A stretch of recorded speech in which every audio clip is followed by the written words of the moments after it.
Hey, what's up, everybody? Welcome back to another Saturday morning VFX stream.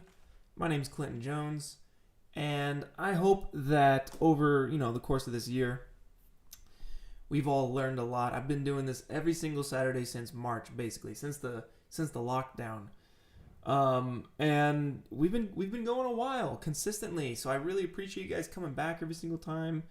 If you're new to all of this, I hope there is a whole wealth of videos going back all the way to March. I'm in Cinema 4D, but I know a lot of you guys are in Blender and can still apply that same knowledge to your software of choice.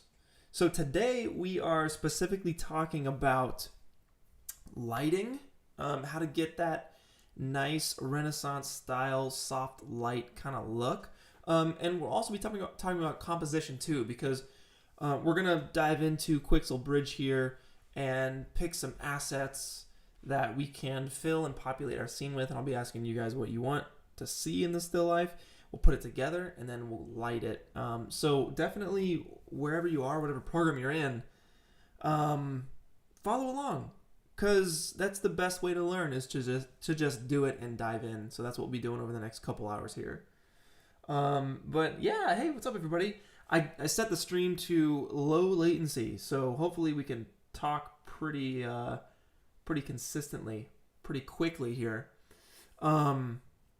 It said there might be some lag in the stream or whatever, some loss in quality on the stream, but let me know if that's an issue. How's everybody doing? You guys doing all right on a Saturday? And by the way, guys, I get this question all the time. What the heck is this glove for?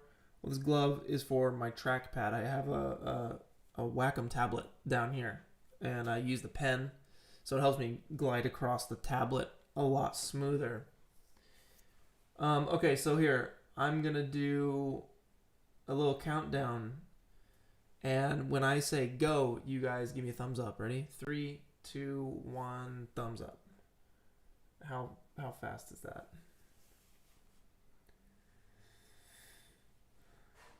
Dude, your glove came an hour ago. Awesome. Okay, so that's about like 8 seconds. That's not bad. That's not bad. Sweet, guys. Well, thanks for joining. We're going to dive in here. I'm just going to open up PureRef, which is a program that one of the mods on our server told me about.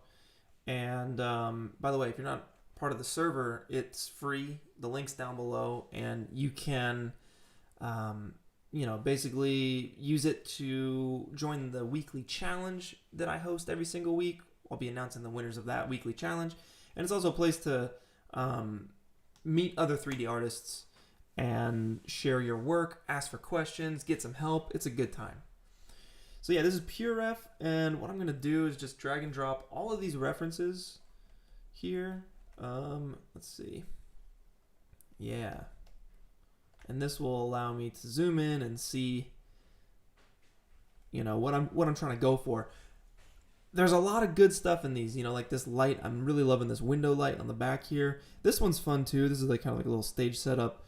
But there's some really nice lighting setups here that I think we could really use. I like these candles here, so we'll probably get into some of that. Maybe grab some grapes if we can find it. A basket perhaps. I don't want to make something that looks too much like this, like too old school. And I also don't want to make something that looks too much like, some like country living magazine photo. I want to do something in between. So that'll definitely be a challenge for us. I definitely like the, what is it called? The chiaroscuro lighting, which you kind of see here. There's a very like soft light, and there's a lot of darkness mixed with the light. So it's very moody. I love the McDonald's cups too. I think that's great.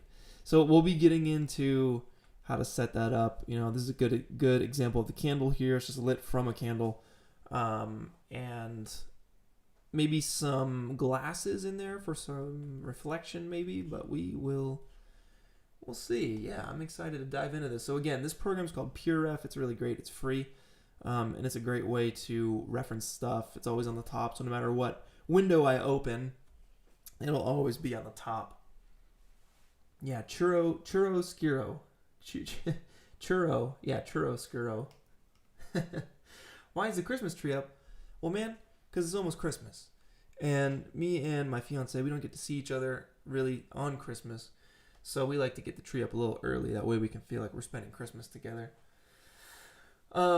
So before we jump into it, guys, if you hadn't noticed already, this stream is sponsored by Skillshare. And Skillshare is has been a sponsor for these streams once a month over the entire course of the year since I've been doing this. So definitely thanks to them. They offer a really, really cool service. If you guys don't know what Skillshare is at this point, you've been living under a rock. But basically, it's an online learning community for creatives like you guys who are looking to learn more and grow their value and up their game, no matter what area you're trying to learn in. So they offer courses and classes over a wide range of skills. So it doesn't matter what you're into, as long as you can look it up on Skillshare, you can learn it. So it can be 3D, it can be 3D lighting like we're talking about right now, but it can also be like taxes or painting or interior design, whatever you guys are into, skateboarding, photography, whatever. And the classes are all bite-sized, so they're super small. You don't need to spend hours and hours and hours like you may do on the stream. You can go and just watch like a 5-10 minute little class and move on to the second part when you're done. So let me show you 3 classes that I'm digging. Since we're talking about lighting and since you guys are really into Blender, they offer that exactly. This is a course here by Stephen Pearson, and it's how to model and light and design an interior home setup in Blender. And it's a really popular course. It's 43 lessons, 4-hour course, but you can see how they're broken up into these little bite-sized bits here. Another one here by Evan. So this one, actually, he gets into how to light like a nighttime kind of a scene like you see here, which is different from what we're doing. And I believe, he's using Maya, which some of you guys might use Maya. This is an example to show you guys like all the different kind of programs and tools that you can dig into on Skillshare. And the last one, the third one, is how to, and this guy's awesome, Patrick Foley. I've talked about his work before. He's posted a lot on Skillshare, and he actually talks to you guys about how to make your own HDRI lighting setup. Now, I did a similar video on this earlier in the year, but Patrick Foley goes over it as well, and how to get that realistic lighting setup with an HDRI. So he's going to walk you through that process. This one's only 30 minutes. So nice and short, nice and sweet. And as a Skillshare member, you guys get unlimited access to regularly updated premium content for less than $9.99 a month for an annual subscription. I've been getting good at this. I've been doing this a lot. So for the first 1,000 of you guys who click the link below, you guys get a free trial to Skillshare Premium. So go check it out. It helps me out. They keep coming back, and they allow me to tell you guys about Skillshare, and it gives me a little something extra for taking my time to do these streams here. So check it out. I promise you'll learn a lot, and it's a free trial, so you can't lose. All right. So it's time to jump in, guys. It's time to dive in to the lesson today. And if you're just joining us, we are making a nice little Renaissance setup here. We're going to grab some fruit and some vegetables from Quixel Bridge, and we're going to set it up. So I'm going to ask you guys, first off, how's everybody doing? You guys doing all right? Let me address the chat here. I hadn't done it in, since 10 minutes since we started this thing. Yes, I did shave. I did indeed. Nice and smooth. All right, low latency is so bad. Would you guys agree? Should I switch it back? Is the latency good with the thumbs up, or is the stream quality bad with the thumbs down? Let me know. The stream keeps stopping. It says no, it's fine. Looks perfectly fine. Sotomonte, if enough people say it's bad enough, let me know here and I'll switch it up, okay? All right, we're looking good. We looking good. Yeah, we ready for Christmas too. We got the tree in the back, wrong side. I don't know what side I'm on. There's the tree. Yeah, back there. You guys see it. All right, so I'm gonna ask y'all, what do you want to see in our little amalgamation of fruit and vegetables and whatnot? Now, I'm probably not gonna do some flowers. I do like the, the pumpkin and the bread and all that good stuff with some candles. But specifically, what are you guys trying to see in this setup? I'm gonna leave it to you. So, I got the vegetables page open on Quixel Bridge under 3D assets. Just start shouting some stuff out. If you @pwnisher me here in the chat, I'll be able to see that it is vegetable related, and I'll be able to pull whatever you guys want from here. So whatever you can see on the screen, let me know. We'll start here, and we'll make our way downtown. All right, we gotta have some grapes. We'll find some grapes, all right? We'll try and find some grapes. I see y'all on the grapes. I don't think they have grapes here, but we'll figure it out, all right? We will figure it out. An onion, yes please. An onion and a shallot. Oh, that's a garlic clove. We'll get the onion, all right? Bam, let's download the onion. Cucumber, your favorite fruit. Okay, done. Pickles, please. In a jar. Pickles in a jar. All right. Yeah, we got pickles. We can do pickles in a jar. I'm down for that. Carrots? Y'all like carrots? Let's do carrots. Both carrots. Because why not? A gourd. A potato and a gourd. Agreed. Agreed. Okay, so we got potato 1. And that is the weirdest looking pumpkin I've ever seen in my life. A gourd is a pumpkin. We need a pumpkin. So I'm going to grab just all the pumpkins right there. We got a potato. Maybe we grab 2 potatoes. A big, juicy mango. All right, we ain't on fruit yet. We're going to get there, all right? I promise. I'm going to throw in some ginger for me because I love ginger. I got my ginger ale kombucha right here. We ain't sponsored by GTs. I wish we were. But I'm a big fan. I'm a big fan of ginger. I think it's great. Rosemary. Ooh, some herbs. I don't know if they have herbs up in here, though. I wish they did. I'm going to keep it simple. We're going to stick to what's on the page here. Add a random cube into the render. I'm down for that. A little bit of that. There's an example here where there's just a random McDonald's bag, which I thought is hilarious. So maybe we can do something like that. We'll get there. We'll get there. We're not there yet. But yeah, garlic. Somebody said garlic. I'm down for garlic. I love garlic. Quixel, how expensive is Bridge? It's not that expensive, actually. Quixel is a service-based company, so it's about $20 a month. And they, you get Mixer and Bridge and access to all of their assets and everything. It, for me, is, I can't live without it. They've done a really good job. They've done a fantastic job. I'd say it's definitely well worth it. If you're creating enough stuff, they make it really easy, transferred into your program. Yeah, it's great. It's the best. All right, let's move on. Let's go to fruit. And let's get into some fruit. All right, what do you guys want to see in our amalgamation here? And yeah, it is free in Unreal. Quixel assets are free for Unreal, which is freaking awesome. Oh, what up, son? It's Cliff. What up, Cliff? Heck yeah. I'm excited for that T2 movie night.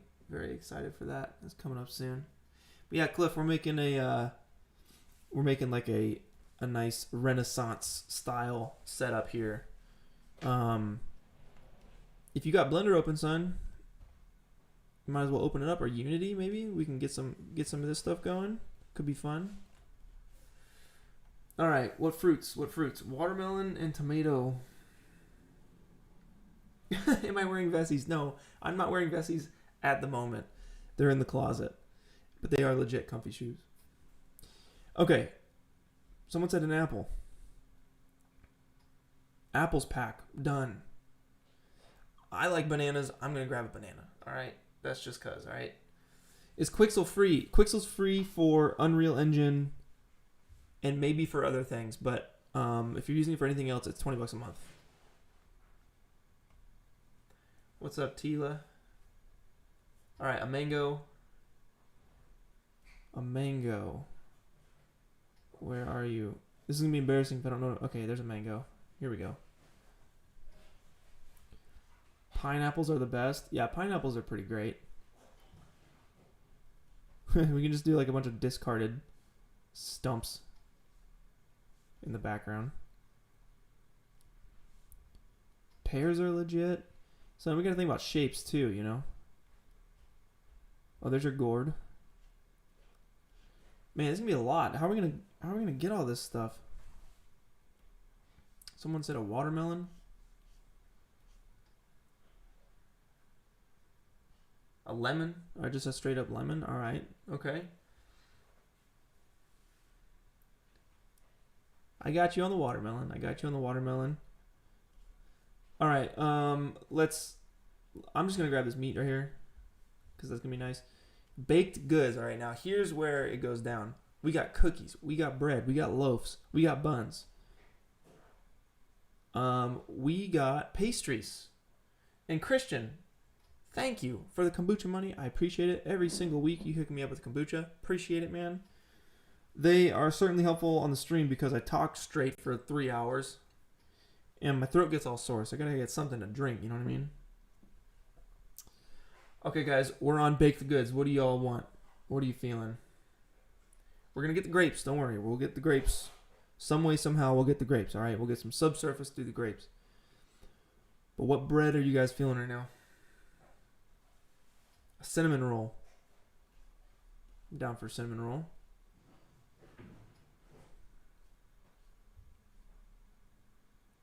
It's like a curly bun. We gotta get this loaf of bread here. Maybe this guy right here. Boom. Here's a cardamom bun. I've never even heard of one of those.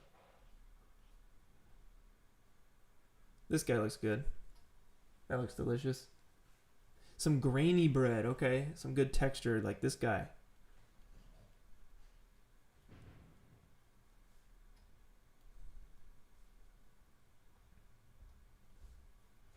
Like this guy right here. Or the black bread. Yeah. Okay. Alright, I think we have enough. Except for like vases and stuff. We need a bunch of vases, don't we? So we'll go to 3D assets, interior,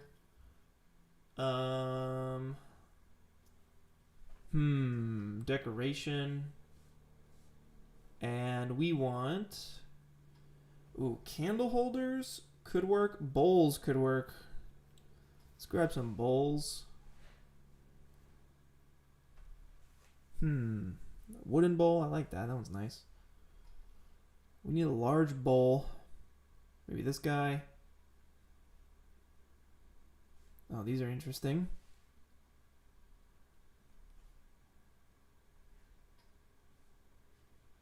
So we just want variety here. But I do like this wood style. I think that's really nice.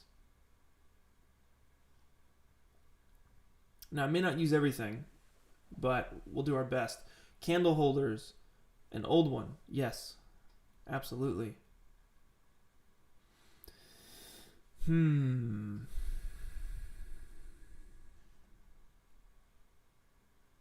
mean, that old one's pretty much the one, you know. Get a couple of those.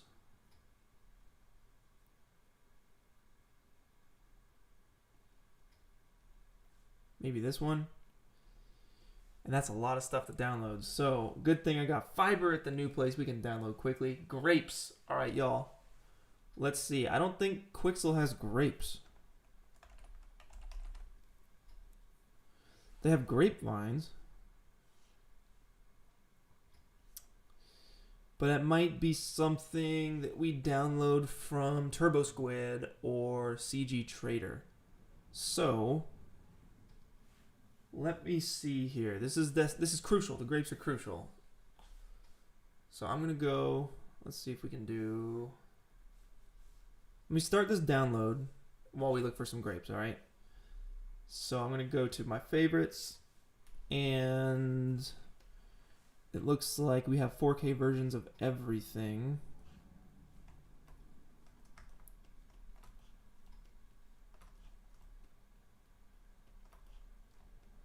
So let's download all of this stuff. It's going to do its thing. Hopefully we don't break the stream here. All right, now let's look for some grapes, all right? I just Googled grapes. Let's go to Turbo Squid. Or even better, let's go to free3d.com. And let's see if we can find some grapes. 20 bucks. Nah. Those are some ugly grapes. Alright, let's try Turbo Squid.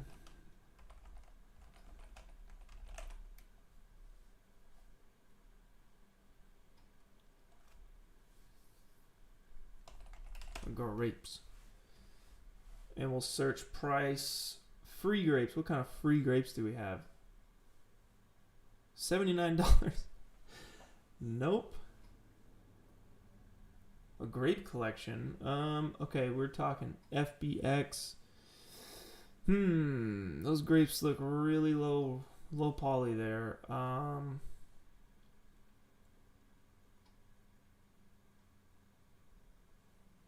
Let's see if we can't find some cheaper grapes. 10 bucks. What do we got for 10 bucks? Oh, wow. Okay. Oh, actually, guys, what are we doing? Polygon. I know you have grapes. Andrew Price. Models. Food. Fruits and veggies. And blueberries. We have blueberries, we have cherries, and we have blackberries, but we do not have grapes. Dang it.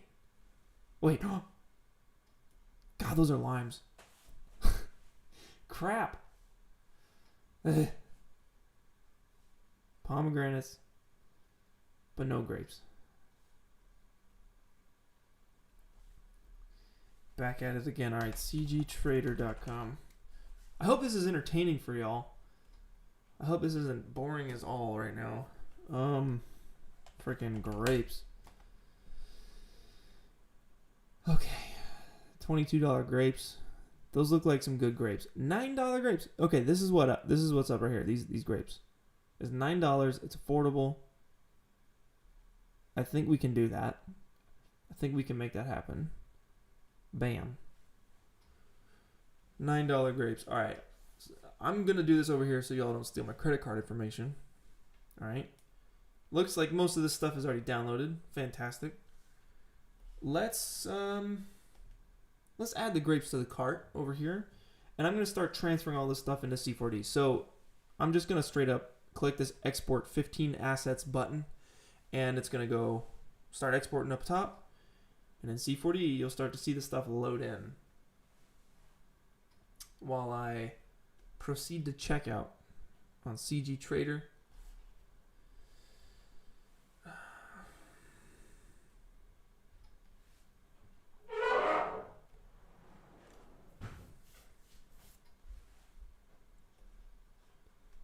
All right. Where is my credit card? Credit card is not with me. Okay. Maybe PayPal. Let's do PayPal.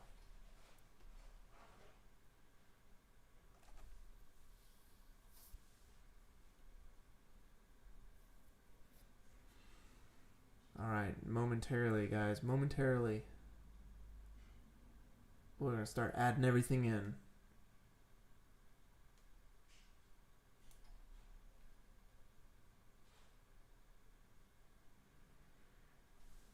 So,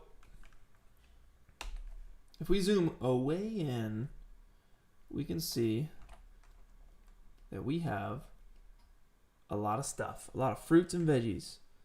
So let's go ahead and break this stuff up and lay out all the stuff we have, okay? Those are some massive apples. Those are huge. So we got our fruit over here, and we'll just organize everything. There's our baked goods over here. Let me hide this plane for a second.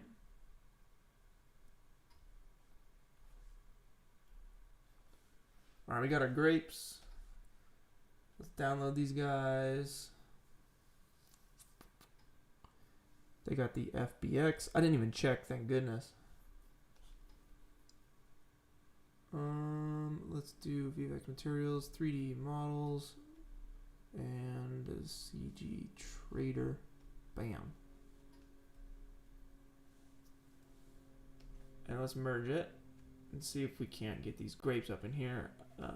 3D models, CG, where are you, trader? Bam. We got some grapes. Awesome. Y'all got your grapes up in here. So we'll put that with the fruit. We got another bowl. Throw that over here. Veggies. What is that? A carrot. Veggies. Veggies. And we want that pickle in the jar. So we might model a glass jar. That's like veggies. All this stuff is veggies. Pickle. Lots of vegetables.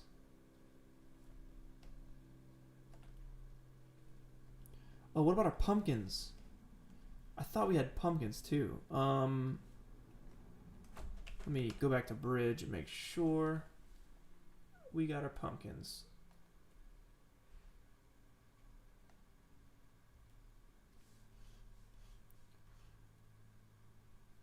Oh, there's a number of stuff we didn't get. All right, let's get the garlic.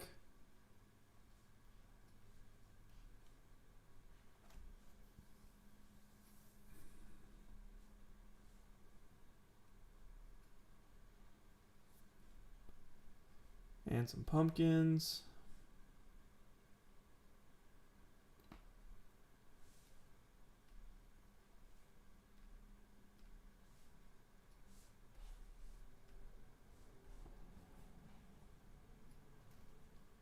Can I turn up the mic audio? Let's see.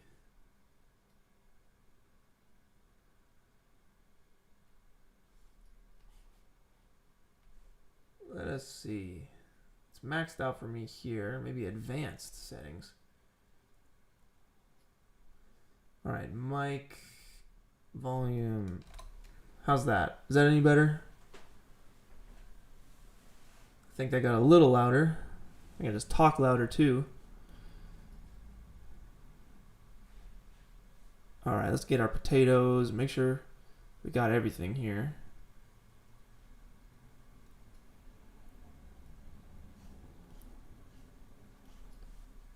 And in fruits, I feel like there's a couple more fruits. I like the banana. I know that we wanted that banana.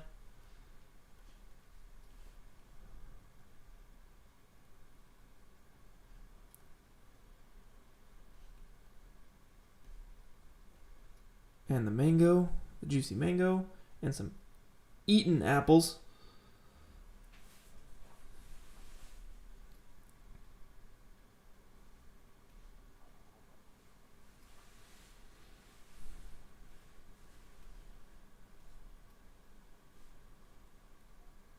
All right. So now we download it and we start building out our scene. Now we need to figure out what kind of style we want to go for. I really like this window light on the back wall. I think that looks really nice. It's lit. It's like a nice daylight look. But this is cool too, the way it has like a nice little like arch in a recess. That way it allows the light to be a bit more dynamic. So we'll have to figure that one out. The burlap sack is nice. I like that look. Now this is quite the spread here. We got nuts down here with some fruits and some pumpkins and baskets and whatnot. You got your grapes.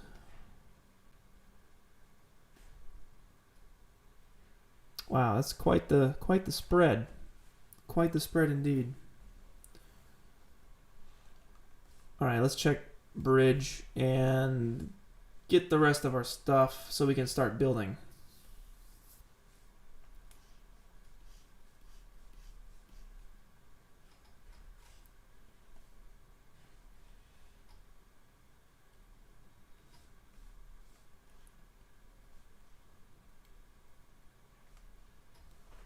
All right, we need these guys.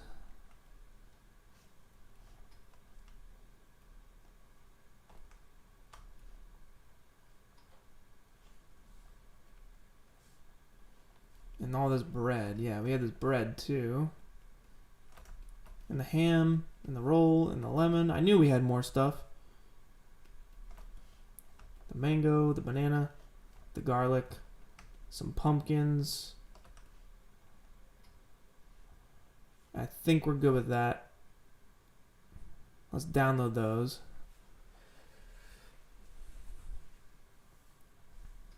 Unless they're already, no, they're already downloaded. I think. Some of them are.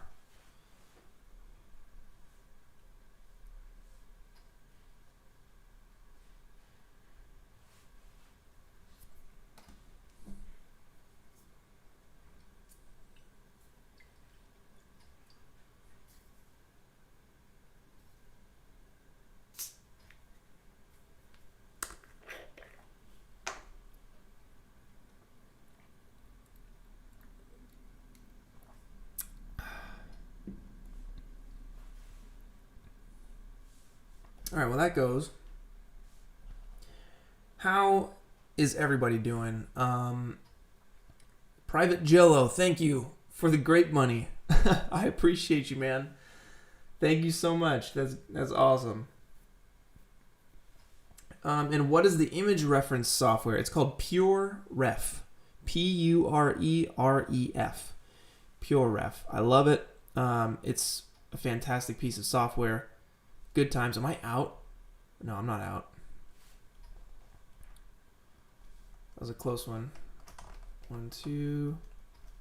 Boom, boom, boom.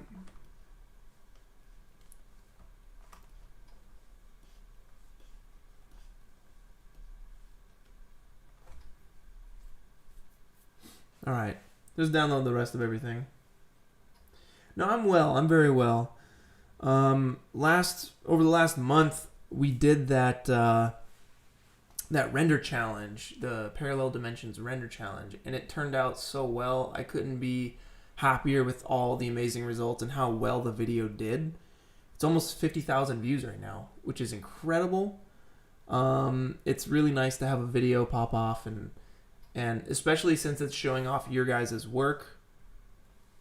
Yeah, it's just amazing. Casey put together an original score for it, and it's just going through all the best stuff. So if you guys hadn't seen this already, definitely check it out. It's on my channel.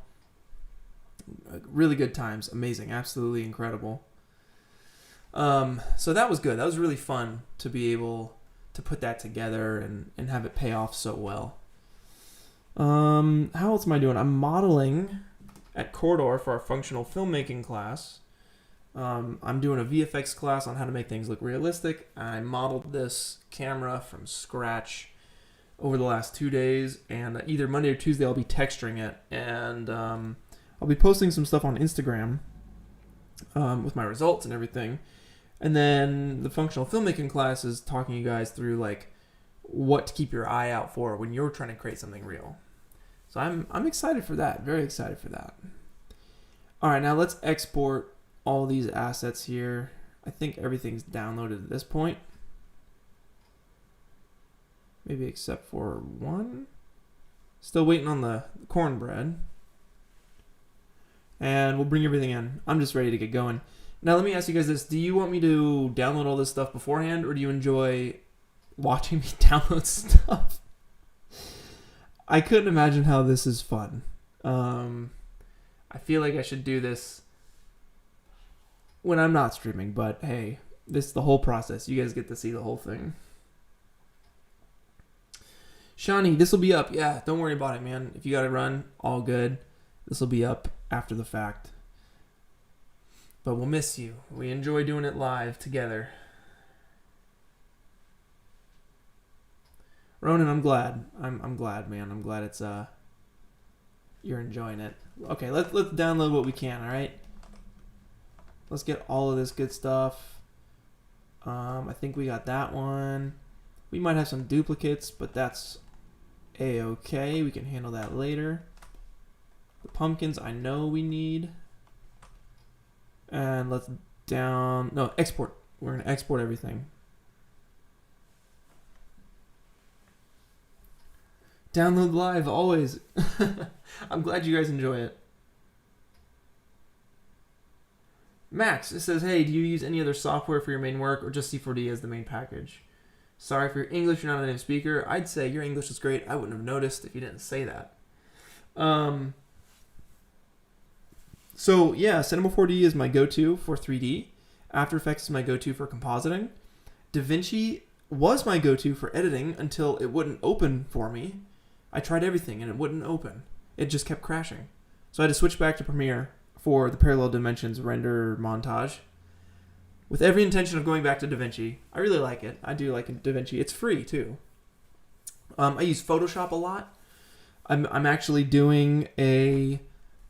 You guys will be excited about this. I'm doing a surface imperfection video, which some of you probably know about already. So I've been creating a lot of my own surface imperfections. And I use Photoshop for that. So let me show you guys real quick. We got all of this stuff here. Fingerprints, dust, grain, scratches, water spots. Everything to make your model look real, to make your renders look real. And then I'm doing like smudges and stuff on glass like this. Very excited to show you guys my process. The video is going to talk about how to make these yourself. And then I'm going to talk about how to implement them into your renders. And then I'm going to sell a pack basically at the end of the video. You know, all the imperfections that I made, I'll offer to you guys for, I don't know how much yet. But it's going to be a really fun pack. I look forward to it. And just the video alone, it's going to show you guys how to do it. It's really fun. It's really, really, really fun. I'm quite addicted to it. So that's a good time. I don't know where I was going with that. Who knows? Who knows? Oh yeah, Photoshop. I was using Photoshop. Great. Fantastic. Those are the main ones. Yeah, those are my main ones for sure. All right, back into Cinema. Go ahead and save. I'm saving iterations. This is what Chris Schmidt over at Rocket Lasso does. He saves iterations. So I got 1A, 1B, 1C, 1D. And it allows you the ability to go back and change things if you want to change things. So you never lose work. All right, we got bread over here. I just want to organize all of our stuff, get all of our assets out in front of us. And then we can create efficiently. No, these are veggies. This is a fruit. Fruit goes here. What is that? Okay, that's baked goods. Baked goods, veggies, and a lemon. And that looks to me like everything. Awesome. Y'all are awesome. Alex Bonner, thank you. Needs a kitchen knife stuck into the table. Ooh. Let's see what they have. Let's see what Bridge has real quick.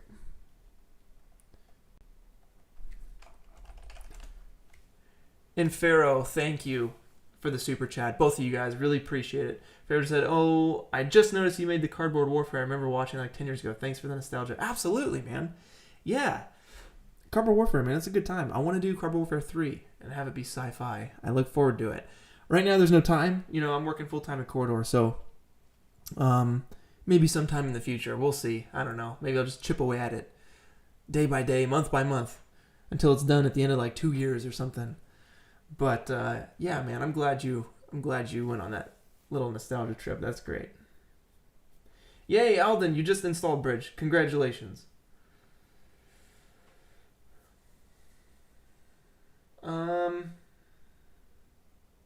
Tila. I apologize. Do I need to scroll up? I do need to scroll up. Tila, thank you so much. And you're not being rude. I appreciate it. I don't want to miss any super chats. So thank you so much. He says, these streams have been the best content of 2020. Keep up the good work. Thank you, Tila. A whole bunch, man. I appreciate you. And I hope that all you guys are learning something. And it means a lot, you know, this small like little tips and everything. It does mean a lot to me, because this is a freaking blast. I love doing this. It's work though. It's hard work, certainly, because I do the full time at Corridor, and then Saturday, you know, I gotta do this as well. But anyway, I digress. Thank you, Tila, for the super chat. Sorry for missing that, and thank you for the reminder. You're not rude at all. Absolutely. We all got to be recognized for that kind of stuff. I appreciate it. Okay. So, is it time? Is it finally time that we start building this out? Now, what do we want to build this out on? Do we want to build it out onto a table? Like, what's our setup? What's our stage going to be? Like, we could go with something like this where it's just a cloth on the table. It's so easy for me to get sidetracked and distracted. Man, it's difficult. It's difficult. But hey, we're going to focus. We're focusing now. All right? We're going to get that knife on the table. Hopefully, if I remember. Remind me. Okay? Now, this is the easiest way. We go with something like this. This is just a basic cyc kind of backdrop. A cyc is basically a curved wall. So you have, like a green screen cyc or any like studio or photography cyc. It's like a gray, and then it ramps up into the background, so it looks like an endless background. That's how they get that effect. And I know Grayscale Gorilla has some stuff like that. I don't know if I have it installed currently, but let's keep going. So this is like a concrete marble slab that falls off into the background with a nice like textured wall back here. I like that look. I think it's nice. I definitely want to go for something simple. I don't do anything too crazy. But again, I do like this idea down here where it's like an alcove. That way you have dark and light together. And I like the idea of doing something vertical rather than horizontal. Because I want to be able to post this on Instagram. And Instagram's all about those vertical images. So maybe something like this, where it stands up taller in the background. With this alcove idea. I like the alcove idea. So let me go on Bridge and see if we can find any like architectural like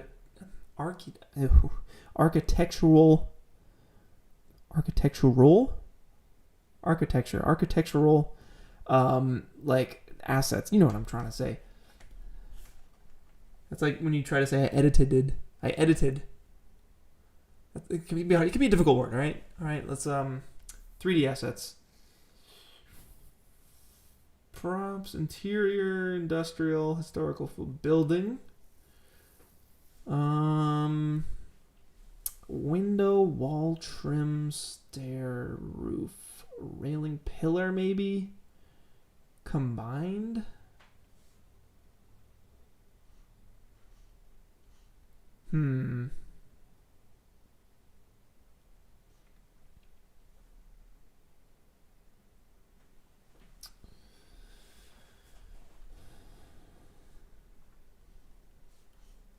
Interesting.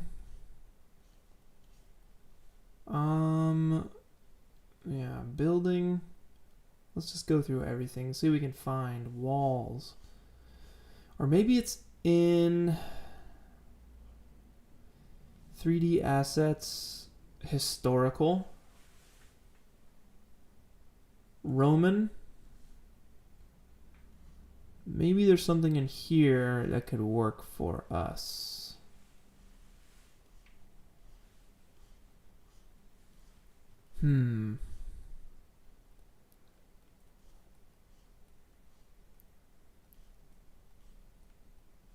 No. Maybe a medieval setup. I'm looking for something that might... Maybe this? But it looks a little low poly to me. Pharaoh, my goodness. Thank you. Thank you for that super chat. That is very, very kind and generous of you. Pharaoh says, I really do appreciate the stuff you make independently and with Corridor, so this is the least I could do. I would love to say to stay around, but me and the boys are gonna go for a range day. See you later, dog. Thank you so much, Pharaoh. Appreciate you. Enjoy the range day. Get that trigger discipline locked down and watch that trigger squeeze. You know, you gotta pull back straight back. You know, you get that, it'll dip left if you get the trigger finger wrong. Shooting is difficult. Shooting is very difficult, especially if you're doing pistols. Enjoy. Thank you so much. Have a good one. Be safe. All right. All right, indeed. You guys are awesome. Thank you so much. So maybe we just model this ourselves. This kind of setup here. It looks pretty simple to do.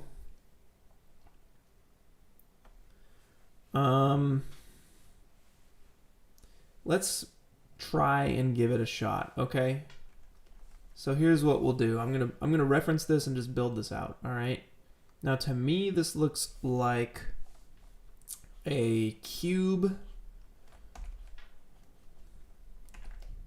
Something like this mixed with a cylinder, and the cylinder is going to be beveled, and we're gonna cut out with a boolean right in here. So I'll take the cylinder and I want to give it a fillet, and we'll just say like 10 segments by 1 foot.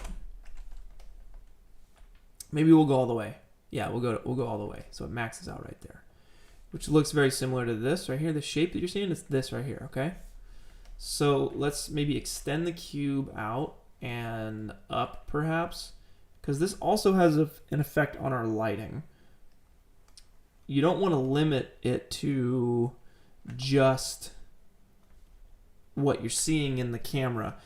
The light of your scene is affected by things outside of the camera as well. So we can adjust this. I'm not going to make these editable quite yet. So the way I remember this, it's always A minus B for Boolean stuff, right? So the cube is our A. It's our cube, which is A, minus B equals this right here, okay? So I'll select both of them by holding Shift, and in Cinema, if you hold Control and Alt down, you can let go on, eventually when I find it, you can let go on bool, and it'll just be in there, and then there you go. It's cut out, and it's looking good. Let's give the cylinder a couple more segments here. So rotational segments. Why not? Let's go 100. If I hit NB, you know, we're seeing something there. We go to our bool objects, hide new edges. It does it by default in updated versions of Cinema. And now it looks like there's this like ground plane here, which to me looks like just a spline with an extrude on it. So I'm going to go into top view and let's find what we just made. All right. Now to me, it looks like they're doing something like this. Let's bring the circle. I make a circle spline, and based off the reference, it's doing something like that, and then it's combined with a rectangle spline that we can move. Actually, here's a tip. If you want to spawn the rectangle spline on the circle spline, hold Control, and it'll spawn there. It's a very easy and fast way to do that. Tom Moore, thank you, sir, for the super chat. You guys are on a roll today. Thank you so much. Your stream is the best part of the week at the moment. Thank you. Thank you so much, Tom. Really appreciate you, man. I'm very, very glad that you're learning something. I'm glad that I can make this fun for y'all. So you guys are the best. You guys are the best. Thank you. Thank you. All right. So continuing on, let's just burn through it.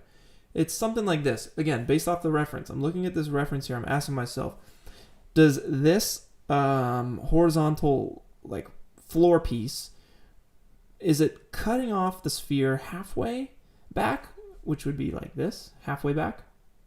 Or is it a little closer to the front? And to me, it looks like it's a little closer to the front. So I think that's what it's going to look like. Something like that. Okay, so that's the shape we want to draw. Now, I don't know if this works, but if I take both of these and I throw it into an extrude, is it going to give me... No, it looks like it's just going to give me one. But maybe if I take both of them and I connect plus delete, it'll give me both. The geometry isn't the best. The geometry is certainly not the best.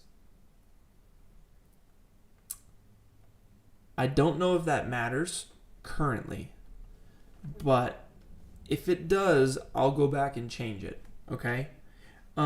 That looks like a 3.5 inch slab to me.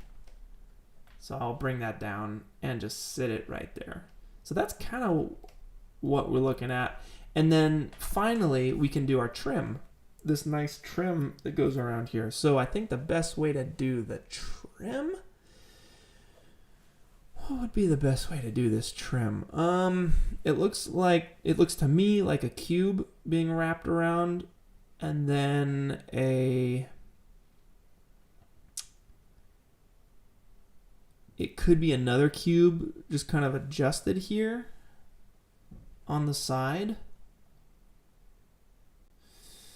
How would I do that? If I baked everything down and cut some edge loops, I could probably pull that out. Let's give it a shot. I'm going to duplicate my bool. First, I'm going to save a new iteration. Let's bake it down. Hide the new one.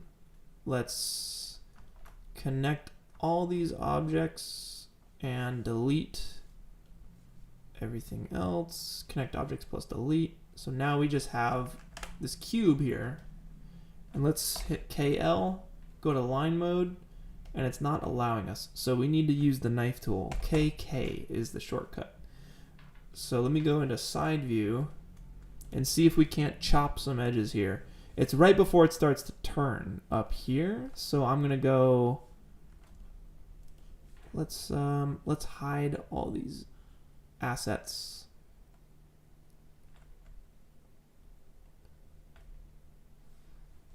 And let's select our, I don't know, architecture. Is that how you spell it? Who knows? Holding shift, we'll keep it straight. I'll cut one line and let's cut two more, holding shift to make those cuts. And let's see if that works. I don't know if the geometry is going to be all that great, but we'll see. Let's select all of that. UL for loop selection. Now, since our geometry is a little janky, it might not. Oh, okay. Here's what I have to do. I have to go back because it didn't go all the way around. I need to make sure in the line cut options, let's see, visible only is unchecked. That way, we're able to cut through everything like a laser. And you can always move these points once we cut them, but now you can see they go all the way around our cube. And let me hide the grid for you all so you can see what's happening. Cool. So now when you hit UL and you do your loop cut or your loop selection, it'll at least get everything around the cube. And it's because of the way the geometry works with the Boolean, it's not the best. We gotta shift click the rest of that so we get all of it, all right? Hit D for extrude. That's something I learned on the stream here. I thought you had to hit MD. or no, MD. It was, I don't even remember the old shortcut because D is the best one. Preserve groups, we'll uncheck it. Create caps. So we'll need to bridge that gap here. We'll need to bridge this. So we'll uncheck preserve groups.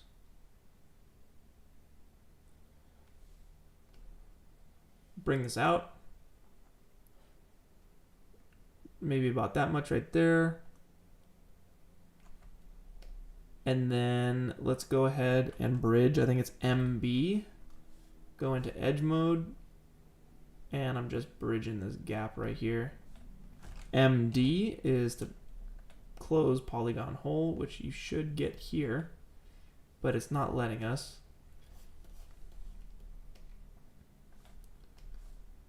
Let's maybe delete these faces. MB for bridge tool in edge mode. Click and drag, click and drag. MD to close polygon hole, and it's not really letting us. Maybe the bridge tool MB will work. Seems to do a good job.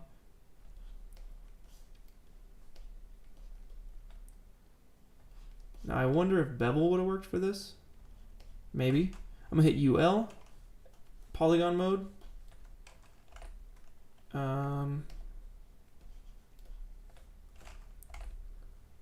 And it's not letting us do a loop selection for some reason,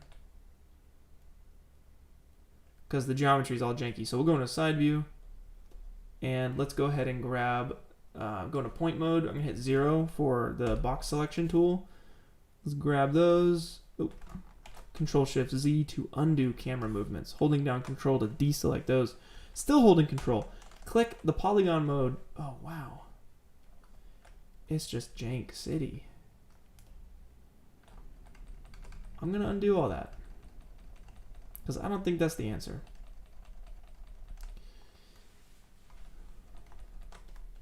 So this is what it takes, y'all. This is trial and error. Try to figure out the best way to do something. Sometimes it's not the easiest. Okay, so let's figure this out.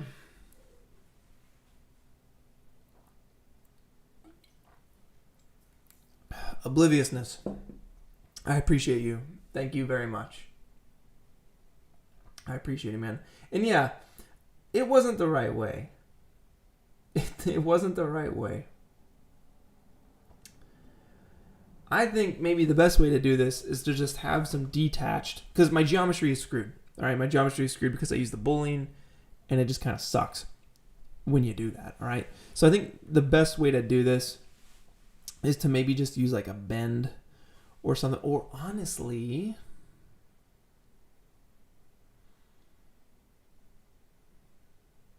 I'm gonna try this. I'm gonna take the original cylinder we used. So it's sitting right here, okay? I'm gonna make it editable. KL for line cut. Let's optimize it UO.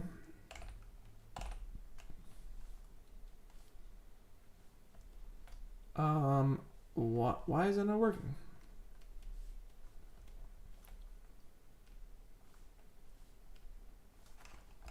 There we go.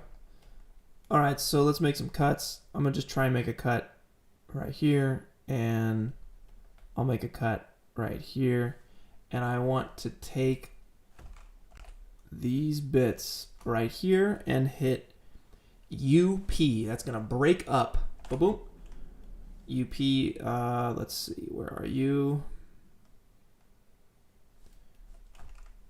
U and P, split, it's split. So it's breaking off just those polygons. Let's hide that cylinder. And now we have these guys right in here. So this is already lined up perfectly with the wall. So I'll take this and we'll use this. And let's go ahead and hit D and extrude it in. Just like that. We'll have to flip the normals. So Control A to select all, and then weird. Why am I getting this double situation? Maybe it's my... Oh, because they're coming in. They're like crashing into each other. Preserve groups. There we go. Preserve groups does it. Sweet. So now we have the correct geometry. And we should create caps. That way it makes a solid object. Control A to select it all. UR to flip normals. Alright, from here what I'll probably do is grab both of these polygons and both of these polygons, hit D and extrude them. Now they're obviously going to go off in in a weird direction, but I'm going to just bring them back. Correct the course. Let's hide our bool object to see if we can make better sense of this down here. So I think the reason that wasn't working is because the edges or the faces weren't selected.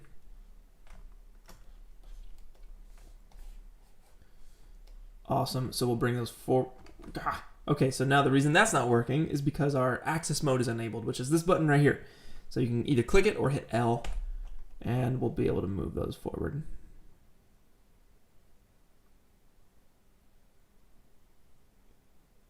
And let's bring our bool back in to line it up.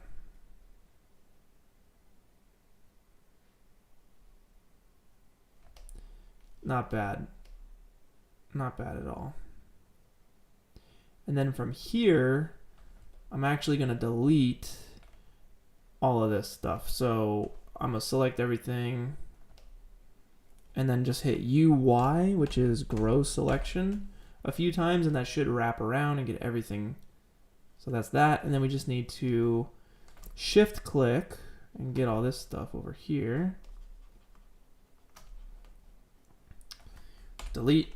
And this is when you would bridge. So MB in edge mode gets you the bridge. And we need to make this a right angle, which I don't know if there is a better way to do this. I'm sure there is, but what I'm going to do is grab these edges, holding shift, those edges, these guys, and finally these guys, and we'll go into top view.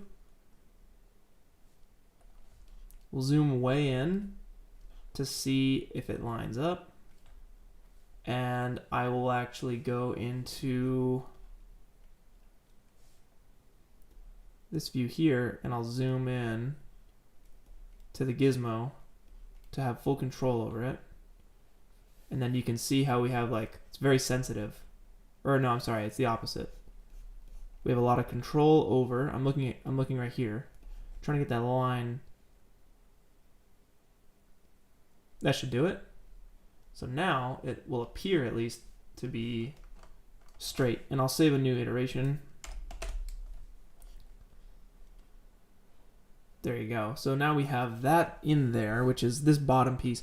The top piece is easy. We just pull these in a bit and we can bevel it. So let me grab in edge mode UL for a loop selection plus this guy and this guy. And I'm going to go ahead and scale them in and move them up.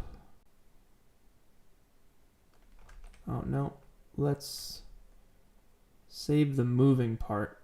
Let's scale those in a little bit more. And then I'm going to do UL in polygon mode.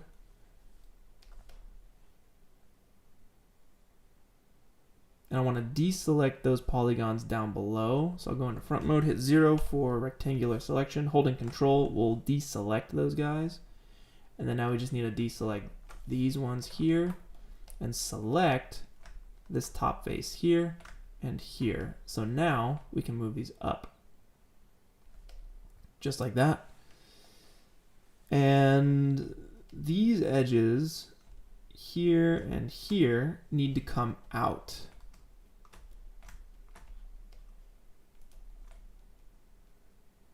Like that. And they can scale out a little bit. Something like that. So now you have this like nice shelf. And then we're going to bevel, all right? And it all comes down to the bevel. Let's do a bevel modifier. That's my favorite. So I'm gonna hold shift and drop the bevel modifier inside. It looks like butt.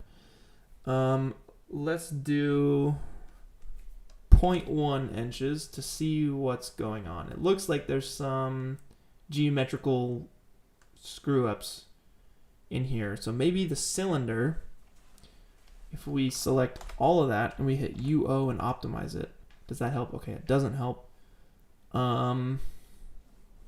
Looks like there's a face in here that needs to go. Let me hide this bool object. Oh, this is some funkiness over here. So these guys, maybe I'll take this and scale it.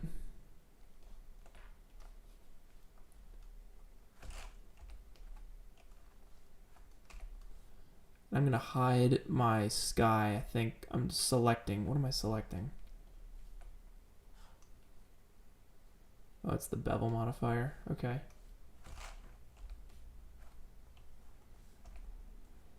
Weird.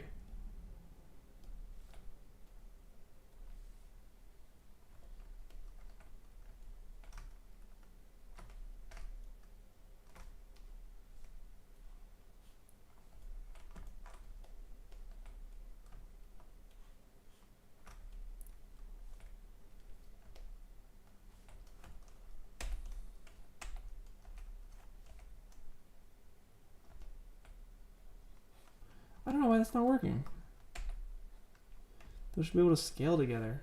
Oh, that's why. I think I'm in this weird mode. Yes, you can zero out the Z. So that might be doing something.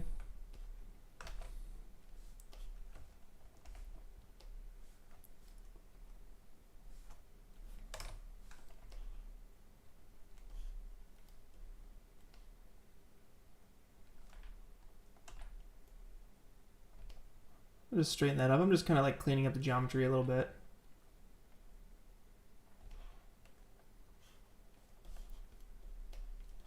And that's one thing I'm not good with. Like I can get my way around modeling, but I'm not the best.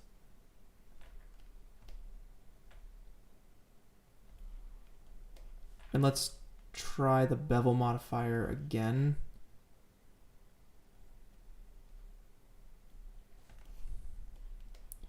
We're still getting this like rogue little piece, which might be the bridge tool, how we did the bridge tool. You also might not be able to see it when we do it for real. Let's crank the angle threshold. Oh, it's because they're not, there's like a face in there. That it's getting that inside piece. So to fix that, we gotta do some surgery.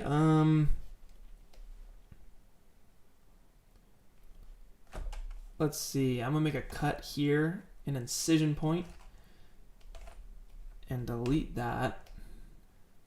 And delete these points and bridge this MB in edge mode.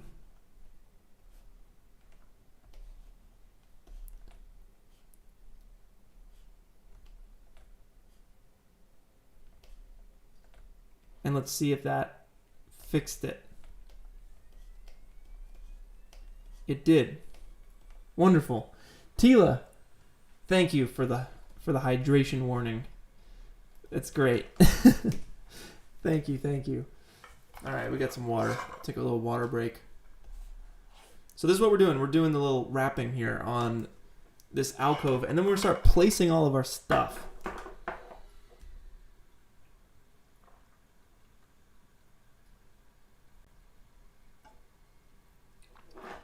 And that's when it gets really fun. We start placing and lighting. We're doing the grunt work right now, setting the stage for the creative that's about to go down.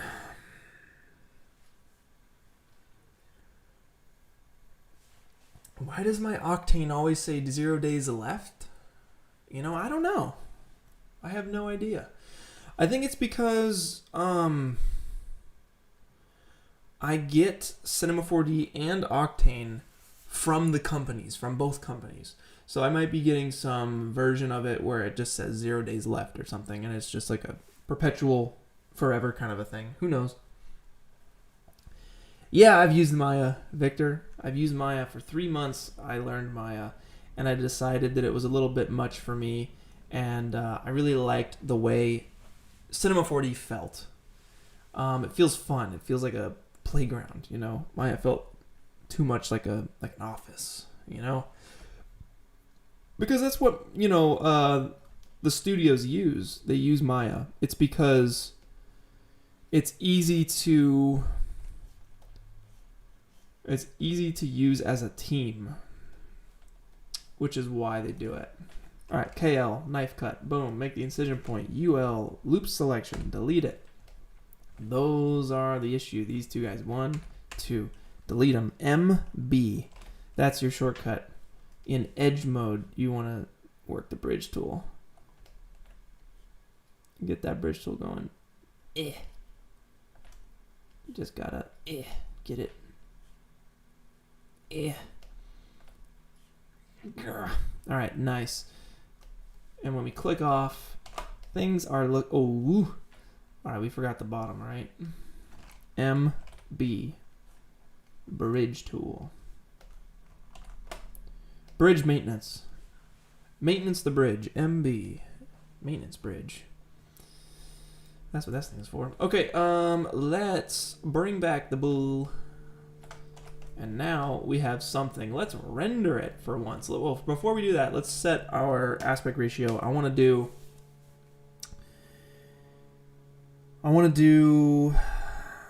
what is it? If the width is 600, no, hold on, no. If the width is 2000, the height should be 3000. So that's 2 by 3. I think that's correct. Or is it 3000? Hold on. 3000 by 4500. I think that's the same thing. Save an iteration, render your scene, and let's see what we get. And I think it's going to take a minute just because we have all these like fruits and vegetables chilling off to the side. But here we go. Let's lock it and let's set it to 0.1. 0.125. There we go. So this is our scene here. All right, we're gonna get right up in here.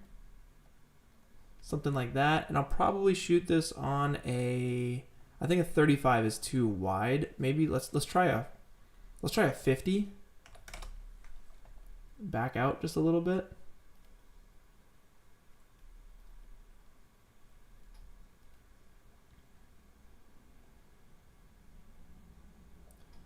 And let's stand the cylinder up just a bit.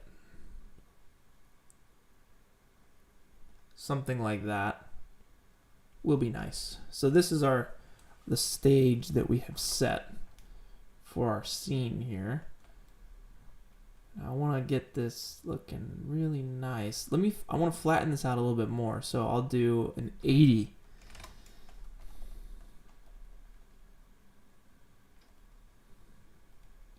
And you can see that when you, your lines get straighter when you shoot with a longer focal length. So if I'm shooting like on a 15, it's going to make everything really stretched out, and your lines won't be straight. They're going to be really crazy. But if you shoot on a 200, it's almost going to look like some CAD style modeling where everything is very straight. So I want to split the difference. You know, I like the 80. I think it's good. And based off our reference, I think it's similar, you know.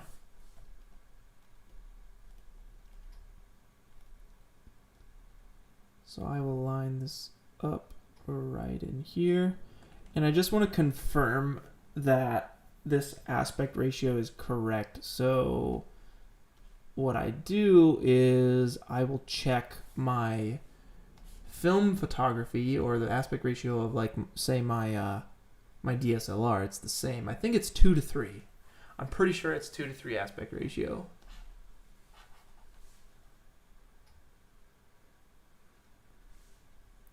Let's double check this real quick.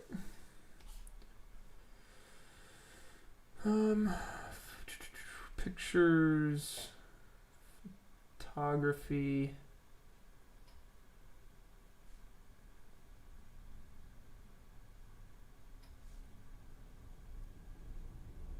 (2304) 3072. 2304 3072.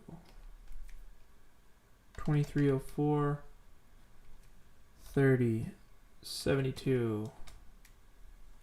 And if we lock the aspect ratio, 600 by 800. All right.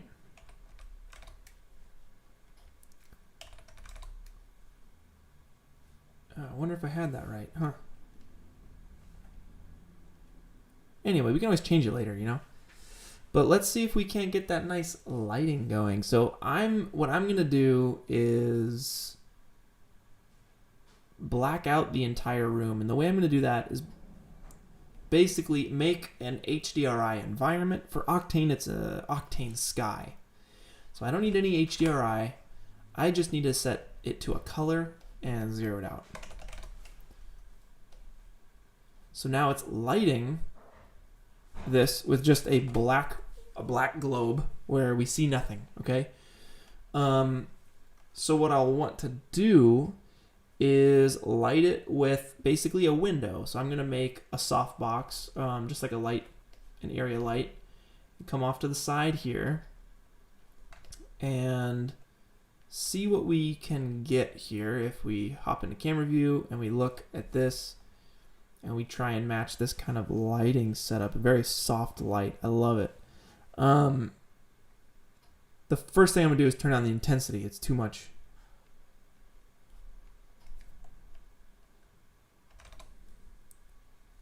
And I'm gonna go into my Octane camera settings, and let me just organize this a little bit for y'all. And in fact, let me pop this out and get it going right here.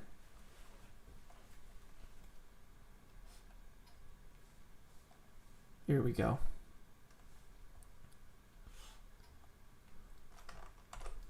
So my Octane camera tag, I'm gonna go to camera imager and I'm going to turn up the highlight compression. And if you notice on the left, it's gonna save those highlights. It's not gonna clip out like it does. It's really gonna make it nice and soft, very similar to our reference. I feel like we can go a little higher on our arch piece. Something like that.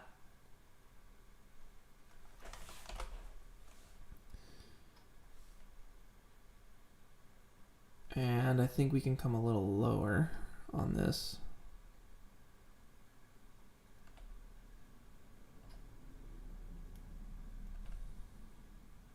Something like that. Cool. Now to get this light even softer, we can just make it larger and then turn down the intensity. So in my Octane Live Viewer, if I go to Options and uncheck the check camera option, which is very confusing, I can hop out of my camera in the viewport and adjust this light, and my dialog or my live viewer will actually update. So we want the softest light we can get. If I make this thing, if I stand it up taller, it's gonna get us more light.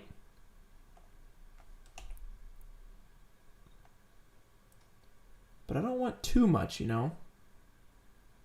I think I need to, again, based off the reference, it's really hitting here and here, and it's not really hitting this edge. So I think I need to bring the light up and tilt it down just a bit. And it almost looks like it's coming from like up here or something.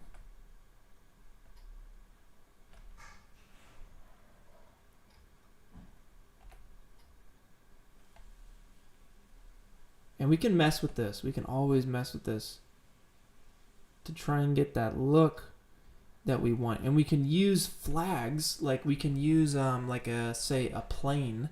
So I can hold control and spawn a plane right on the light there. And I'll scale that down. And you know, you ever seen like the barn doors on lights? That's what this is for. So if I rotate this and pretend like this is a barn door on the light, and let's just say I make it editable. Let's go to the plane and set that to 0 and make it editable. And I want the axis to be on the far side like this. And we bring it over. And then this can act as like a barn door that blocks the light from maybe hitting this wall here. And I can scale it up until it really, really blocks the light. And you have to position this carefully. You see it's blocking the light there. Oh, now here's the issue. Here's the issue. It's because it's white. You need to set it to a black material. So I'm going to make a diffuse material, apply it, and then set it to 0, 0, 0. So it goes black. That way it's not bouncing any light, which you're going to get if you're in path tracing mode.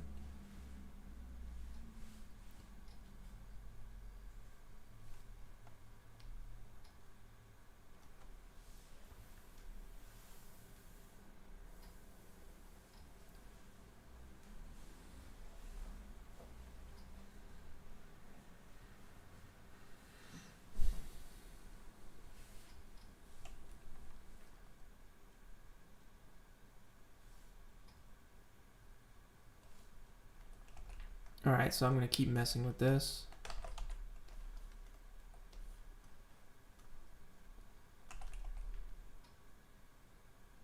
There we go. So now it's really starting to block the light from that side.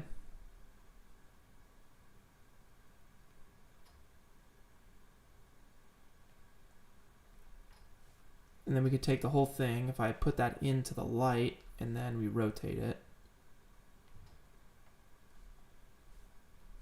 And that's a bit much.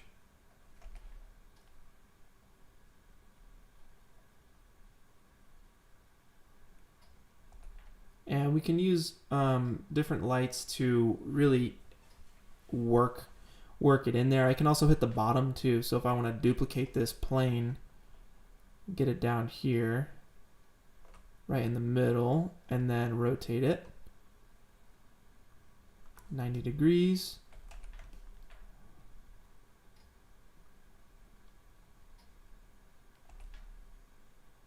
And it's going to block the light from the bottom, from down here, to really, you know, try and get that pull of light right there in the middle.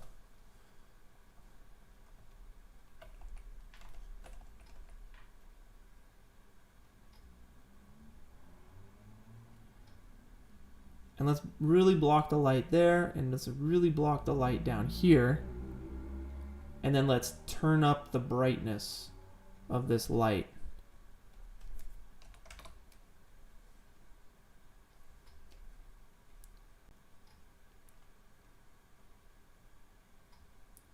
And when we throw a texture, like a marble stone texture on this, it's going to look really, really nice.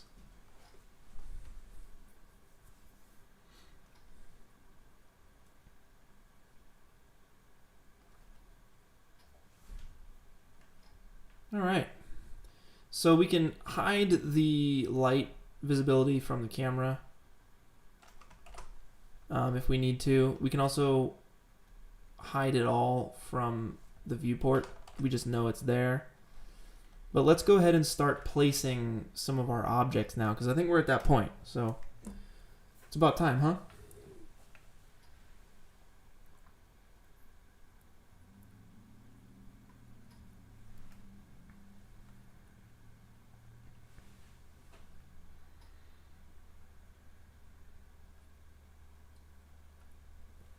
Desert line, what am I doing with those lights? Well, there's only one light in the scene.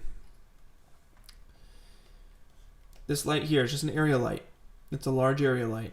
So it's a large source of light, such as like this window behind me is a large source of light pouring into the room.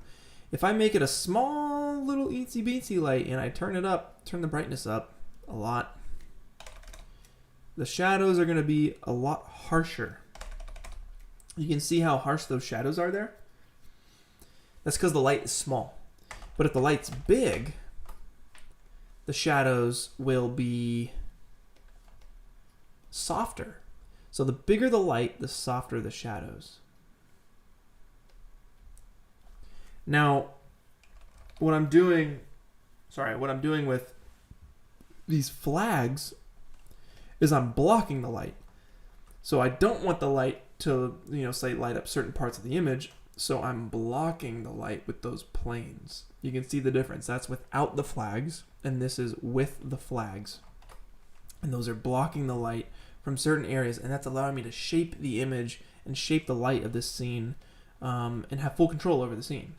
Now, another thing we can do here is in the post-processing, camera imager, let's add a vignette. So I'll crank the vignette up. It's not going to update because we need to make sure we check camera and we hop into the camera, and I'm actually going to put a LUT on here. So let's get the vignette up like that. Awesome. And then let's go ahead. I like Portra 800 is really nice. Uncheck neutral response. That way we keep the color from the LUT. And if you're not really going to notice too much because we're just dealing with white right here, okay? If I gave it a glossy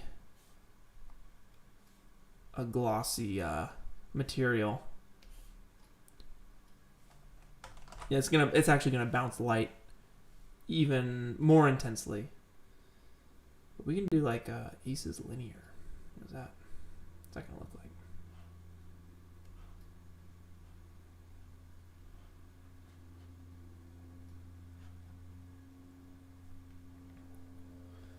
Ah, interesting. So none of the lighting options we mess with are going to take effect because we're in Aces here. This is just the raw data that you get from the render, but I like a little bit of color correction in here. So I think HDR tone map. I still don't know the Aces workflow. That's something I really need to dive into. But I'm going to turn down the exposure. Or maybe it's the gamma. Yeah, the gamma should go to 1. That gets you a bit more of a realistic look. But let's start placing stuff. So options, uncheck the check camera option so we can hop out of our camera and start bringing in some of these goodies. All right, I'm going to grab all of these, Alt-G, and I'm just going to call this fruit and veggies.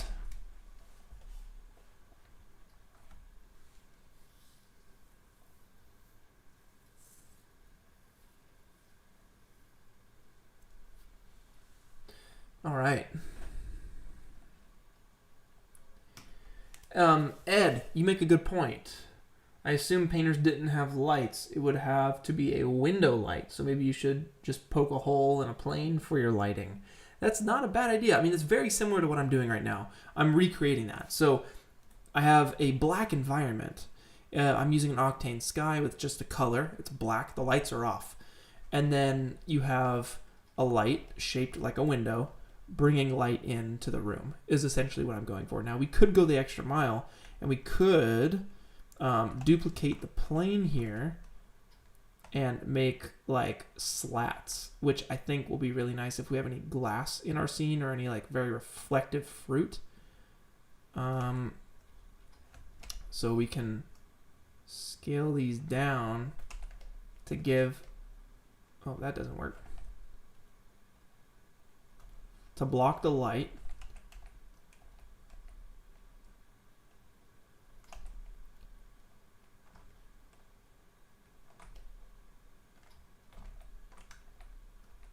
Oh, that's all jacked up. Well, how did that happen? What on earth?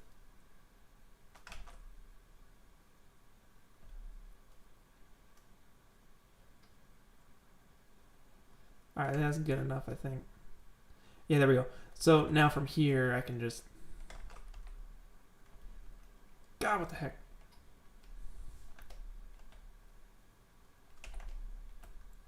Control, holding down Shift, 11 point whatever, 11 point whatever, and I'm just going down the same amount every time. And you can make a window, basically. And maybe that's too many. Maybe we delete every other one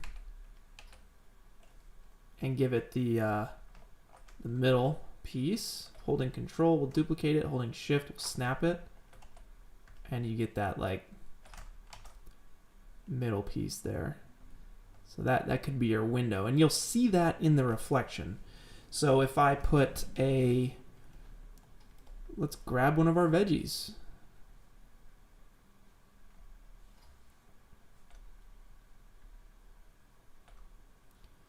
So what do we want to start with? There's a ham chilling. Wow, we got a lot of stuff here.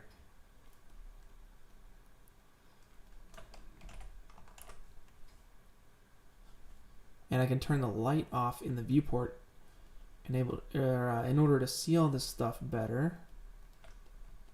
Now, if we just straight up drop a pumpkin. Oh, here's another tip. I want to have all of these veggies and fruits sitting on the ground, okay? And I want to be able to drag them in and out easily. So to do that, I'm going to select everything here. I'm going to select all of these assets. I'm going to bring, the grapes are fine. The apple pack, the apples can come out.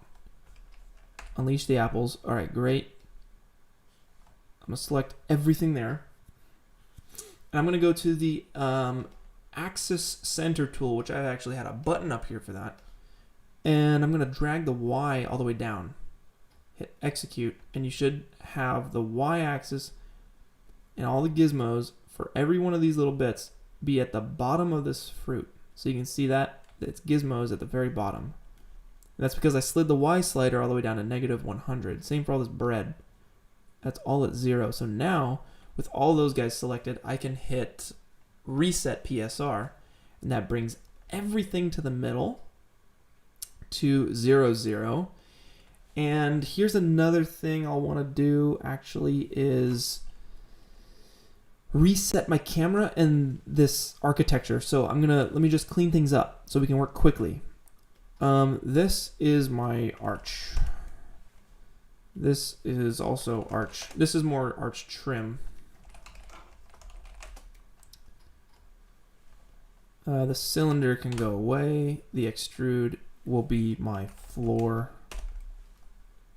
All right, so that is my architecture. Is that how I spell it? Who knows? Deja vu. All right. Now I want to do the same. I want to put this at 0. So actually, I'm going to hit L to enable the axis mode, and I want to get this gizmo sitting just on top of this marble, which will soon be marble countertop, right there. I think that's correct. Yep.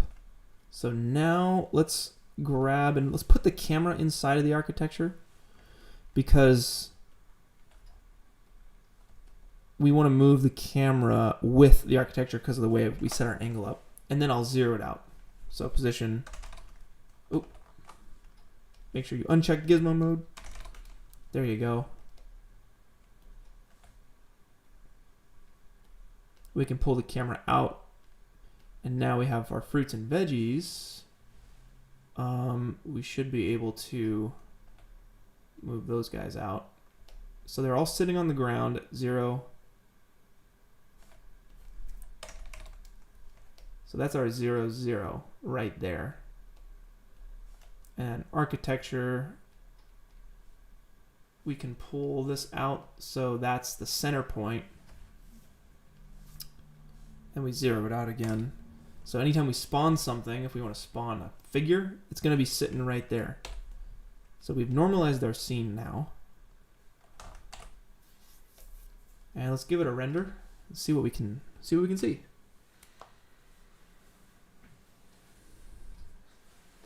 Ooh, Johnny, there's a plugin called Drop to Floor that sends any object to the floor in one click. That sounds nice. I'm gonna write that down.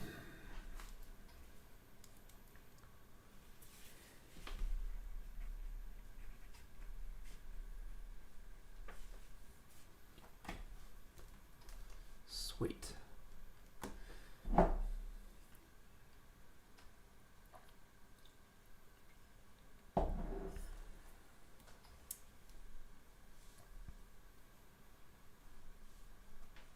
All right, what's going on here? Why is it dark?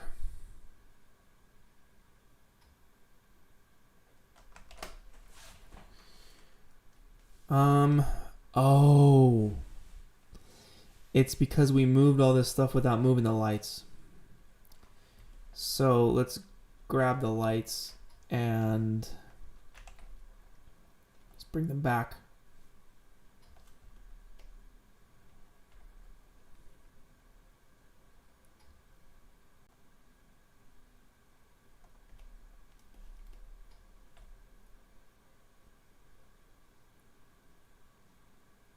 And you can see how you see the flags in here. You can basically hide them all from camera by selecting them and adding to all of this stuff. Right click C40 Octane tags, give it C40 tags, give it an Octane tag, and set visibility to camera visible, so you uncheck that. But that's looking nice. Now if I come in here and we go 0.5, so it's a really large image. Let's see if we can't find that reflection. Also, we need to change all these shaders because they're giving you like a metallic look, and we just need to set it to the correct profile, basically. So I'm going to select everything. And with everything selected, all those materials selected, let's go up to, let's give it a second so the program doesn't crash on me.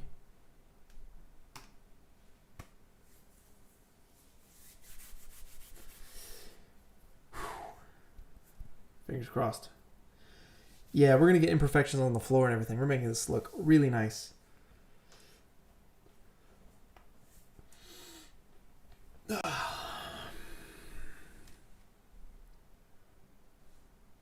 Uh-oh.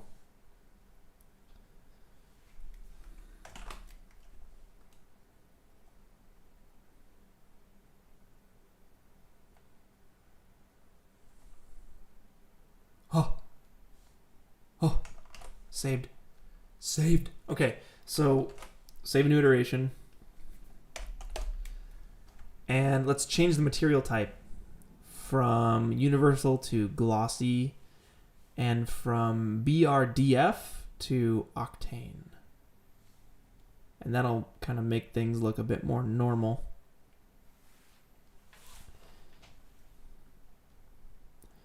So let's take a look at our assets here. Let's get this down to like 200.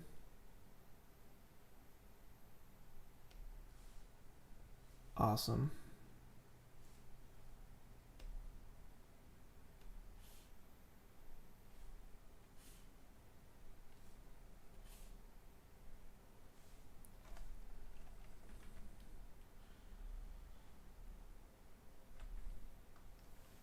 All right, so we got this guy.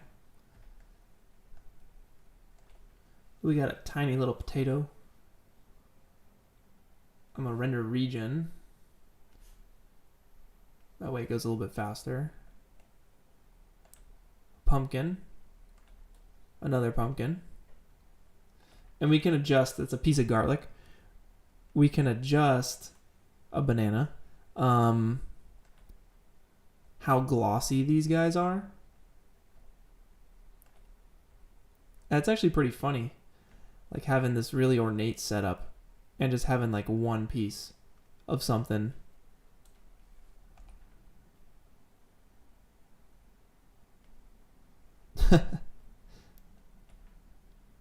Piece of bread.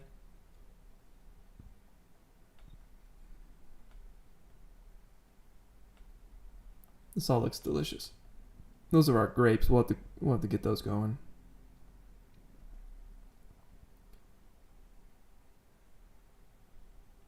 Maybe we set up the grapes. Let's set up the grapes because they're going to give us some nice reflection.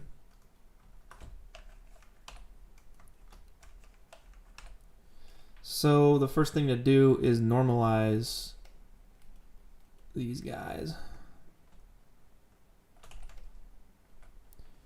And we need the gizmo going the right way.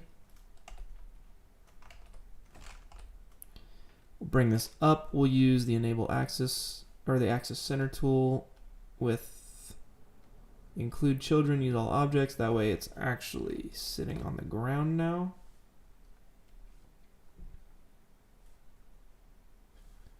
And all right, let's rotate this guy around.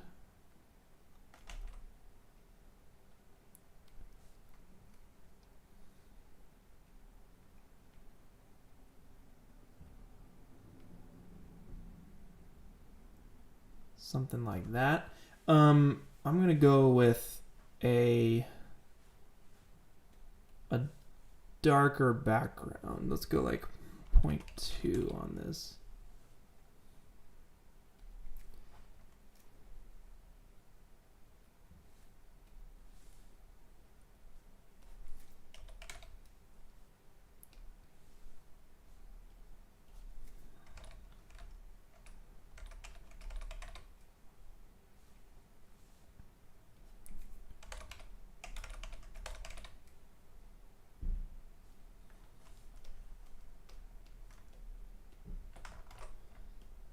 All right, and then let's texture these grapes up, yeah?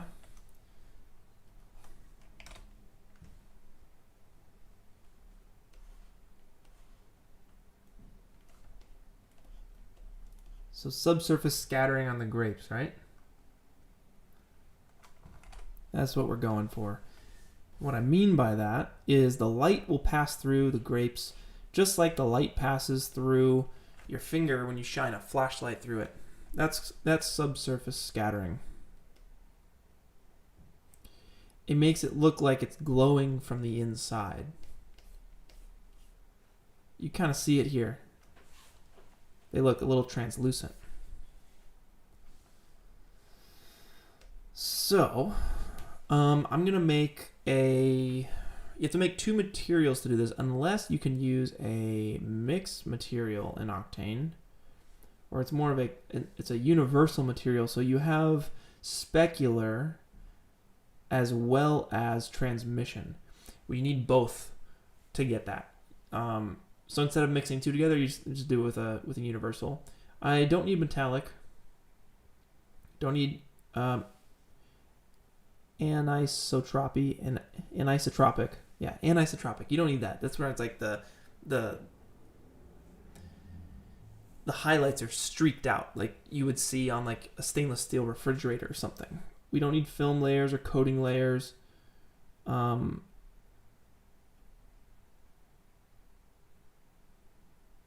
should be good.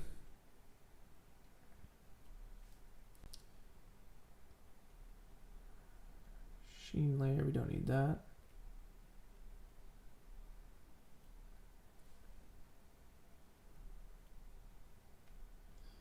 I'm trying to figure out how to get this to Octane Universal.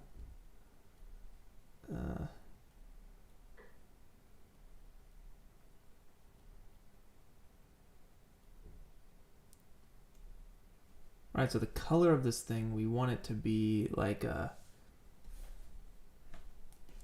I think we can reference outside of the program. So we can do a dark color like that. And we can mix it. So we'll kind of mix these different materials together. And it has some roughness. But this to me is looking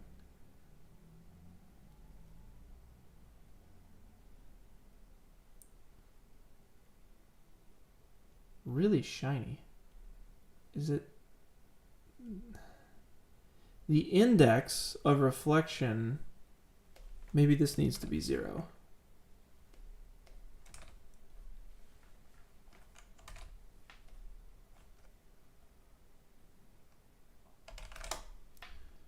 I don't know why that's not working.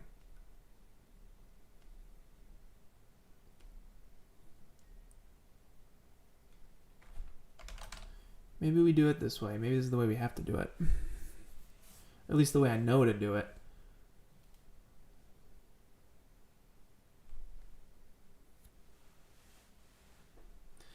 What's the difference between roughness and specular workflow? Well, roughness tells you how sharp a reflection will be. So if I were to put this material on the grapes,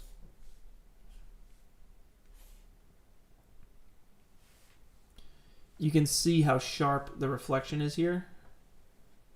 You can really see that window that we made. But if I take the roughness, that's specular. So specular is how shiny is it, right? And then roughness is how spread out is that reflection. So that looks like a balloon, you know, or something at 1, and at 0 it's like a glossy surface. So I like to set that, I think this is like 0.2 or maybe 0.1 for a grape, and we can spend all day on a grape shader, but let's just try and keep it as simple as we can for now. So you're getting that, you're getting the specular, but you also want the subsurface scattering, which is going to be transmission. Transmission you're going to get through brain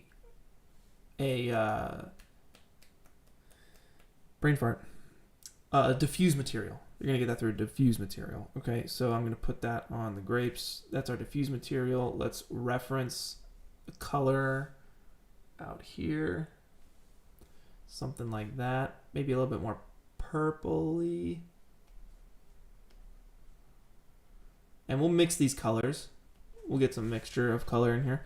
And then you want the transmission to be cranked a bit. So if we actually take this and we try and get a light kind of color in through here,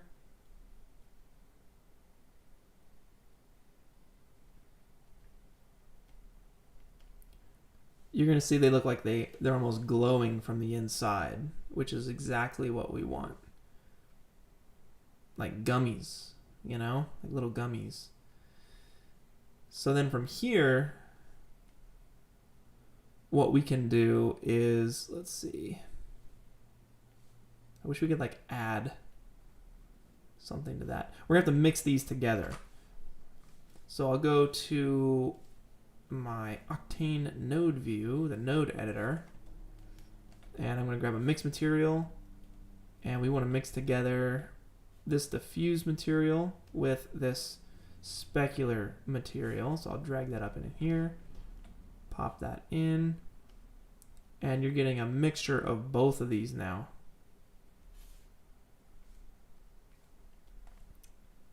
So it's the transmission with the specular. And you could crank the transmission to really, you know, get you something a bit brighter. But that looks gross.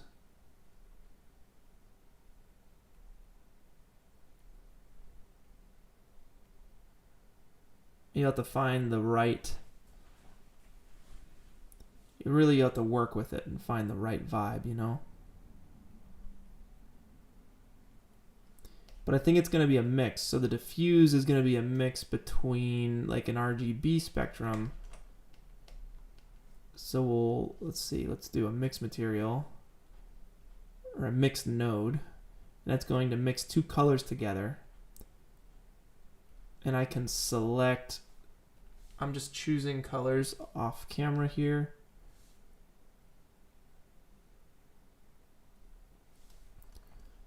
So I'm going between these two, and I can do that with like a noise or something. Octane noise, and that, oh, not noise, I want specifically Octane noise, because that gives you the UV options. Give it a projection node,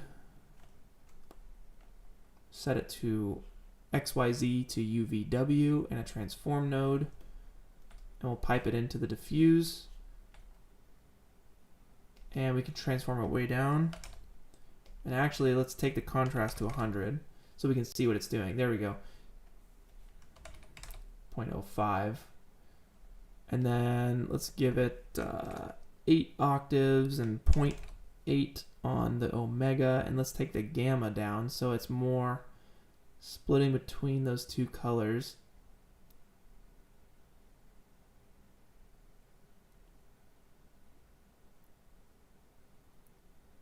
Yeah, something like that. And then we'll take the contrast down to like 20 or even 5 is good. And we'll make sure that's piped into the diffuse. So it's going between those two colors, and those are red grapes. So I need to adjust those colors.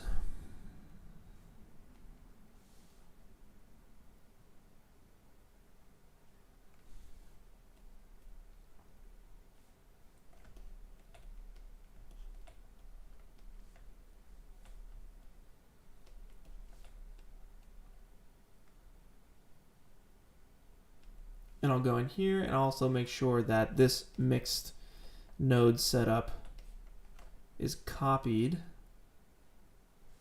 and pasted into the specular as well.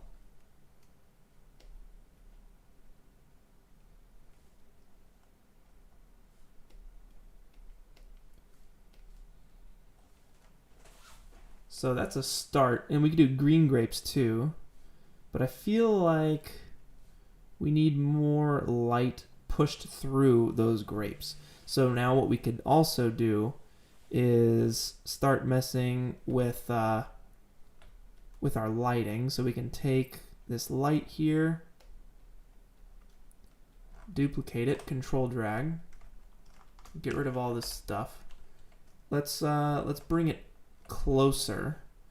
And actually, here's the trick. You can go to cameras, use camera, and set active object as camera. So now I am the light, and I'm coming in here, and I'm gonna just get right in here and shine it on these grapes. And we'll actually, I did the wrong one.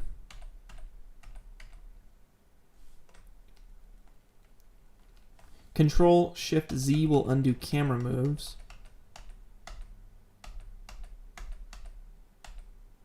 So we need to select the right light and then do that again. Cameras, use camera, set, and then we can get in here. And then we'll go back into our normal camera. And that light is way too intense. So we want to bring it down. And then maybe take up the intensity just a little bit.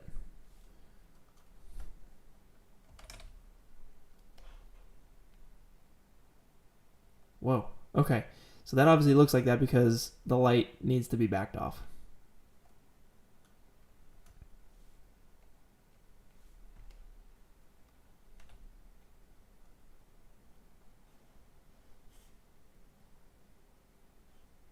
And for that, I feel like we would need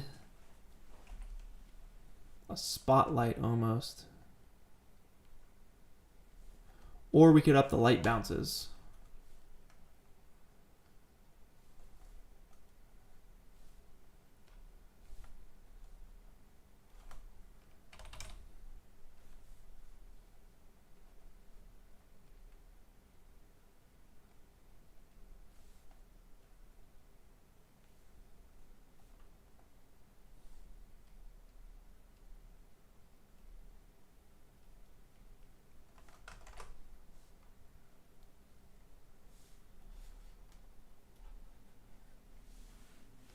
All right, so let's start building out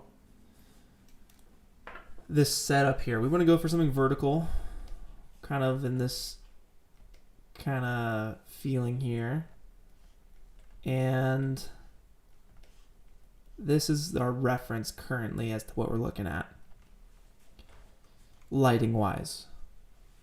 So maybe we need to build out like a series of like stacked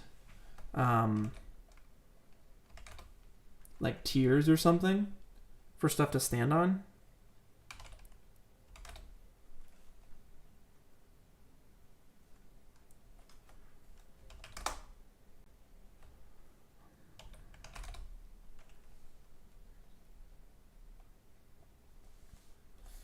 And maybe we find a background. Let's first look for a surface that we like. That way we can get away from this white look.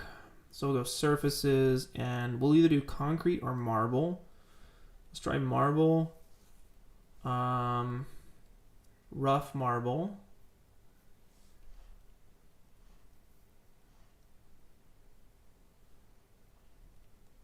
And I like the idea of something like neutral tone. Actually, this marble floor is not bad.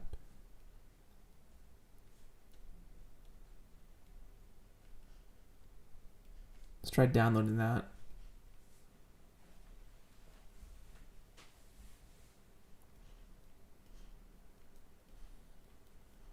And we can make it as shiny as we want. And we'll export it.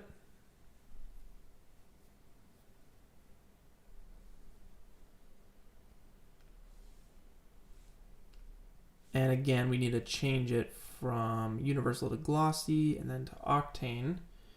And we'll need to make a couple adjustments. So I'll apply it, and you can see actually it looks really cool.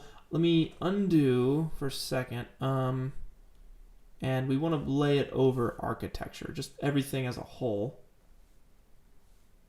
Why it's reacting like this? Oh, okay, I need to delete this stuff.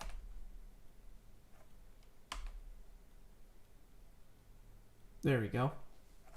So you can see the mapping is off here. Try to hop out. You can see it's stretched in certain places more so than others.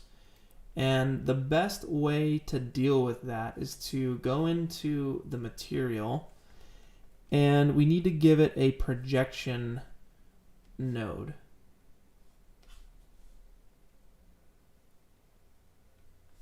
So let's see.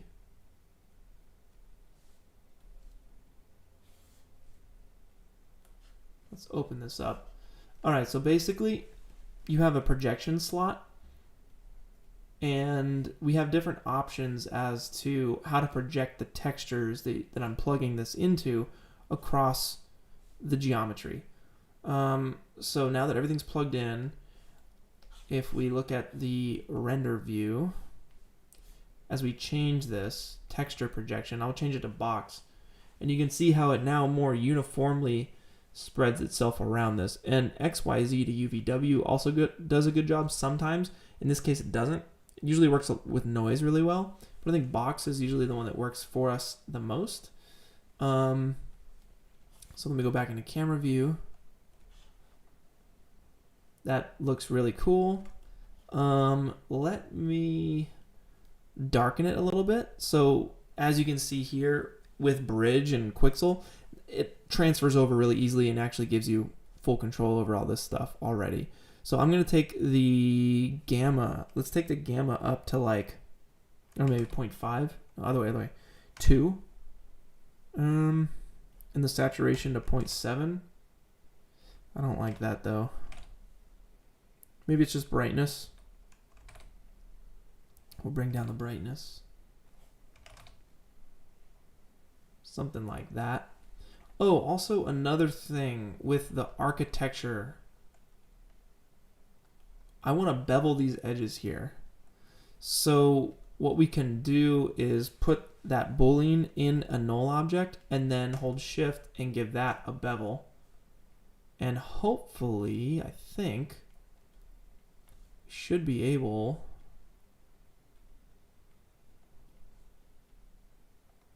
Yep. Okay, so that works, but it needs to be a single object in order for it to truly work. But then we have really janky stuff going on here. So maybe that's just, maybe we have to just move the cylinder around a little bit.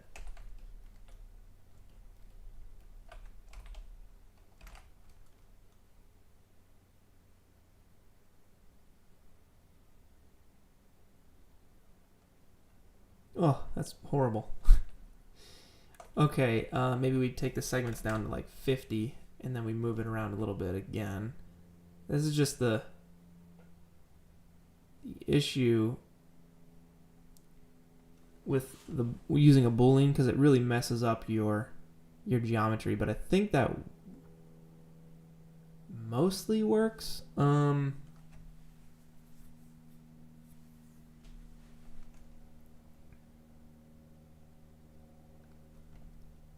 If we come in just a little bit.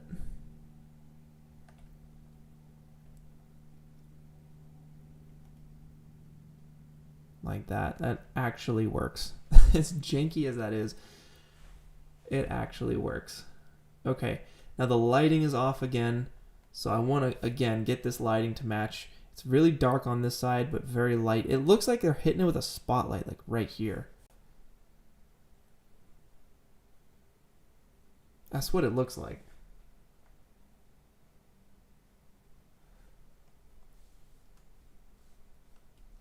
Well, the round edges on the Octane shader could work as well. Let me go in and let's take the specular. Let's mess with the roughness and specular though real quick, because we might be able to make this thing like really shiny and look really nice. Ooh, something like that. We're actually getting a bit of the reflection from the light. If I plug the roughness back in, I can get just a little bit from there, from that. And I unplug the specular. That way you're getting a little something from the stone. So that feels kind of cool. I like that. But let's wrap this light around a little bit more, this window light. What I'll do is make sure check camera is unchecked. That way I can hop out of my camera, go into my light, my Octane light, and I can go to cameras, use camera, set as active object. So I can kind of orbit the scene like this. Maybe turn down the light.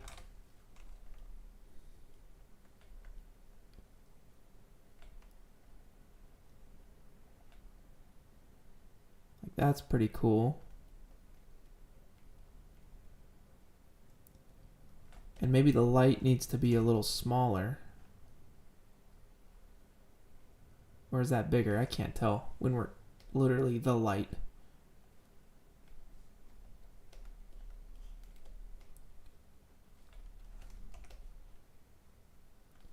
So maybe it's a little smaller, but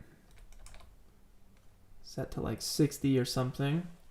And then we definitely need some bounce light down here. So what I would do, and also we kind of need a box as well. We need a box down here to be the actual, like, you know, the base of this. So I'll put that architecture, I'll put that in architecture so it's textured too. And then I'll give it a bit of bounce light by making a plane rotating it around, angling it, bringing it down here, and scaling it down. So we're getting this bounce light, very subtle. And if we give it a diffuse material, we'll be able to control how much bounce there is. So with, let's see, if I set it to 0, if I just set it to black, we're not going to get any bounce light. But if I set it to like a light gray, we'll get a little something, which is totally what you want. You want just a little something down there. And it'd be nice to see this cube. Oh, so the bounce card, we can see it. We don't want that. So let's select it, give it an Octane tag, visibility, and uncheck camera visible. So that way it's not in the way. And let's see at what point does this cube make itself known.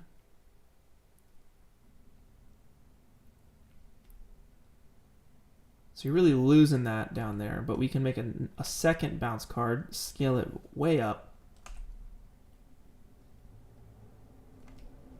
and try to position it back here. Make a second material and make it a little bit brighter. Put it on that bounce card, and maybe we'll see a little bit of the stone underneath here.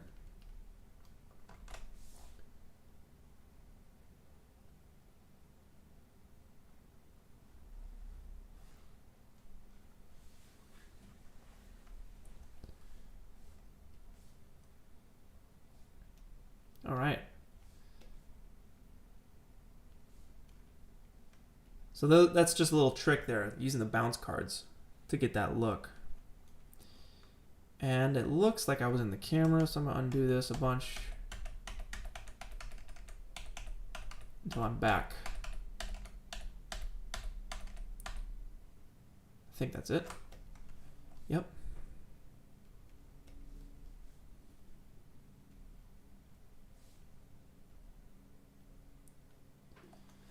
Sweet.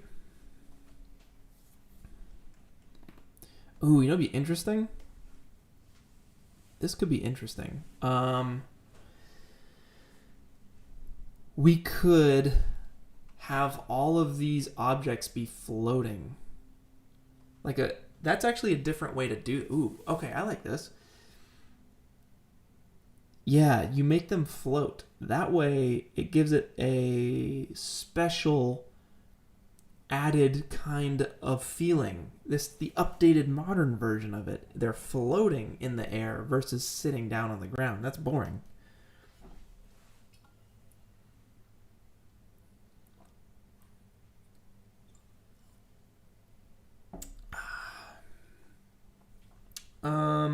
Art day. What do you mean? Can I move my window to the side? Wow, I'm really bright. I'm really bright, huh? Let me turn this down.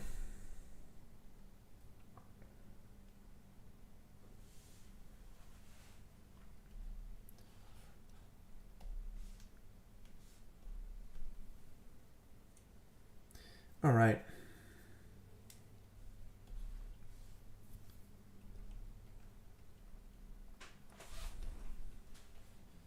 So let's figure out like a fun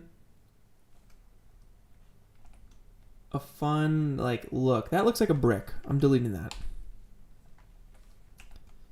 This guy, maybe.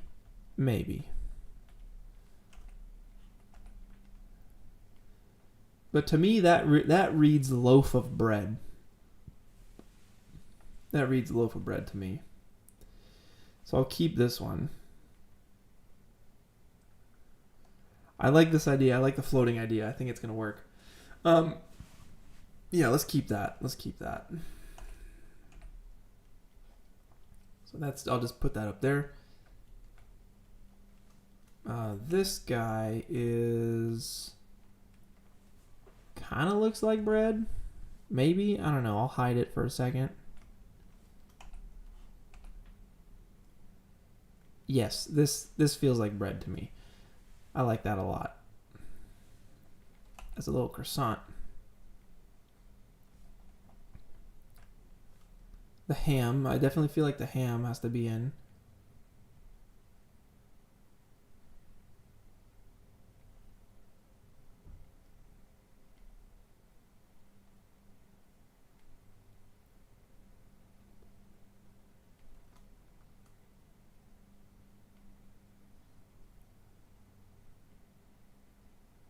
You gotta find the right angle for it. But we'll adjust all the angling and stuff in a second. But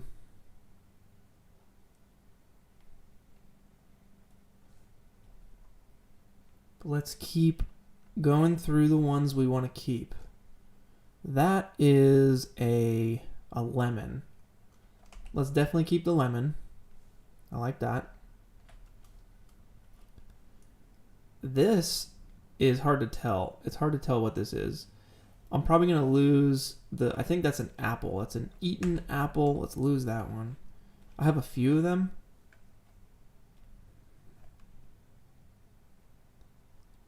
Yeah, let's lose that.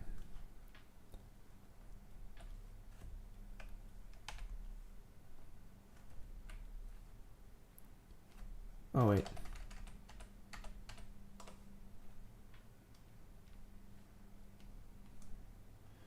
I don't know. Maybe I'll keep that. I like the shape of it. I like the way the light bounces off of it. This is just a straight up mango. That's kind of cool. A banana. I gotta keep the banana. I love that. Garlic clove. I'm down. A pumpkin. I like the pumpkin, but I feel like we should just use one pumpkin. And that's a pretty classic pumpkin right there.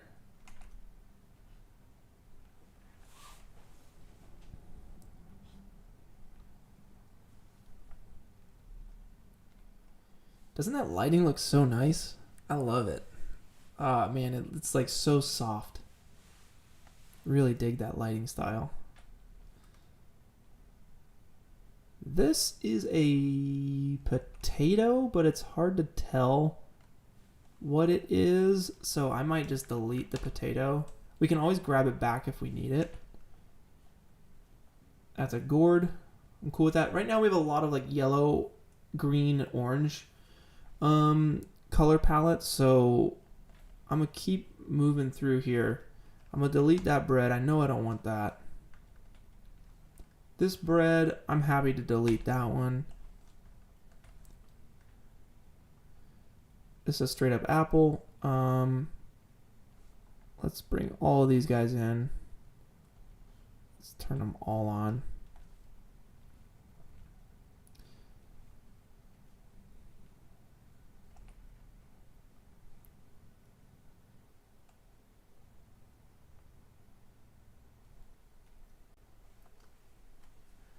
Don't worry, the pickle will happen. The pickle will happen. Ronan, what's up? Hey, we decided to actually have all of our ingredients floating in the air. I think it's going to be way cooler. And it'll be a fun take on the still life photography and painting that you always see. So that's the direction right now. That's a red apple. That's a very red apple.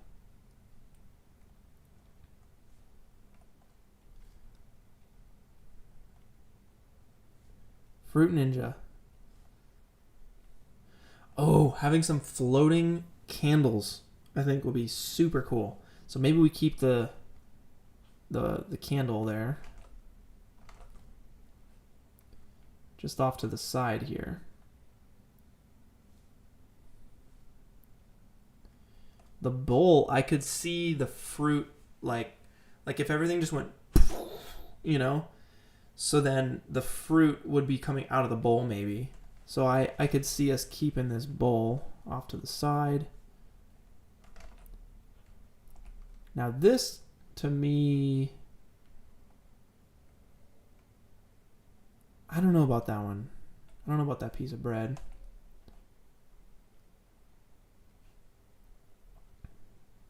We'll keep that bowl as well.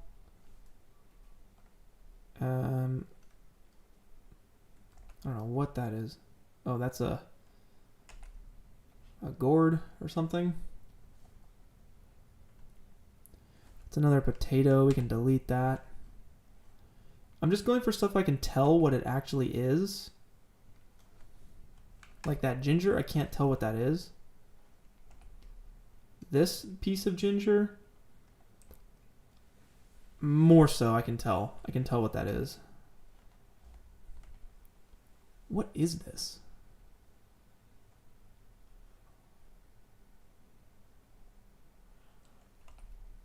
Oh, that's the pickle.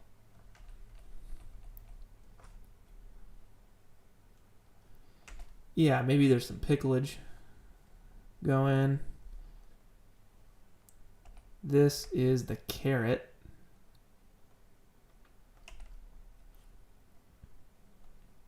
Okay. It's another carrot. And a cucumber.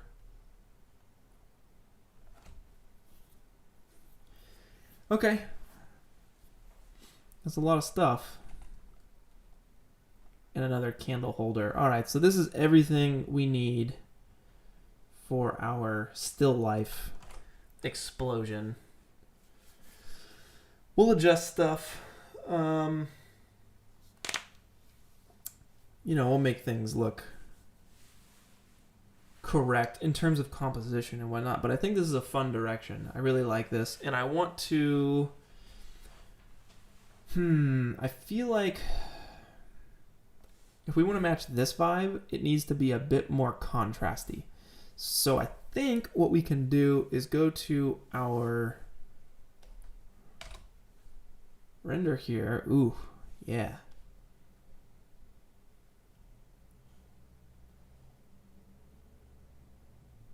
And turn up the light brightness and change it to, yeah, I think daylight 6500 is good. 4200,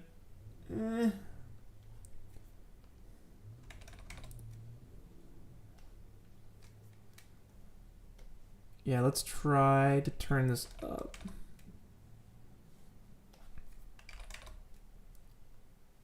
Something like that. I'm feeling that. I like that a lot. And then we can adjust the, you know, the actual color and everything in Photoshop later if we get that far, if we have enough time. We're already 2 hours in. Jay, what's up, dude? I shaved the beard. I did it. Yeah, man. Next is a haircut. I desperately need one of those. But yeah, Basila. I do the whole thing in stream. That is the point. That's the whole point of this. So I'm very excited. We're very close. We have everything that we need to do our still life. But Jay, what I decided to do actually is have it be floating in the air like this. I think if we can get a really nice composition in the air, it could look really cool. So maybe we try and do some sort of like explosion of fruit and vegetables. And I'll probably throw some nuts in there too as like different particles. I think that could be a really, really cool look. I don't know what would be on the ground. Maybe candles would be underneath or something. I don't know yet. But yeah, let's start placing this stuff. Maybe the heavy objects are down on the ground.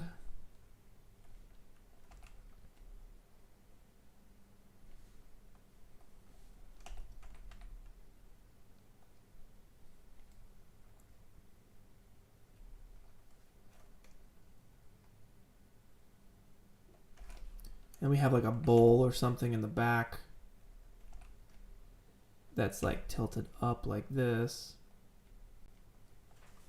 That's kind of blowing out all the different fruit. So we could have an apple. Boom. With like a, I don't know, too many pumpkins. You don't want too many pumpkins.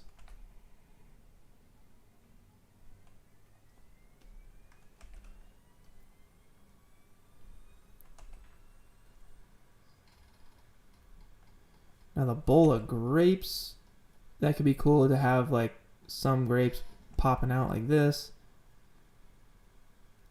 Some other grapes popping out like this. So they're just out there.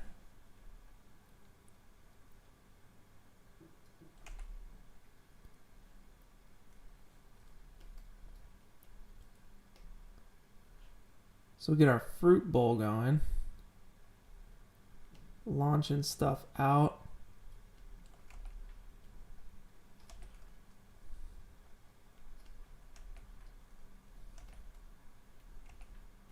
The banana.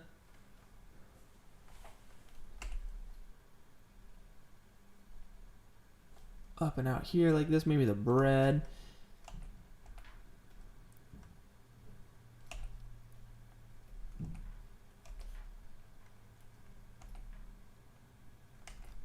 So this is gonna be probably the next 30 minutes is like placing all of these pieces of fruit here in an interesting way that feels right.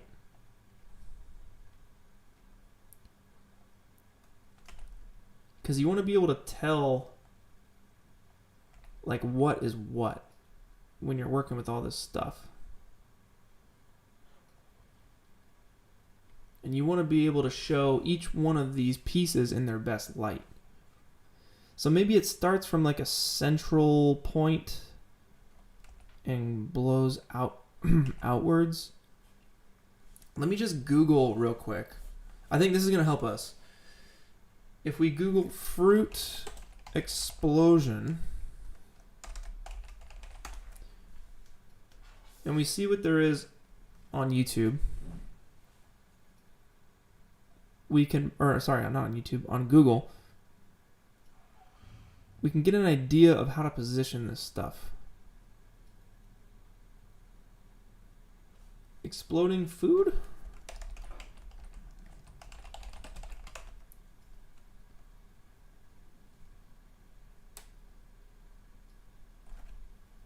That's pretty cool. That's a pizza going off. That's fun.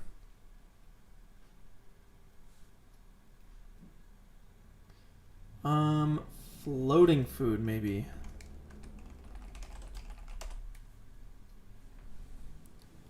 See, this works with like a burger, you know. Oh, this is cool.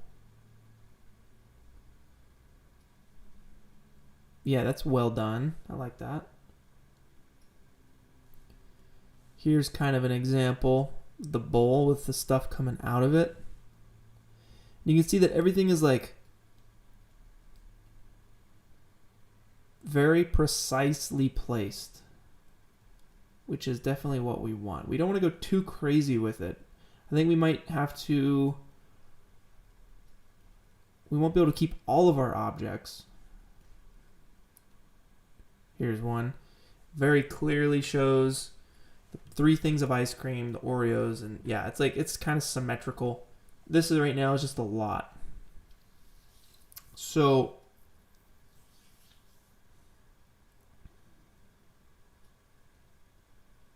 I think people know what a still life is. I think they get the idea. So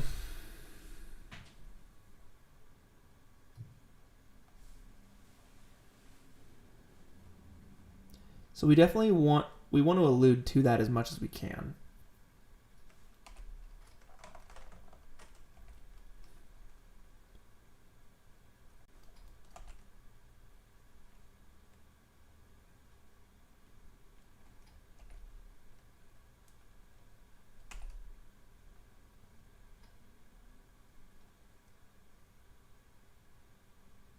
I think the grapes are classic for a still life. It totally like alludes to that. Same for, let's see, let's check our references. I mean, the pumpkins definitely. I feel like we need a bottle of wine or something too. That actually might help this process.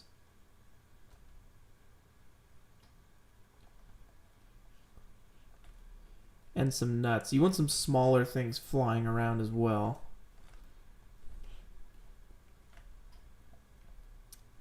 Maybe some leaves in the background. I think the ham is killing us.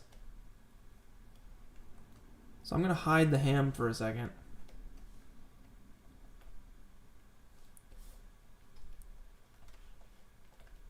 But I don't know. You got ham in this one, you know? Or at least that looks like ham or dead leather. I don't know. Looks kind of gross.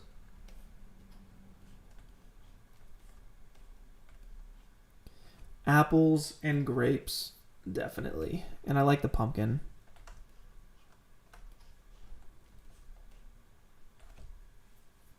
And maybe a platter and like a vase or something. So let me check. What's up, Casey? Yeah, a bottle with fluid coming out would definitely be cool, but I do not have time to do a fluid sim right now. He removed the ham? Dude, how could you? Yeah, the cucumber's killing it. Not a fan. Let's hide that. Maybe we'll bring the ham back. Maybe. Maybe. Okay. I want to find a vase or something. So 3D assets, interior decoration, kitchenware. Something I can put glass around that would actually look like it would be made of glass. Most of this stuff is like stone. Pictures. Tableware.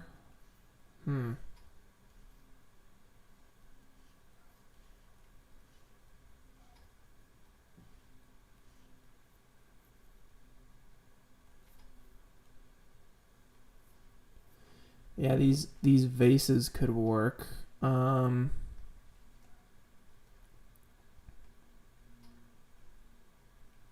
Maybe I'll grab this guy.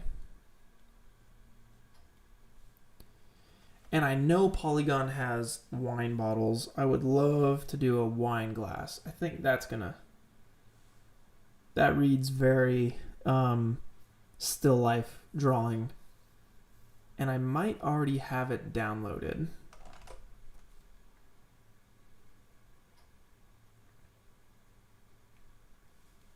Let's check.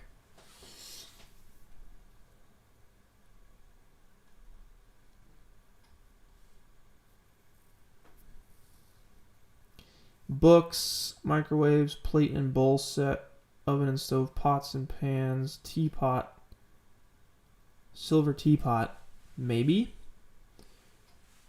Let's try.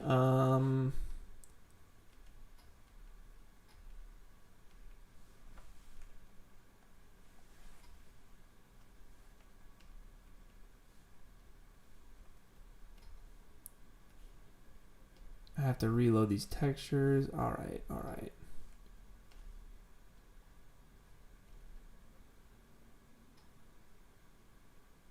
Polygon, teapot, silver, textures, 4K, specular, load. Ah.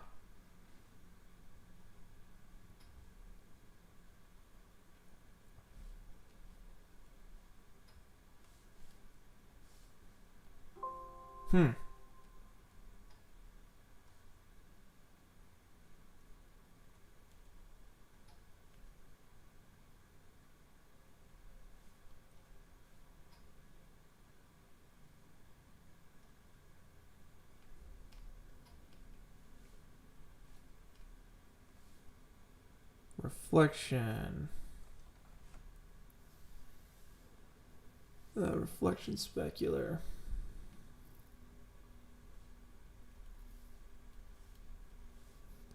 Gloss specular. And the normal specular.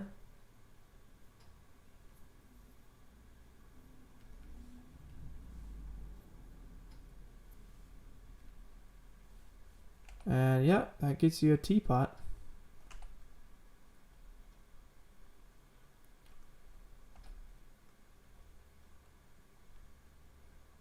But I don't know about that. I think you need the wine bottle. I think you really need that wine bottle.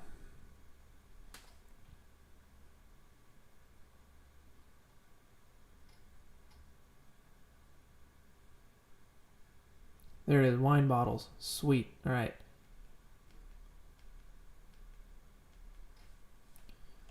Boom. Comes with 2, 3 of them.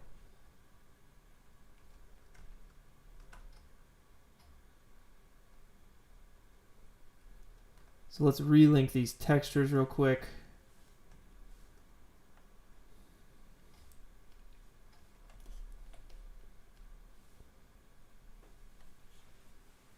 Polygon, wine bottles, textures. Dang it, why are these are all off? Color.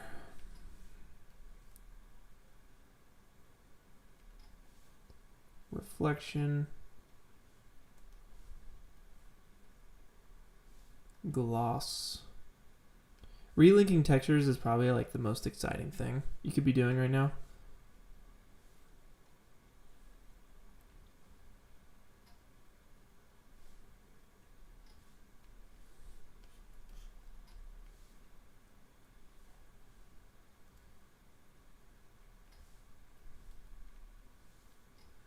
Reflection.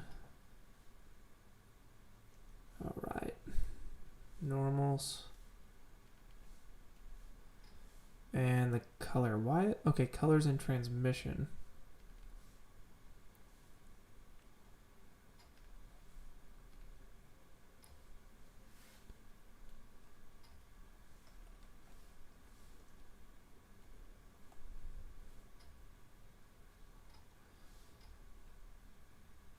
It doesn't look right. It certainly doesn't look right.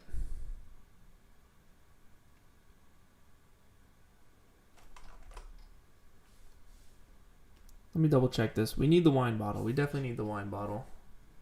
Let me head over to Polygon real quick.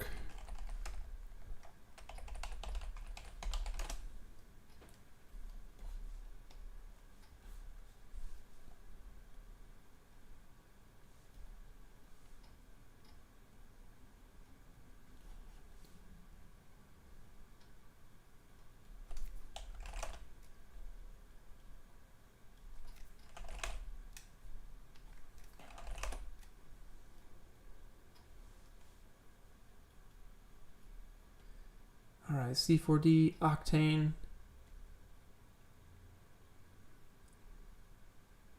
$4K is fine. Okay, let's give this one more shot, shall we? It's downloading. Get rid of these guys. I don't know about that teapot. I'll leave it in. That way we don't have to undo work.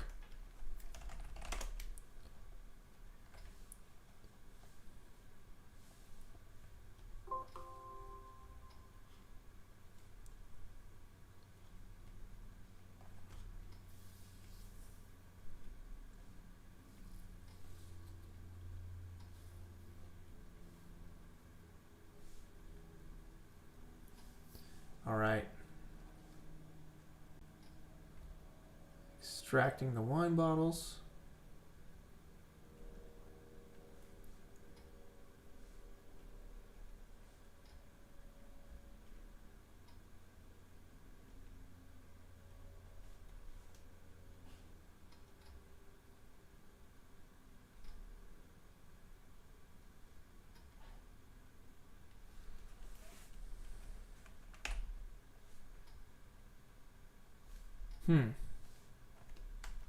I have to delete these.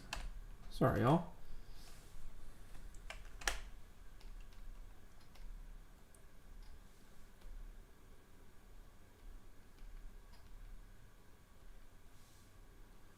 Let's see if opening it up on its own will do the trick.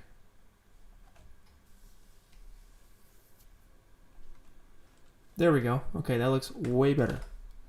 Let's copy these guys. We'll bring them in.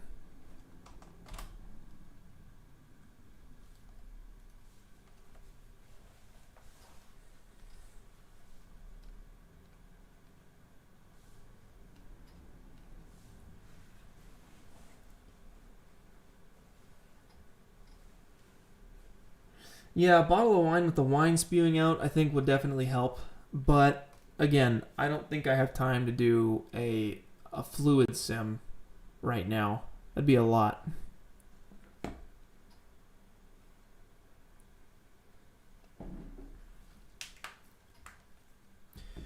All right, Bacilla. I like that. The pumpkin falls and hits the plate, and everything flies off just to add some story. Cool. I like that.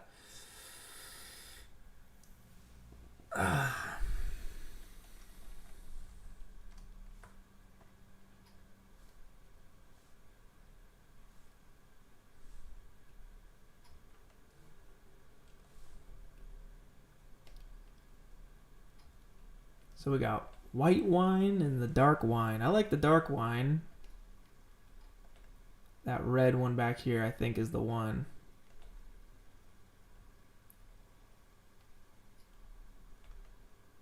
Uh-oh. Don't crash on me.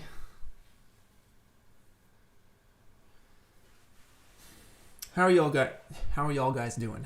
How's everybody doing? Thumbs up, everybody. You guys doing okay? Still hanging in there?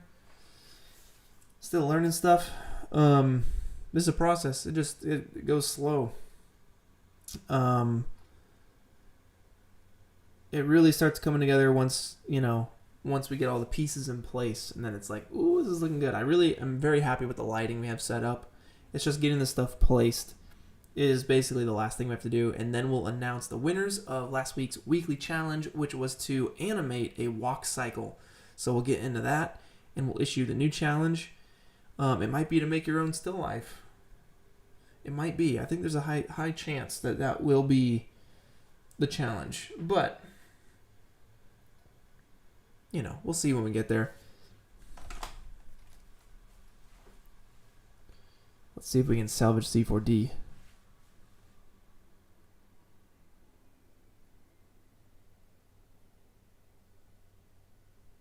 It's auto-saving the wine project file that's in the background right now.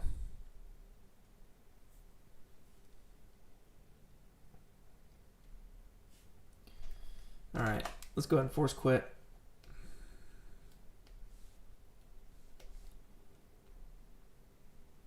And we'll do it. We'll do this thing right.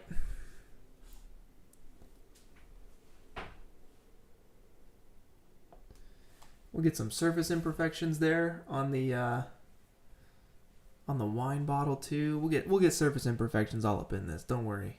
Just need to get the composition right, and then we'll go in for the details.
All right, we'll render our scene and we'll place our objects.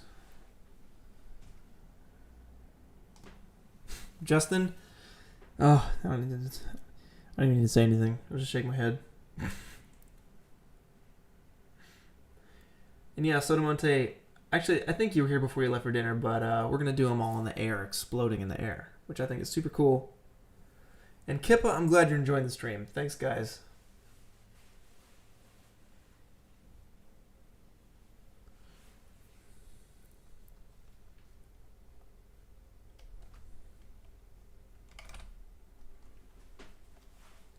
Okay, let's get our wine bottle going.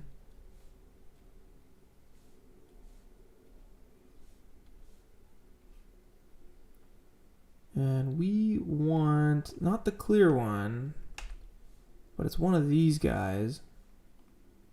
I think it's this one. It's the purple one. Or is that one green? I think that one's green.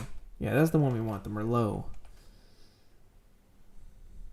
So let's try this. Let's try, we had this platter on the ground and it blasted, the pumpkin fell on this thing right here.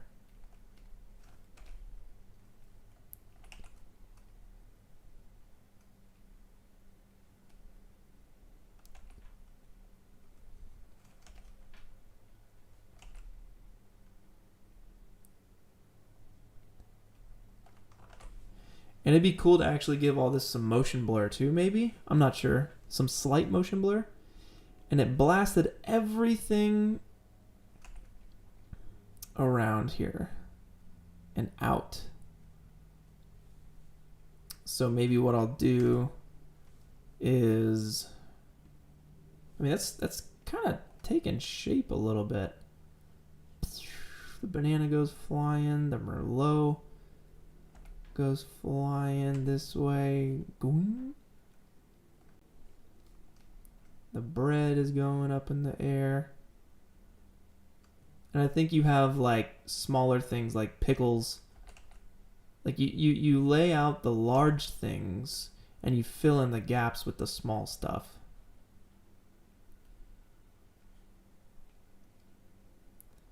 And you want to try not to have stuff in the way shadow wise of other stuff. Now the roll can go up here. That's very bright. That roll is very, very bright.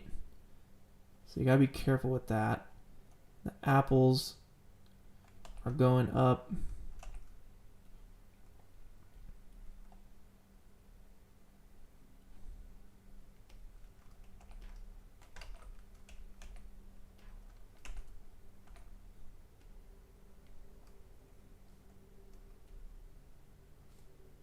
And the grapes. Maybe the grapes are up here. With the wine, I like that.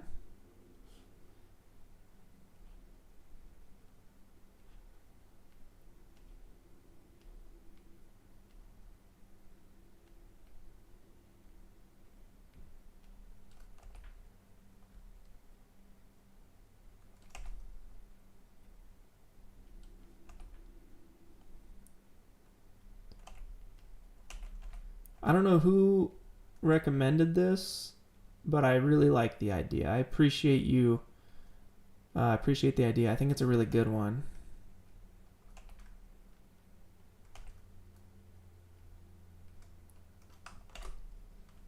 This is cool. I'm liking how this is turning out. John Malcolm, yeah, having some objects cast shadows on others might be nice too. As with having the clearest glass bottle near the front and seeing stuff through it. Agreed. Yeah, I think that could be pretty sweet. So we're gonna keep messing with it. Like, definitely this is like stage 1. Is getting all this stuff lined up like this. And then we'll have other stuff. We'll give it some depth in terms of like Z space. And I'll probably duplicate some of these things, like the smaller stuff we can duplicate.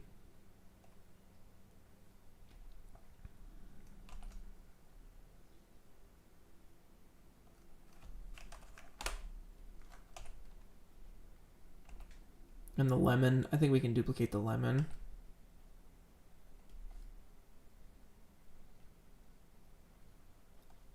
I feel like we can put the ham. This pumpkin could be maybe a little bigger. The ham could get right in here. And the bread can go up in here because it's a little lighter. This piece can maybe come forwards. And it will need some bounce light on this other side. Definitely need some bounce light on this dark side.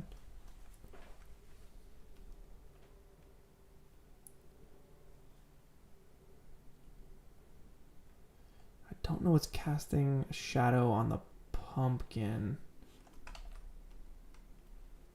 Okay, it's the other pumpkin.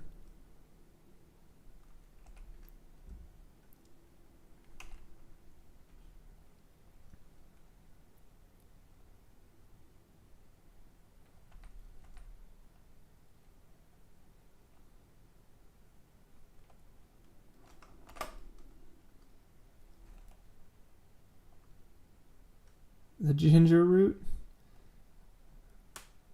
I think that's the ginger. Yep, that's a ginger root for sure. Get that thing flying.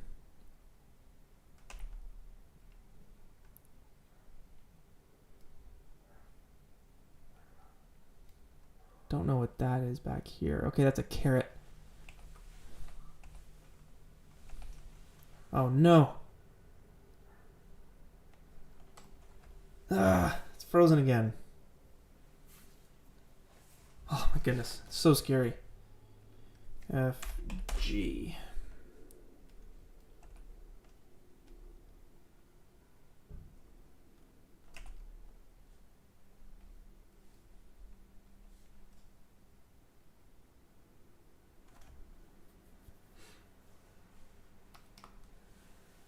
Yeah, I think detaching some of the grapes definitely is a good move. To have them fly like particles in the air. But I like our shader from this tiny little view we have right here. I think our shader looks really good. I'm going to do a green version too for these grapes down here.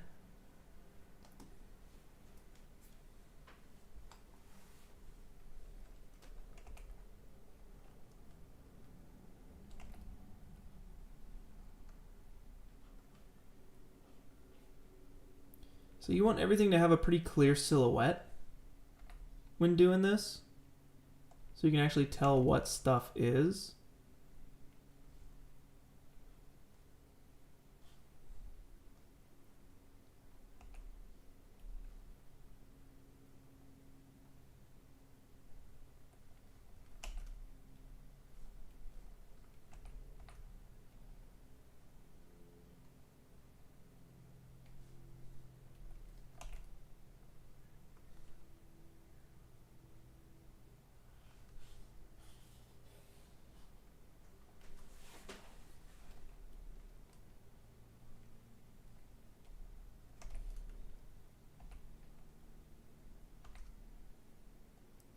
All a matter of finding the right angle, the right way to light all this stuff. That's the whole point of still life, is like finding the best angle for these things.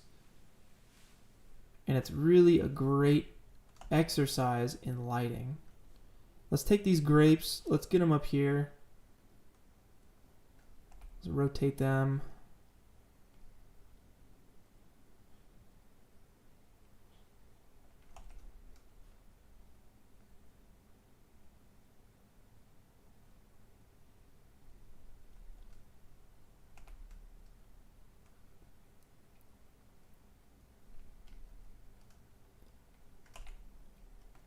And let's make a green shader for the grapes.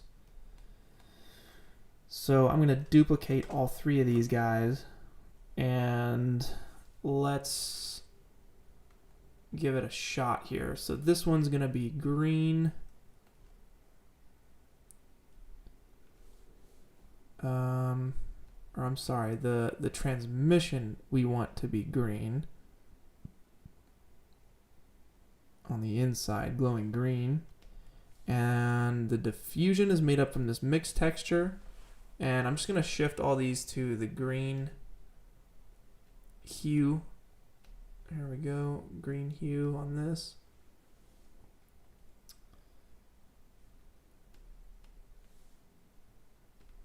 And it's going to mix between, let's see, this universal and the diffuse.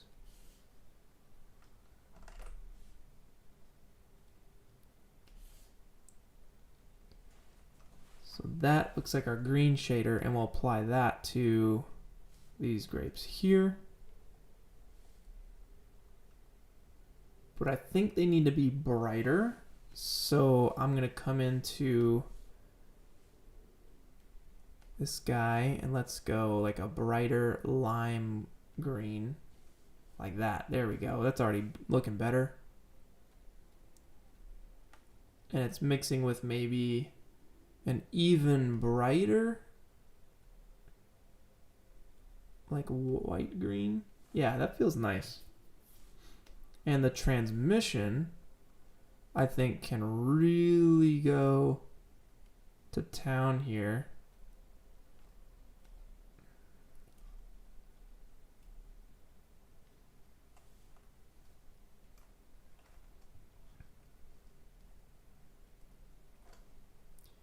And we can actually take out the lighting in our viewport to see things a little bit better. We can also, let's see, hit NQ to get rid of textures. So we can really see what's going on here.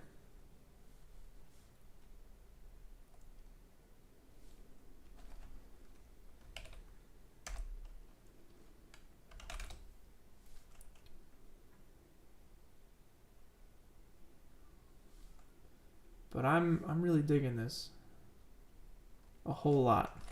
I think this is fun.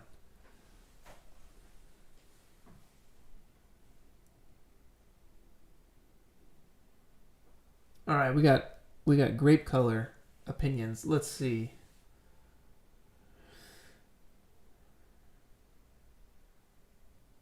All right, maybe desaturate the green so it fits the color palette. Okay, maybe, I feel like I need to brighten it up a little bit too. I think it should be less saturated and a bit more yellow. All right.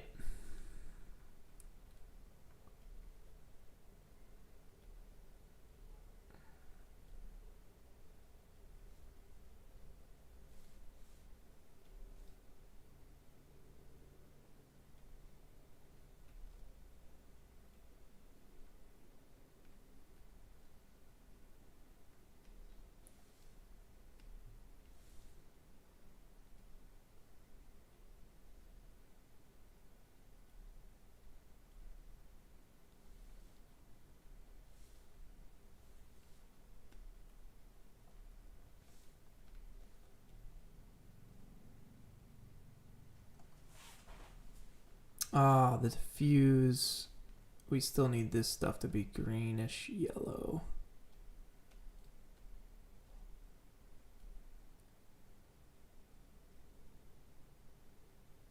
Those purple ones look really nice. That's because we probably used a reference. So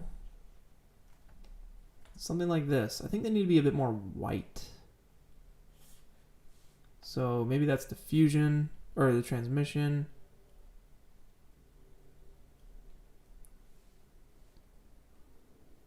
Something like that.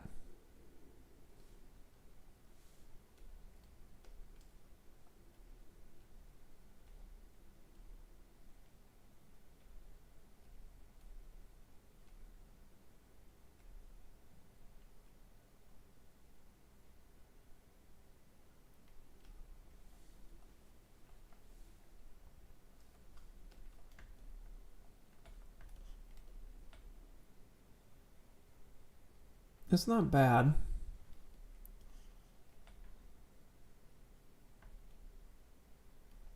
It's not bad. You know what we can also do? We can cheat and give it a fake light. And we'll set that to our active object so we can like literally get in here and just give this its own like special light, and then we can duplicate that. Let's see, let's duplicate that. I think, are we still a light?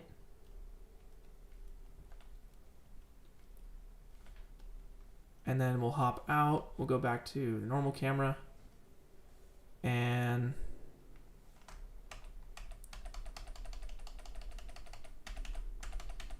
we'll lock our spot.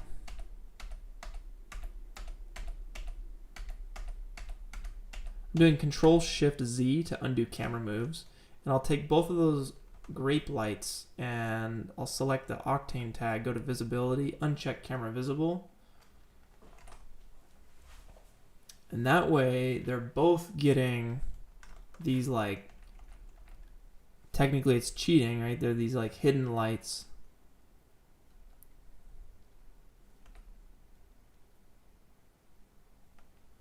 But they're boosting, actually here, I don't like that actually because it's boosting the intensity of the background back up. And I like the fact that that's hidden. So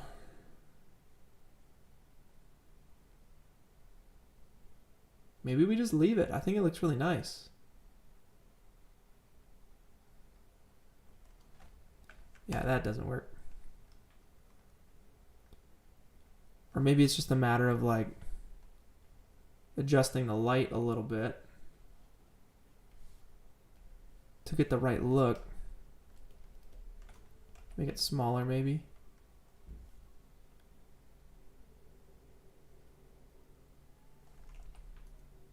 Rotate it around.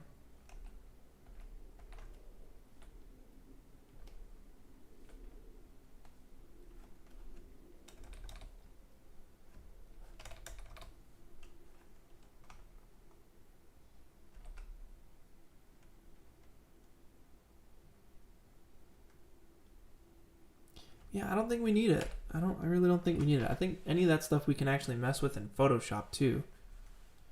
Let's try and get a bounce card though to get the dark side of these fruits. So let me actually just use the one that we made.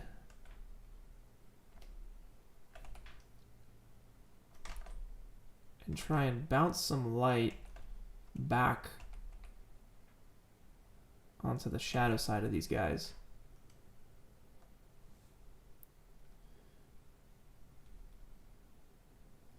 And we can adjust the material that's on that to bounce more light. So right now, if we take it all the way up to white, you're gonna get that bounce light really intensely. But setting it to 0.5 to get half of that.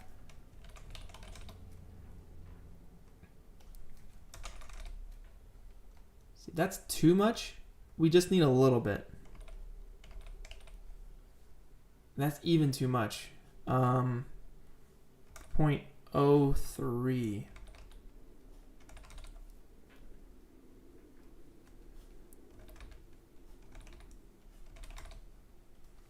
Maybe something like that. And I still want to feel out the positioning of all this stuff.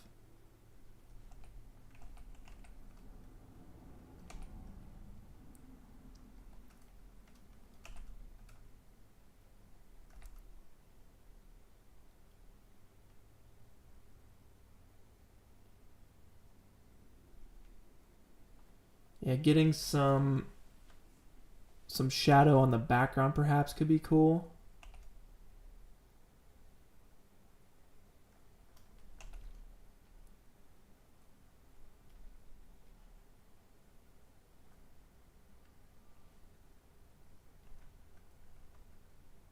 And then duplicating stuff.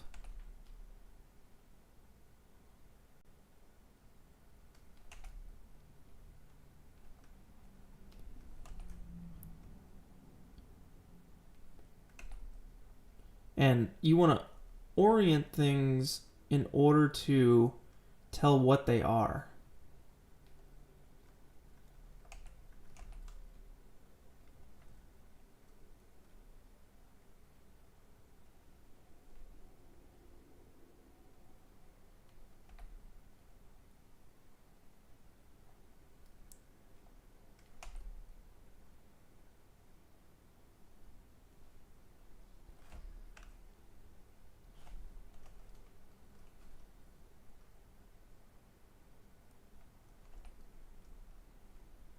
Now, where's that garlic?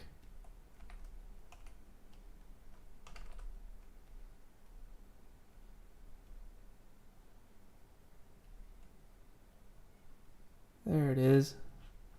I like this garlic.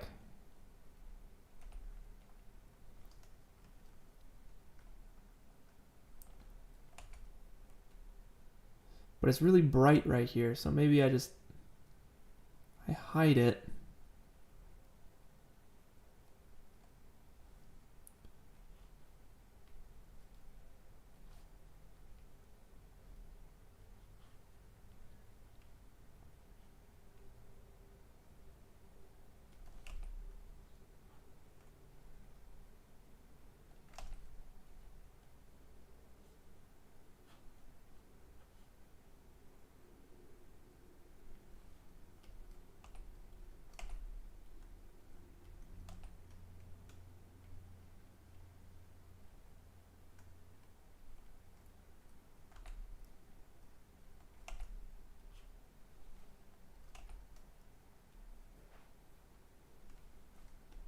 And then maybe this bowl could be like launching, maybe it's launching the garlic or something like this. Use the transfer tool to get the garlic in there. Duplicate it.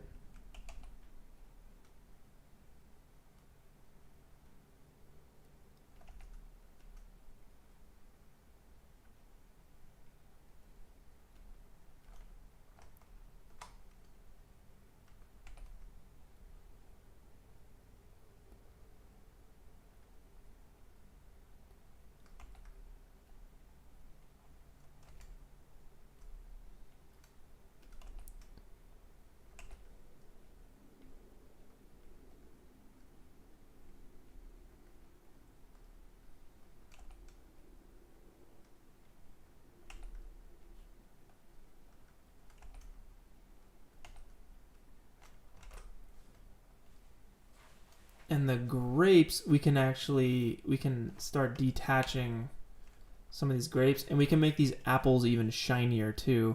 So maybe go into, like, say this apple texture, this green apple, and let's go into its actual material.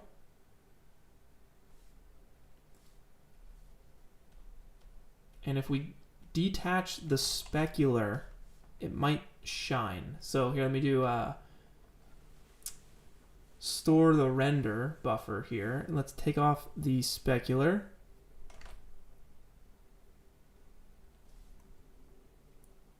And see how it changed.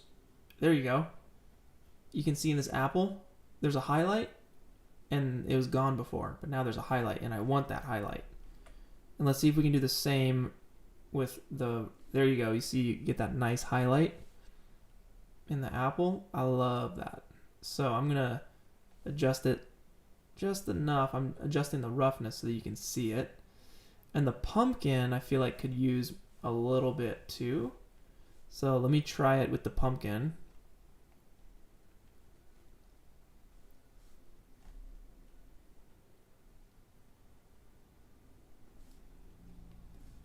Just a little bit. It always feels like, it feels nicer when you have a little bit of that reflection. You can see it here in this pumpkin. It's a little bit in there. It's a lot on that one. A little bit on these guys, some on these guys. So there's always a little bit of reflection that you want to keep. So I'll detach, there it is, detach the specular. And if I take the brightness of the roughness all the way down, you'll get like a plastic pumpkin. You definitely don't want that. I think setting it to 1 is fantastic. That looks really good. It might be able to come down just a little bit. So if I plug in the specular, and then maybe I just bring the specular, the power down. No, that's not doing it. The specular, let's see if I go to the index is 1.3. If I go 1.1, it's going to come down a little bit. So maybe we just go to the specular little tab here and we go 0.5. So it's just half the amount. And we do like 0.8 on the brightness for that. That feels good to me. And let's do this other pumpkin here.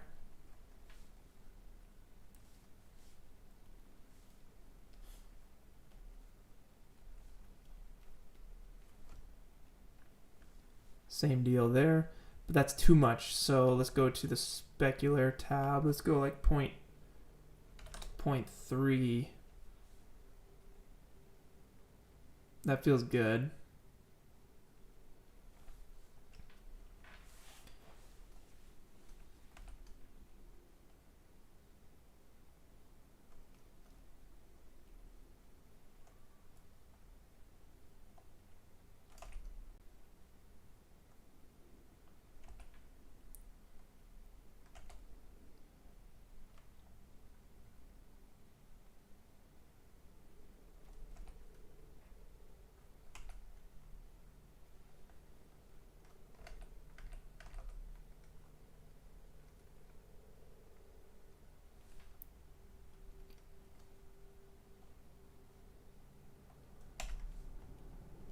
So I'm going to go to top view for this candle piece so I can rotate it perfectly on its edge.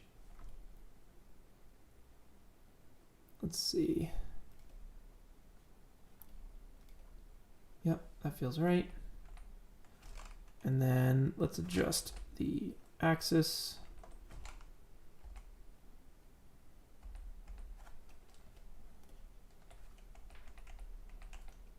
There we go. So we can tilt it off axis like that. I think it's pretty nice. And this little guy can go.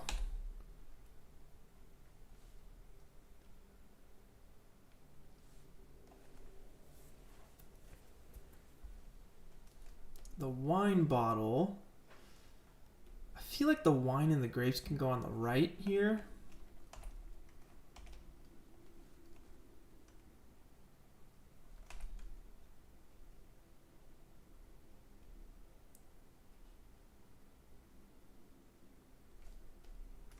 So I like the positioning of all this. So I'm going to keep it and just move it over.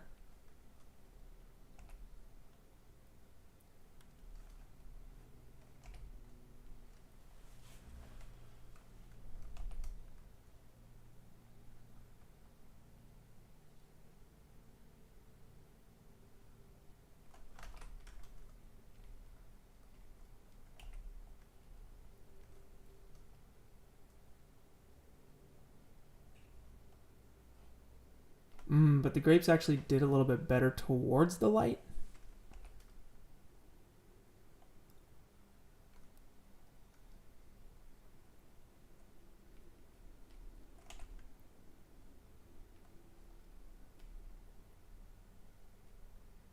So maybe we take the red ones and we bring them towards the light because they're darker and they need more light.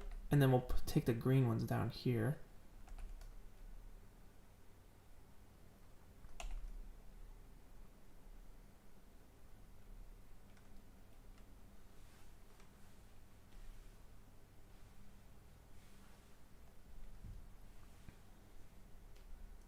This thing's throwing me.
Kent, yeah, dust and some atmosphere will help soften and make it more painterly. I agree.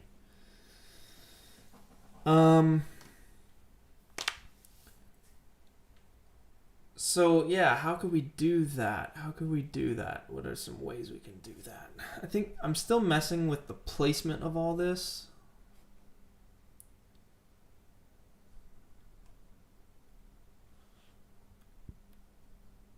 But I agree with you. I'm still doing the touches here on the.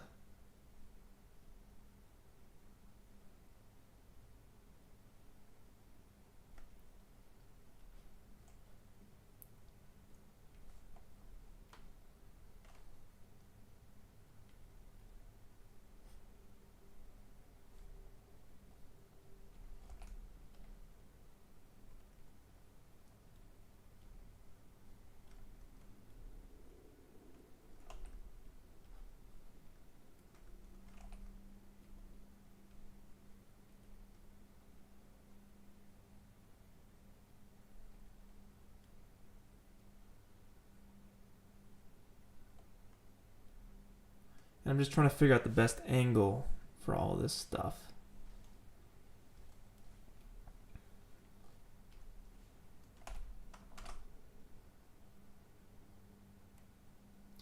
And some motion blur could be really cool too. So some things I want to do. I want to take the grapes and blast them across the scene, and I think that'll do it. Like maybe I'll grab some nuts and do that with that, but let me go into the green grapes index and let's just set that to 2. So they're a bit more reflective. I'm gonna take them away from the wall just a bit.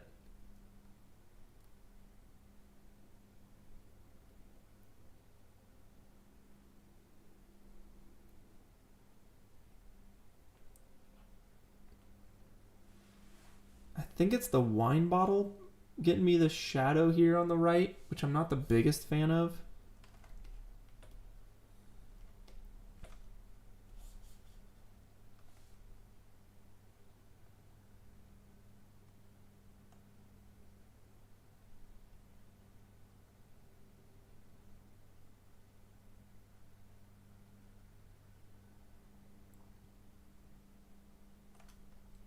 The candelabra I'm not feeling too much either.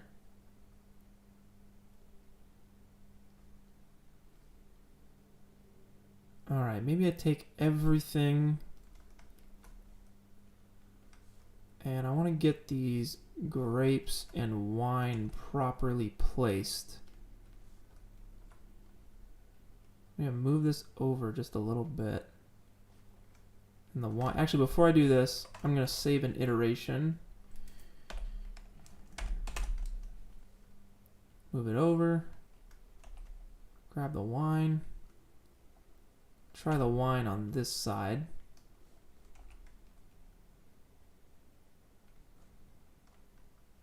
Don't think it works as well actually because it's dark and the scene on that side is dark. Dark on dark does not work. So we actually need lighter on the left side and darker on the right side. But I want to get rid of that shadow here on the wall, which is being caused by the wine bottle. So maybe if I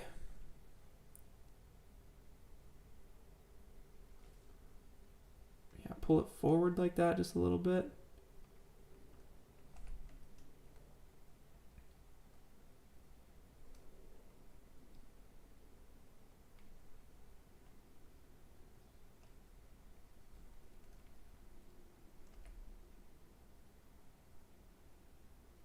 And this apple, I feel like can go.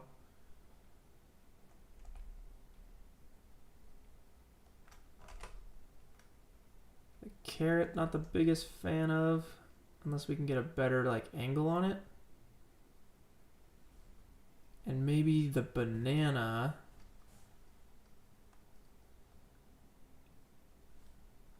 Let's see.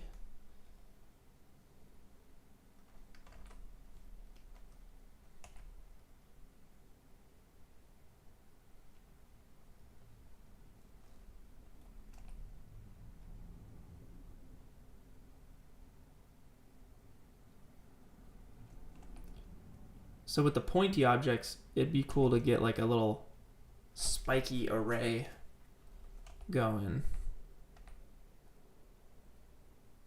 So they're kind of like the explosion lines. They're the anime lines, you know, but you're doing it with the veggies.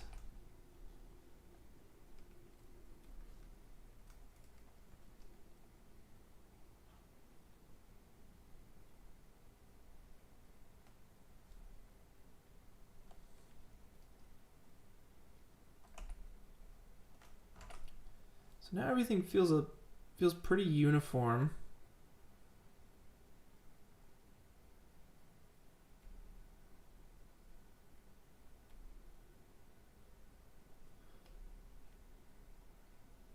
And I think it's time to get these grapes split up, and I'm actually going to try that same trick on these guys to make them a bit more, woo, that's a bit intense. 1.5 maybe.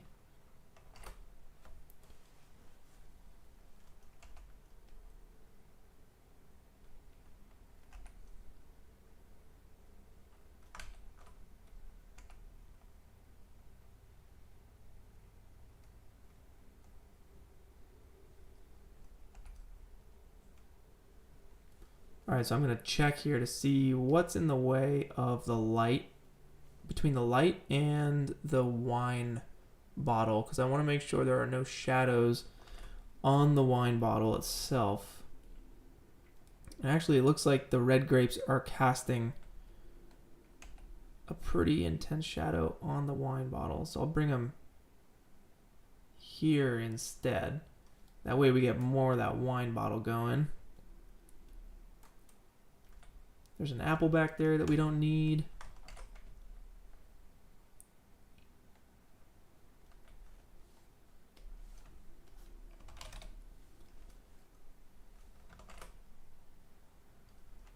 And that's not bad. I think we can get rid of this guy.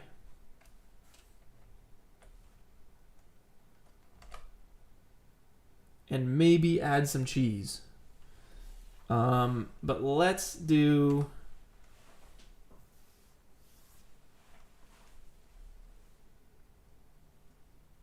some grapes flying around the scene.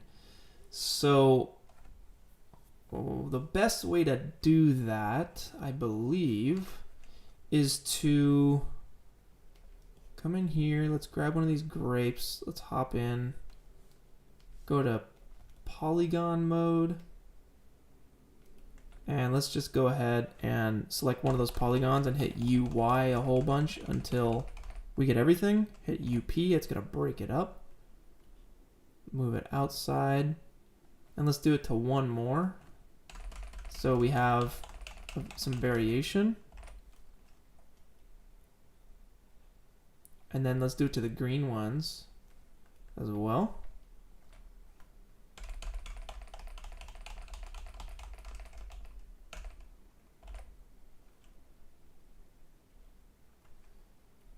And one more.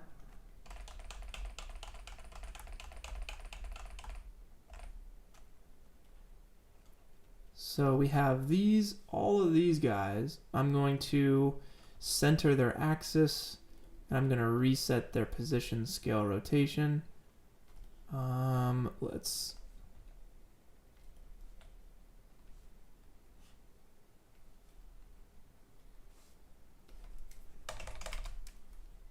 try and get this right. Point center. Reset PSR.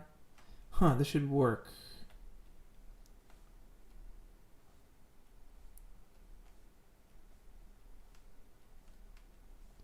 So all four, reset PSR. And we got some grapes right here. Cool. So what I'll do with that is basically put these in a cloner. So I'm gonna hold Control Alt, pop it in a cloner.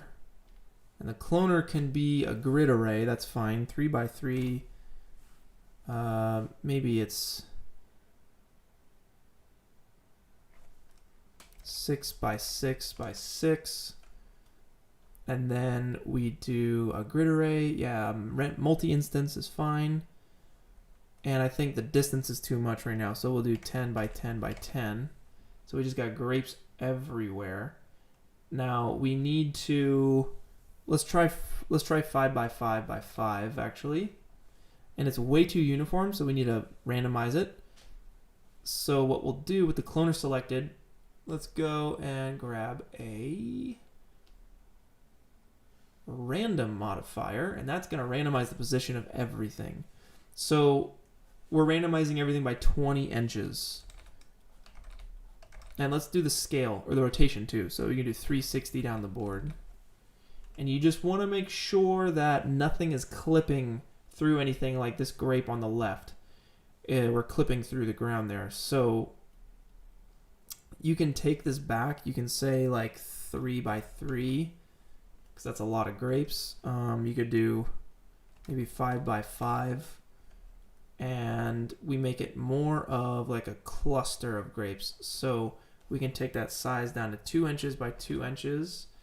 And the random effector that we have, we can take that to 5 inches in every direction. So it's more of a cluster of grapes that we have here. And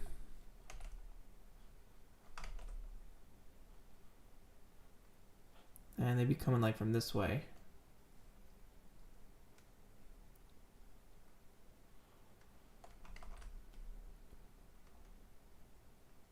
Something like this. And I think we can go a little bit larger on the spread. So we can go like 8 by 8. That's not bad, actually. I think that's pretty cool.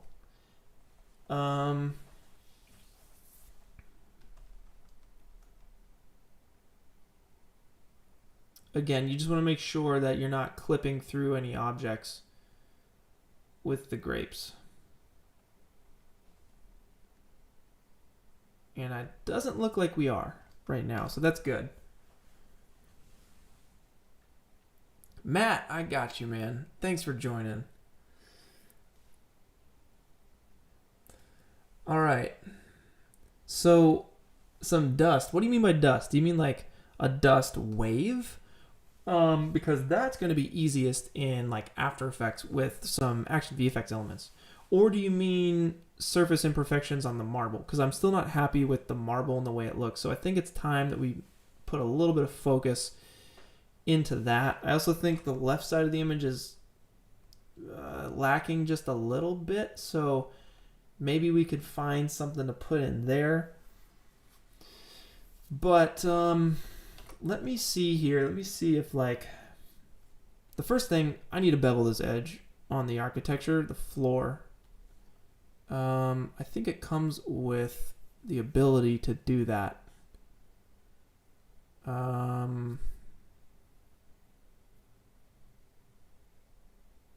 Let's see, bevel.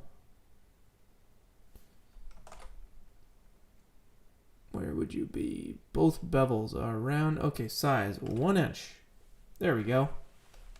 So like 0.2, 0.1. See how beveling the edge gets you a little bit of highlight. Without it, you have no highlight. And your renders look very fake. But when you do even the tiniest bevel, 0.1, you get that nice little edge there. And it looks really nice.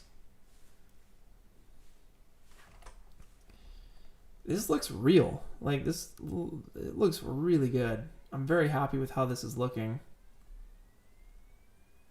Oh man, it looks super cool. Okay, so for the background, I'm wondering if we can actually cool off the background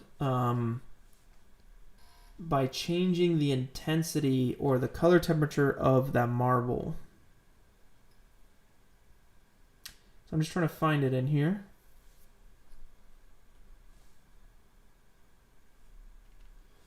There we go. Even if I gray it out, let's just say I take the saturation to 0, it's gonna look cooler because of the contrasting, you know, colors in the foreground. But I don't think I want to quite do that. Let's take the saturation back to 1. But let's take the hue around and see what we can get. All right, so that feels very blue.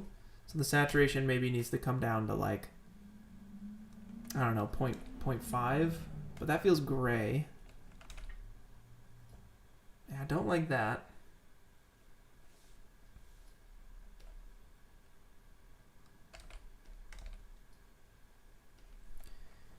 Negative 0.5. Whoa. Negative 0.1. So that's a red.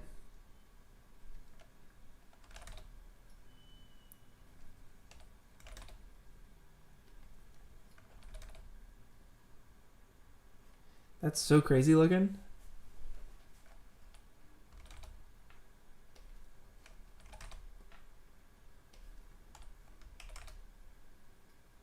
Wow, that looks really fun.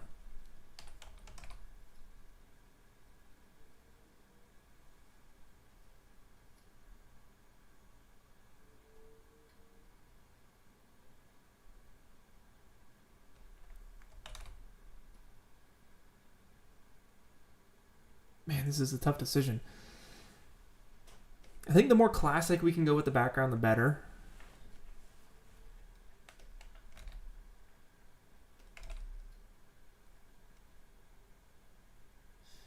And maybe,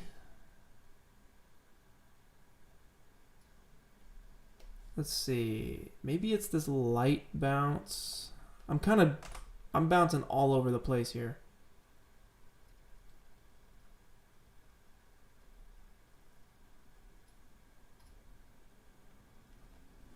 Okay.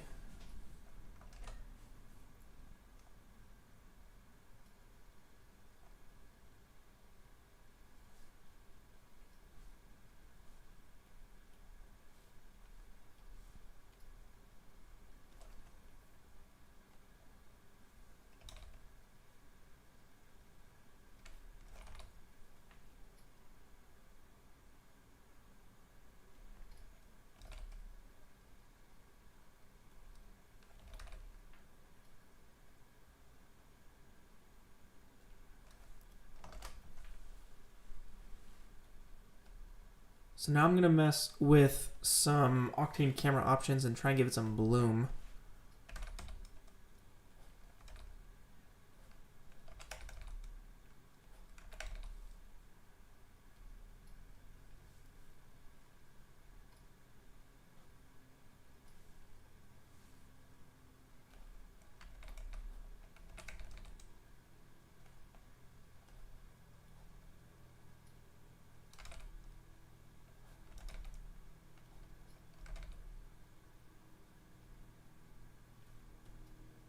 I don't know why it's not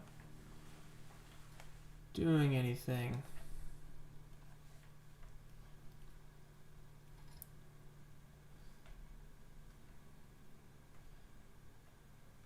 I wonder if depth of field would be cool too.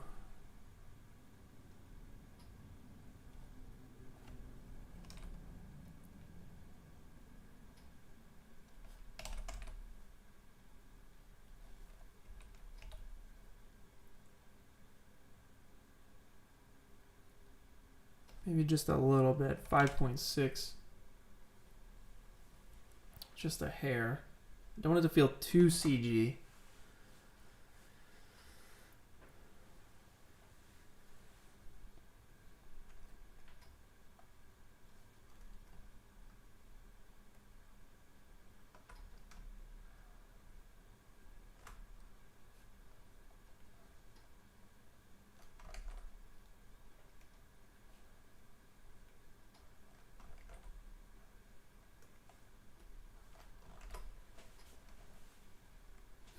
Okay, let's see. What could this use? It's close. It's very close. This is when I just sit here and figure this out. A spotlight could be interesting. Let's try and...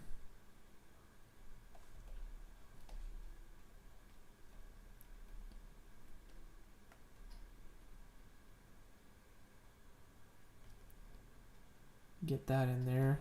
See what this looks like. Yikes. That's intense. Okay, I definitely don't want the volumetric look. But maybe that could help. Let's see. Let's see what we can do here.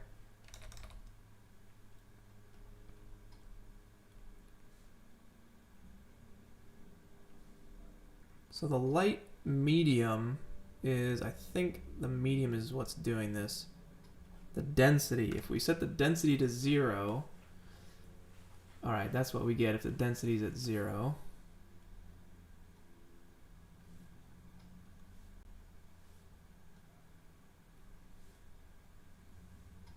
Definitely a fan of the soft light.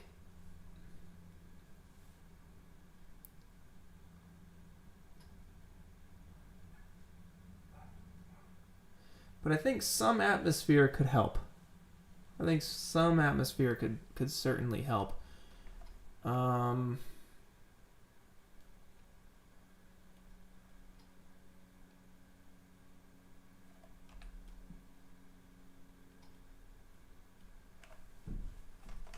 let's try fog volume. Let's go for it. I'm just trying to think about this here. Boom, there's a fog volume. Medium density, let's go 1. And the voxel size we can set to 100. Push this back.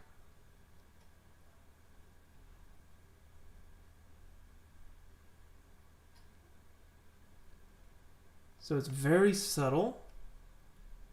And if we set it to like, wait, where'd it go?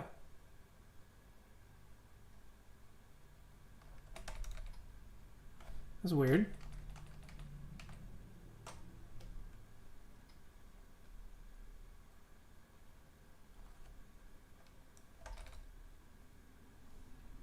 Okay, I think I just hit the wrong button.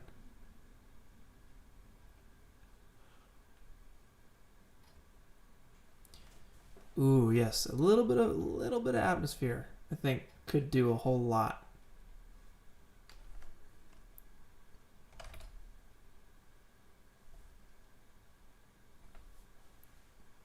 That feels very nice. And we can take the scattering and give it a little bit of blue. And I think that'll give us the blue we're looking for. And it's very similar to this coloring here.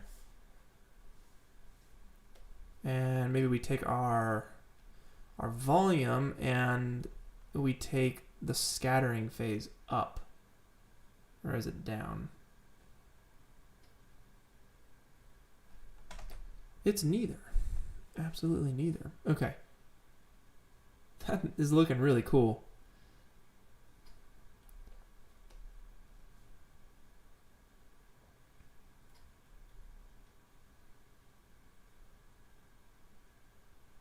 I'll get the light pushed a little more.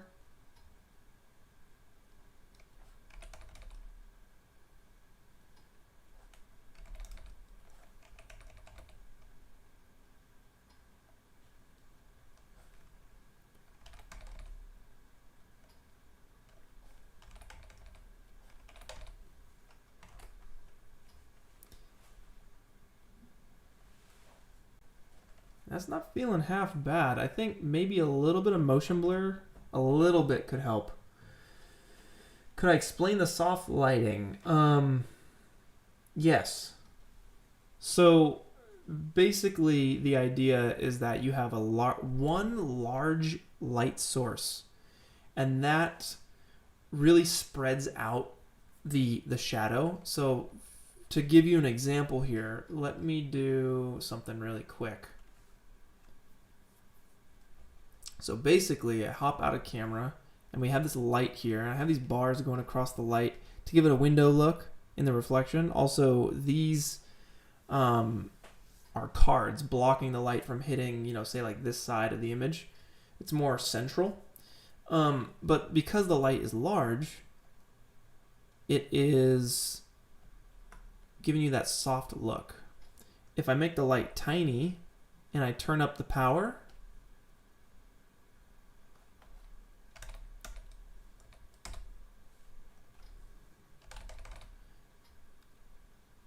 whoa.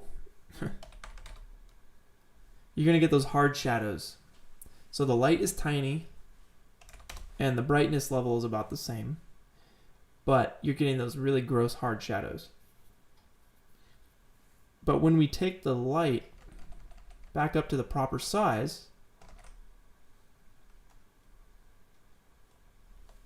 you're getting really soft shadows, which is exactly what you want.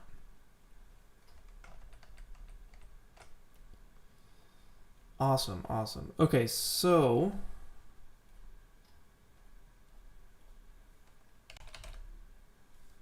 let's go ahead and hop back in. And I think I figured out the issue with the post-processing, because I'd love a little bit of diffusion as well. I think the fog might be a little heavy, so 0.075.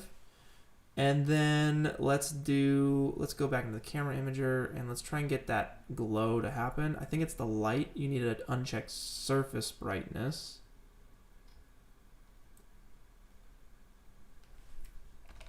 Come down to maybe 75.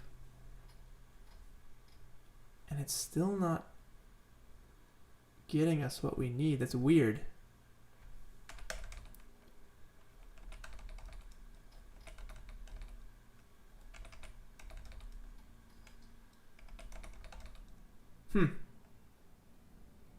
Yeah, I don't know why my post-process isn't working.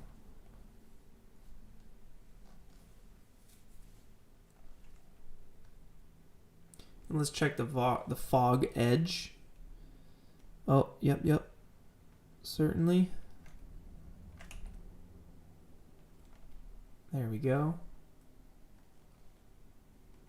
Thank you for that.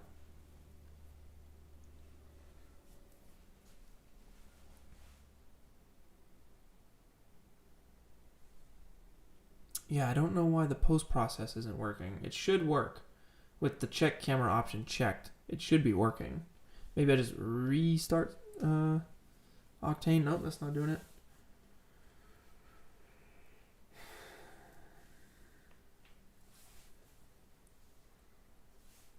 Ooh, the GSG 3D dust. Could be interesting. I feel like I want to do all that in After Effects, though. This looks pretty good to me.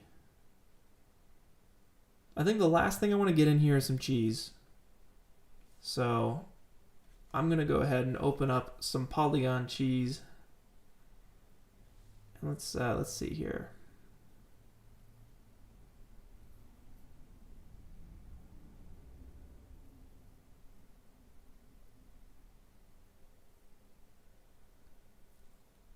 Do I not have any? 2 seconds here. Let me get some polygon cheese going.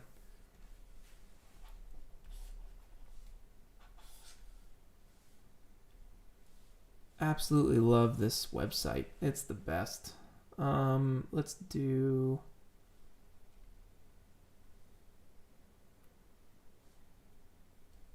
models and food. And we don't search for wine, but we want to find, here's a cheese plate right up in here. That's some good stuff.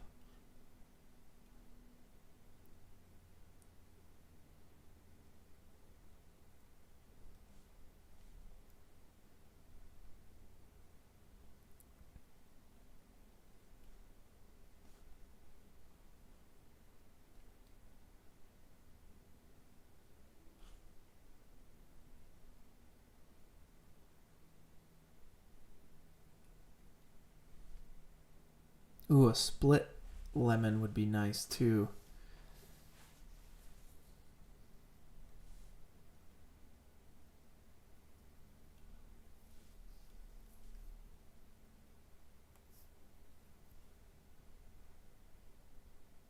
Let's go for the brie. I'm a fan.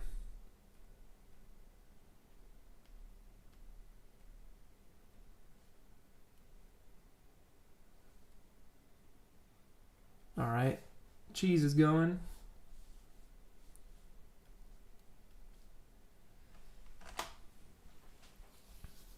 And let's check the marble texture and let's move around the transform here.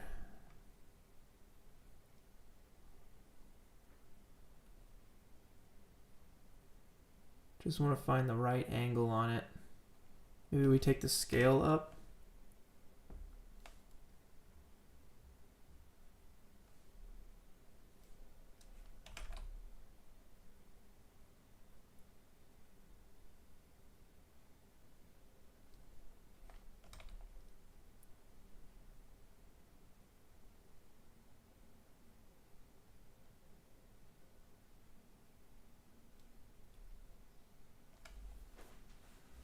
Not bad, not bad.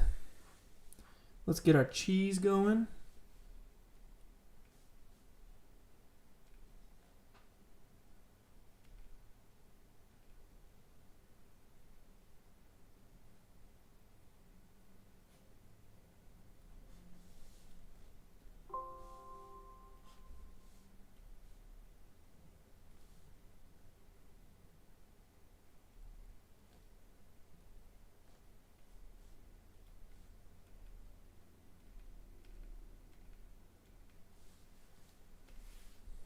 Bam.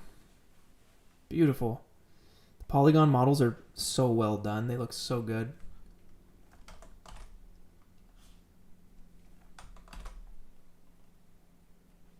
Boom, we got our cheese. And I'm gonna close this down, close project. All right. So we need to find the premium angle for our premium cheese. As soon as the program is not frozen, we will do that. I'm very excited about this. I think it turned out really nice.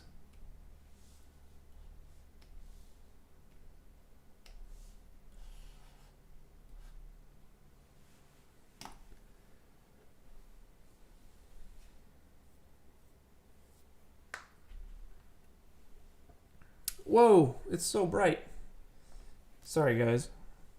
Y'all gotta tell me. No, it's on auto settings. It's just because it keeps getting brighter out here. I should just set it to auto, to be honest. All right. Thank you, thank you. Tom Moore, yeah, I'm getting R23, man, for sure. I'm stay up to date with C4D. All right, we got our cheese in. Let's scale it up. We don't need the whole piece. You definitely want the Pac-Man.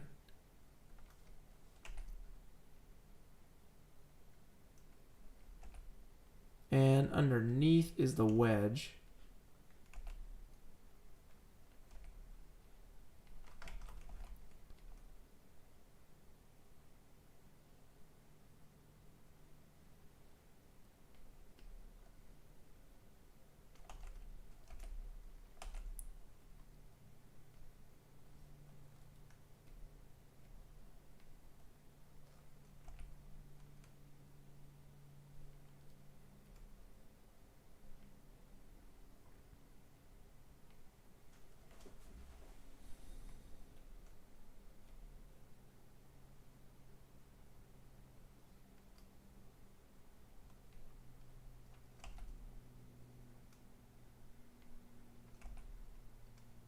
Maybe it's like rolling off the edge or something.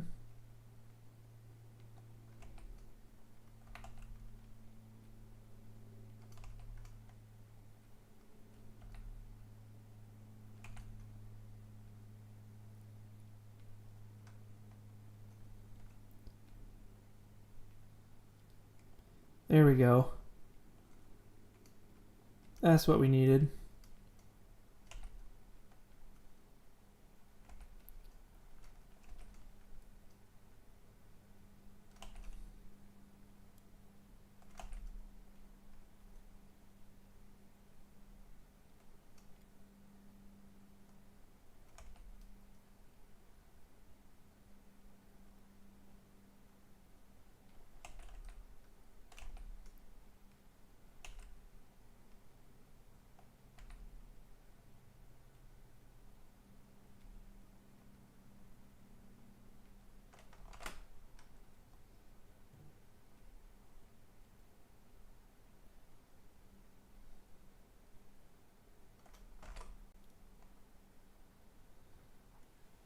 All right, I'm really feeling it. I think the last thing we need is just some nuts coming off the front, right in the foreground right here. We need it.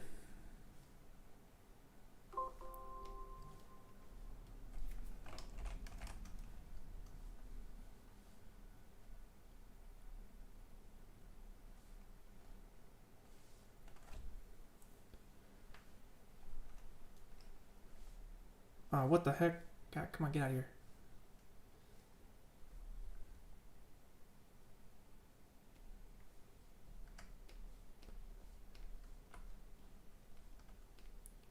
Just not the coconut. The coconut's too much. Oh, snap. We got 21 points left. 4. I think we only need 2 of those and 1 of those. Bam. All my Quixel points. It was worth it, though. Ah.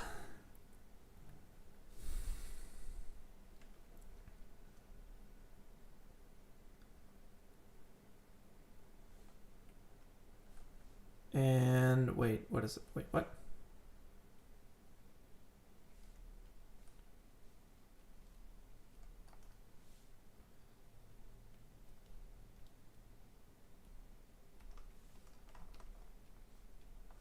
Boom. All right, let's export those.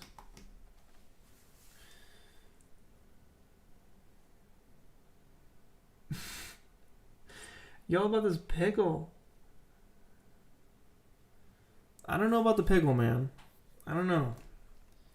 Get reservations with the pickle.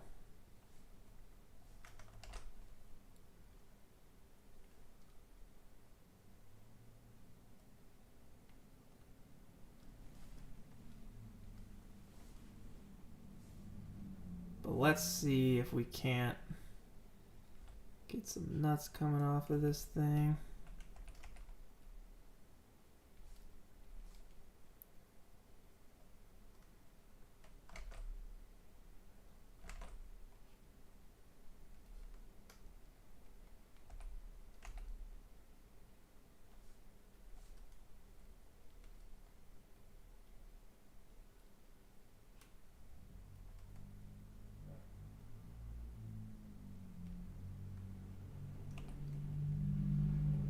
See what this looks like.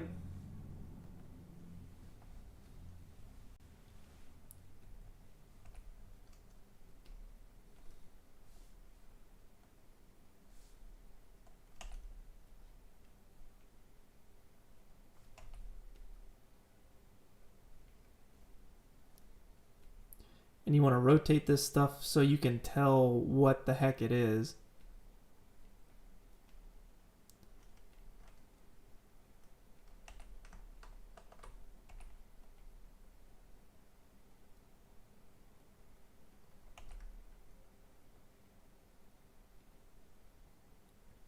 It's hard to like randomly do this though.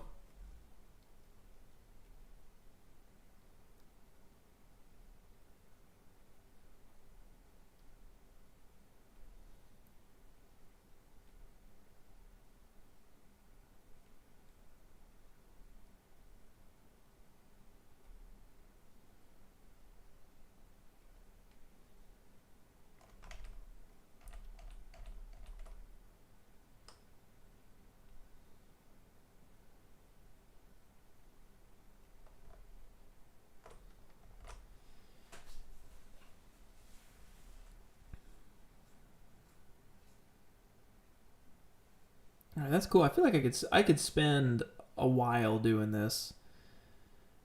I think the man, I keep saying I think the last thing. How do I get this painterly feel to my 3D scenes? Well, one is the reference. Definitely going for the reference. So I'm referencing that old style lighting, or not old style lighting. It's the still life effect. It's a very soft light. I'm just using one large light source and a little bit of fog, and I'm just placing these objects around to make it feel, you know, like there's some cohesion to what's going on.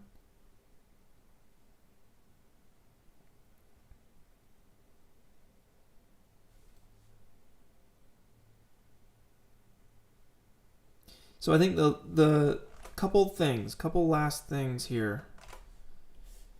It could use some motion blur and maybe some surface imperfections on the marble, perhaps. We're kind of losing the bottom of this thing a little bit. I'm trying to think of like the best way to make this look really nice.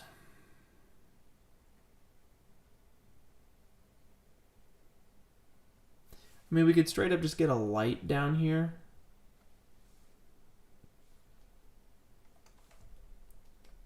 Something very subtle.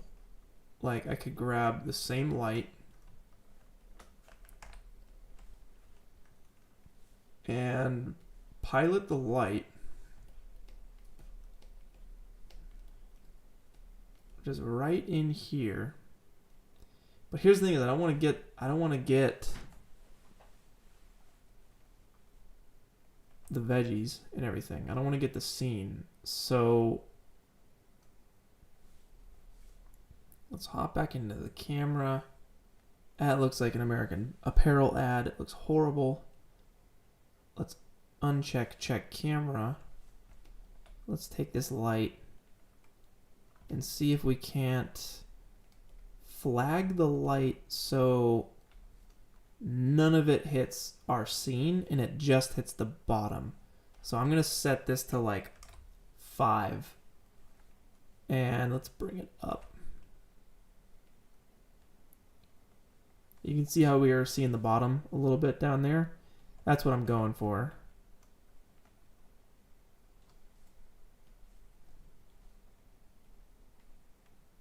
Just a little bit down there. And I'm going to flag this off because it's lighting up our actual scene, which we don't want. So let's grab this guy, reset PSR, and see if we can't block this light from hitting the rest of our scene.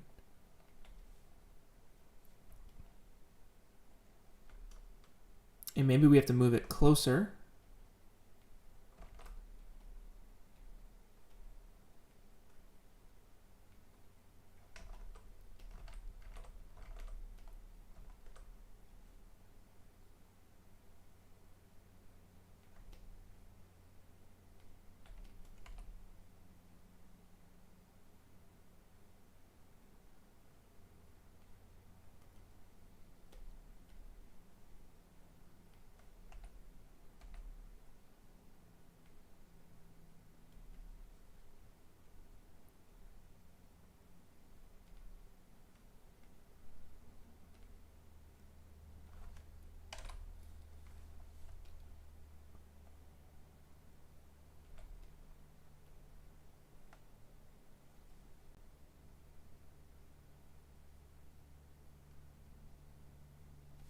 So we'll do a compare here. We'll store the render buffer. That's with the light. Let's turn the light off and see the difference. And you can see how it's not really affecting our scene except for the bottom where we're seeing a bit more shadow, which is, or we're seeing a bit more into the shadow, which is what I want. I don't want it to be black. I want it to be lifted just a bit. So I want to render a Z depth pass, maybe for a bit of dust or something as well, so we can actually mess with that in After Effects. I know there's probably a way to do it in Photoshop, but I've not had good luck with Z depth passes in Photoshop. So let's go ahead and set that up. In my render settings, why can't I do that? Wow, I can't go that far. Okay, in my render settings, I go to the Octane renderer and under render passes, we can go to info passes and check the Z depth pass. And you should get Oh, is it because of the lock? Oh, you have to enable. You have to go to main. Yeah, render passes, you have to enable it. And then you'll get the Z depth option down here, and you can actually slide this up and down and get a proper Z depth pass. So that'll be it. We just want one frame. So let's set this up. I want to save this to, let's see, episode still life. And we have render output. And I'll call this Z.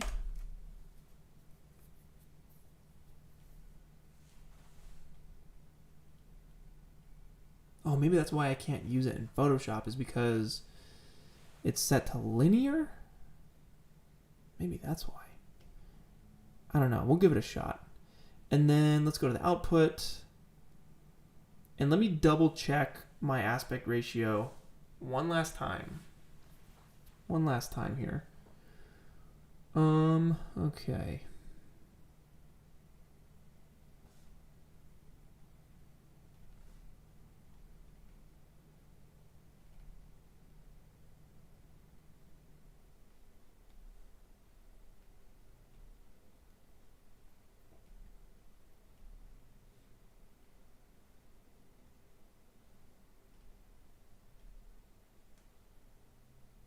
All right, 4492, 6774.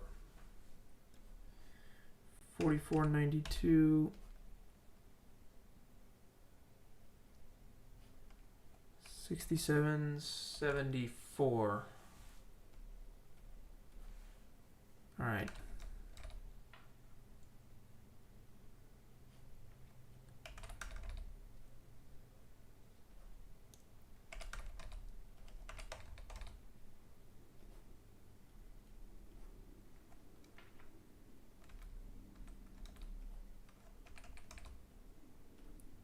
So that's 2 by 3, right? Yeah, 2 by 3, or 200 by 300.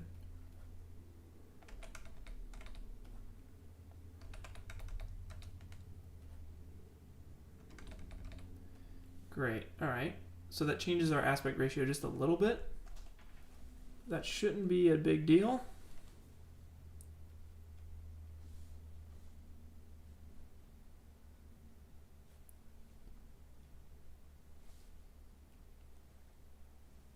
Makes it a bit taller. Okay.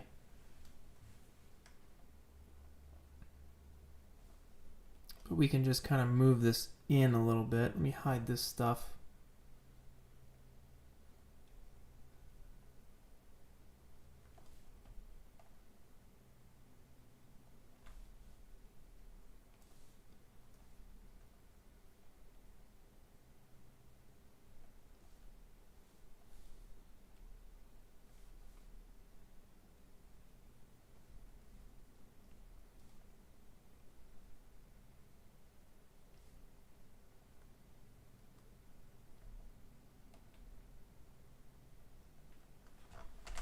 All right, awesome.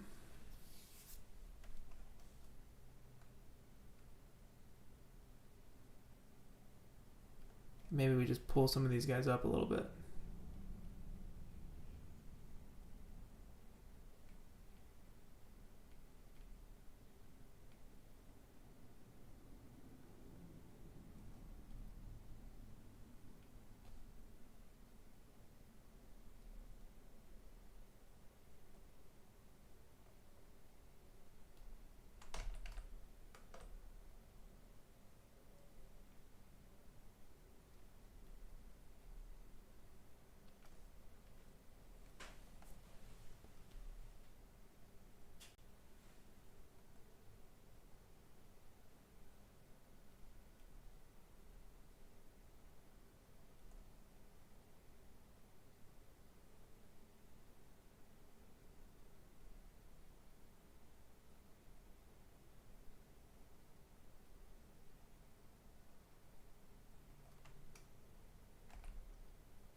Awesome. I can mess with this all day. As you guys can see.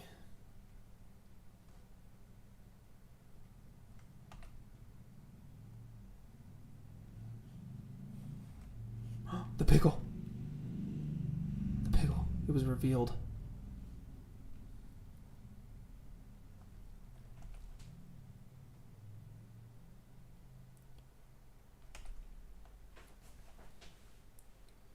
My God.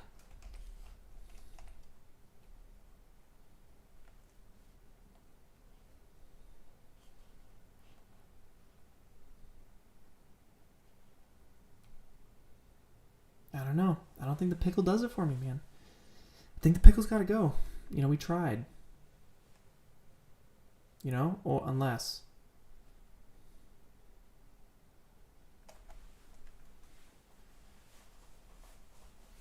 For anyone who knows, there's a pickle down here.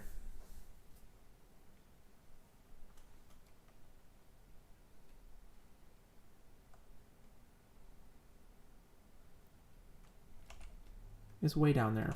But there's a pickle hiding. Just waiting.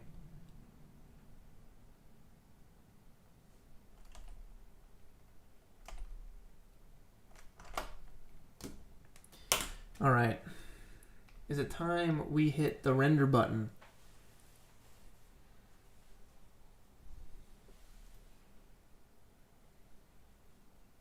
All right, I think it's time.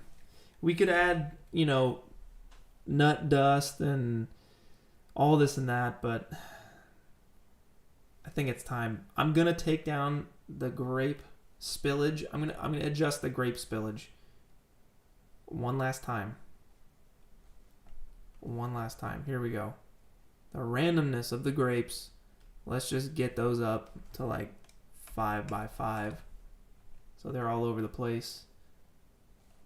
And we'll get them up there a little bit.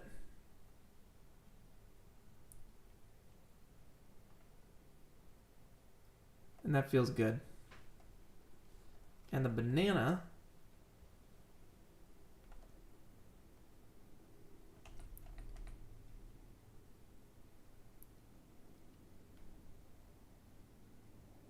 All right. I think that's it. I think that's it.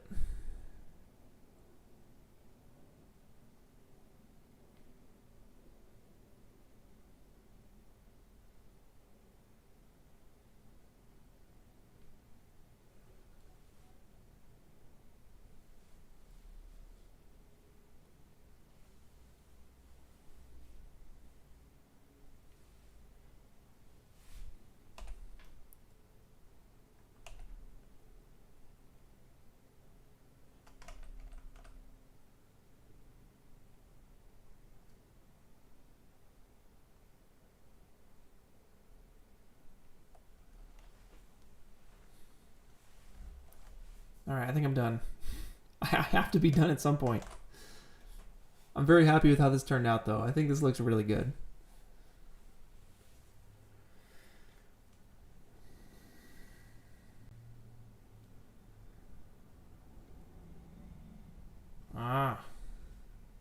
This guy, that's a content-aware fill issue that I will deal with later. I'll fix it in post.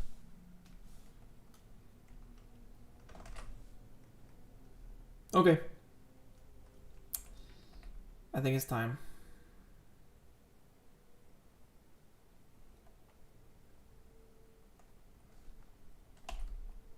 And I think that works a lot better.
Okay. Okay. It's time to render. I have to render.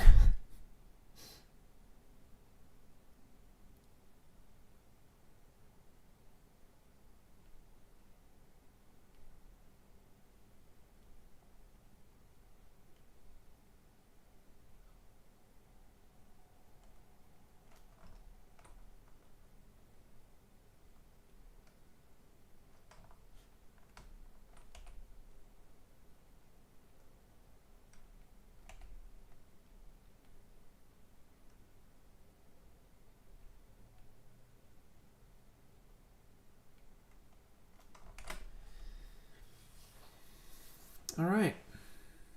I'm doing it. I gotta hit render now. Okay, save. Let's do an EXR. 16-bit is fine. And we'll do this V1. Samples. What do we want? 2500?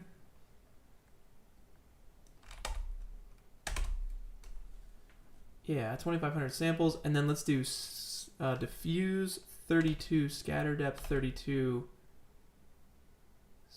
Scatter depth 16. So we're really upping the samples here. Again, those light bounces looking really good. And I'm gonna hit render on this guy. And actually, last thing before I do that, let me just double check that the post-process thing is confirmed and not working. I don't know why that's not working. That's driving me crazy. Well, we can do it later too. So here, let me just hit render on this bad boy. All right, so while that goes,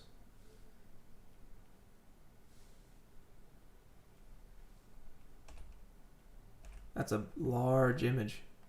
That is one large image. Crazy.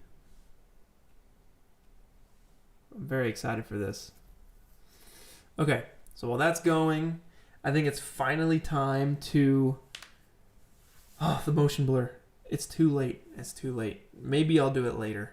But basically the way I do that is literally just take everything, animate it a little further out into space, and then find the in-between frame, add the motion blur, and choose how much motion blur I want.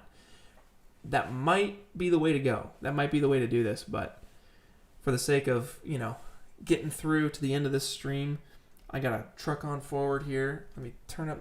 Actually, I really need to just get this on auto. But man, I'm super happy with that and how that looks. I think it looks so nice. Oh, that's awesome. And I'll have to do a thumbnail version for YouTube. Oh, my goodness. So, without further ado, it's time to announce the winners of the weekly challenge that I host every single week, hence weekly challenge. And this last week the challenge was to render out a walk cycle.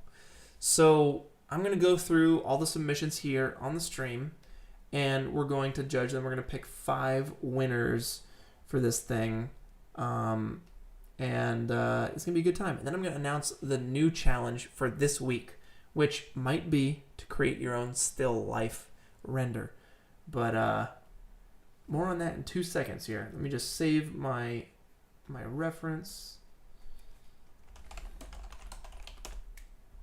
All right. So, here we go. Bam. So let's take a look at these walk cycles and see which ones are gonna win. Top 5. We got 5 winners on this one. So let's go through them all. Oh wow, Tinham going above and beyond here. What's going on? It's so dark. I don't know what's happening. Okay, here we go. Here we go. Bam, bam. It's like so mechanical.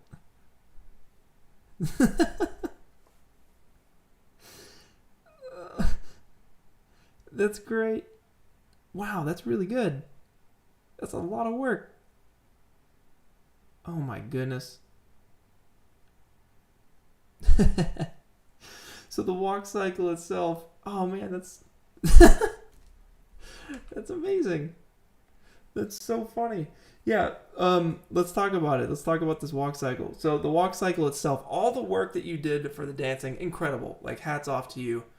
You went above and beyond. Fantastic. But let's talk about the walk cycle. The walk cycle felt a little robotic, a little stiff to me, a little staccato-y, like, You know, of course, there's going to the music and everything, but it's like the arms feel locked like this versus, you know, like just like a more of a natural walk. But you get points. You certainly get points, Tenem. So let me write this down. Because last time we got 6 winners. So I want to make sure we do 5 this week. So Tenem, you're on the list. I think that's fun. All right, cool. Showing your renders and everything. Good stuff, good stuff. Sharp aluminum flavor. You're always putting out good work. The moonwalk. That's fun. Look at that. That's really cool. That's really cool. Now here's the trick. Do you have the correct foot locked? It's hard to tell. Ooh, the moonwalk. The foot that's actually sliding is the foot that looks flat. So the tippy toe foot should be locked to the ground, but I don't think it is. It's hard to tell. No, I think it is. It is, yeah. The tippy toe foot is locked to the ground. This is fun. Sharp aluminum flavor. I like it. Technically not a walk cycle, but we'll get back to it. You know, we'll see. We'll see. Let's take a look at this one. Abilash.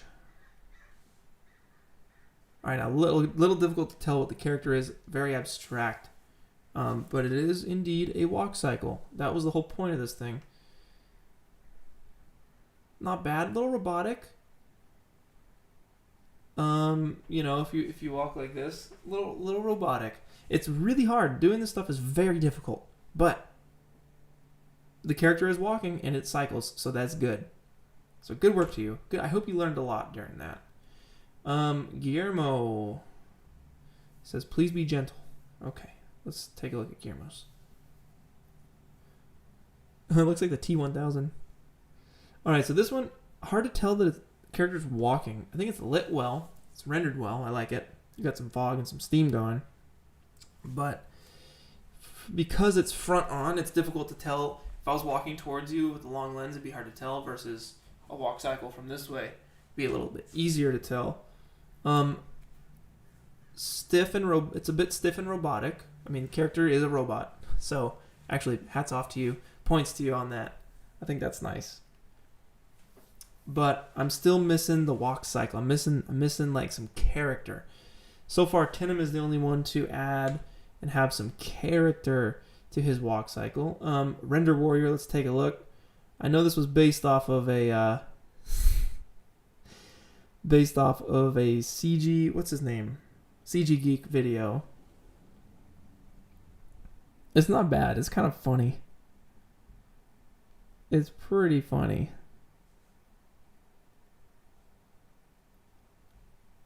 Very out there, very goofy,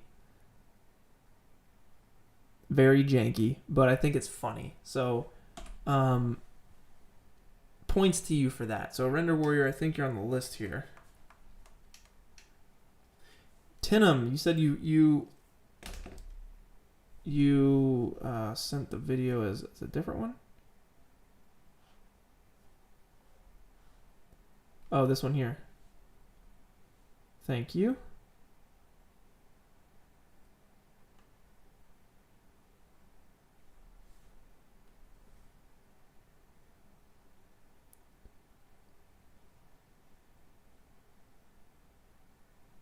So with this one, it feels like they're slipping. It feels like he's slipping and sliding. His foot isn't actually making contact with the ground and like pushing him forward.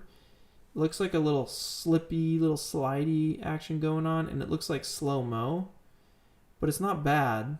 It's certainly not bad. Like you're leading with the hips, and you're reaching with the feet. So you're like leading with the hips and reaching with the feet, and you kind of got that going. So that's actually not a bad job. you are still in the running, so no worries. Render Warrior.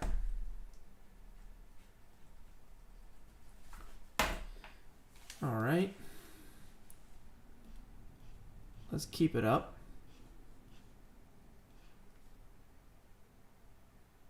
Collapsy. Ooh, here we go. Love me some Spirited Away.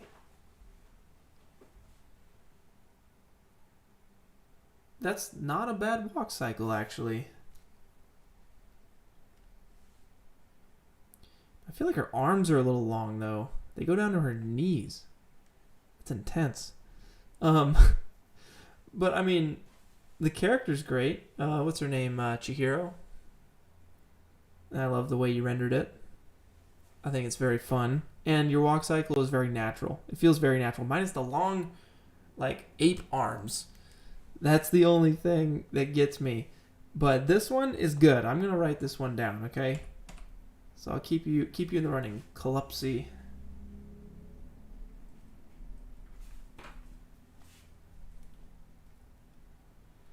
All right, Tristan, what you got for me?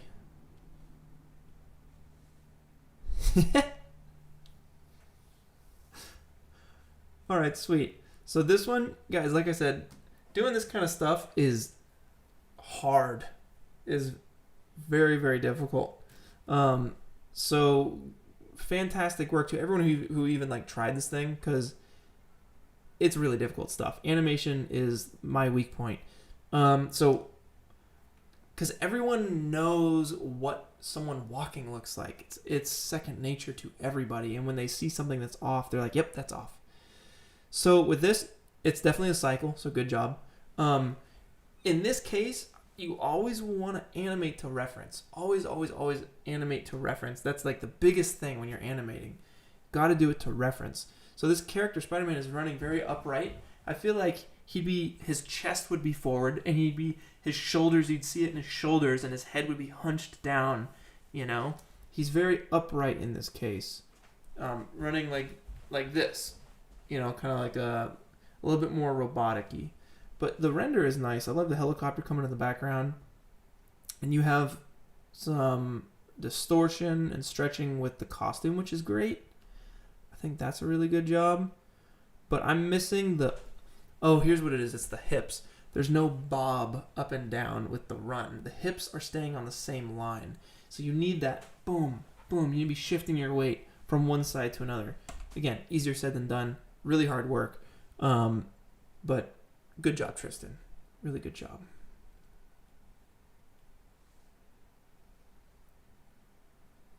All right, this one's not bad.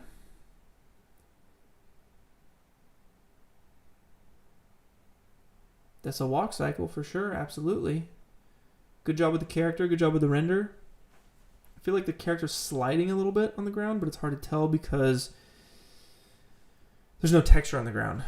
So the ground could be whipping by at 1,000,000 miles an hour and we wouldn't know. But based on, I guess, this light source, I don't know. This one, yeah, no, this one's not bad. It's definitely a walk cycle. I think it still feels a little stiff. You know, these are all feeling a bit stiff. That's my biggest thing. Try and use reference and really work on the stiffness. I think it's in the arms that I'm seeing here. It's very like this versus letting it swing and letting your arm swing and catch up. Unless this guy's so jacked, like that's like a 90-degree, you know, angle right there, and he's basically keeping that the whole time. So you're getting this look, you know, like that. It's very difficult. I can't say it enough. This is very, very difficult. All right, Mr. Ant. It looks like he's swimming almost. Very interesting. It's difficult to tell. Difficult to see here. Yeah,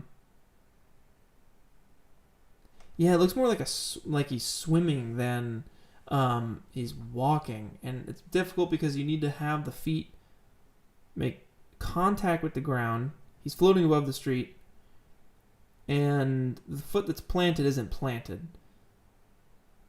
And this gets into inverse and forward kinematics. I believe it's inverse kinematics that allow you to grab a hold of something like a wall here and be able to move around like this.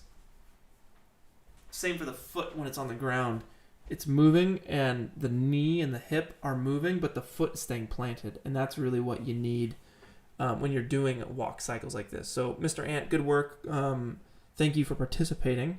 And I hope you learned a lot, as I am learning a lot watching you guys do this and seeing how difficult this really is. So I really appreciate everyone doing this. This is an early submission by Render Warrior. This guy here. Okay, some weird animation based on some weird references. But at least this actually isn't bad, because the character in the background actually has some rhythm to him, and he's moving that neck in a nice way, and he's getting, like, I feel like he's really working off of that reference, you know? Taking those steps, bobbing the head, got the shoulders going, got the arms going. This one's actually not that bad.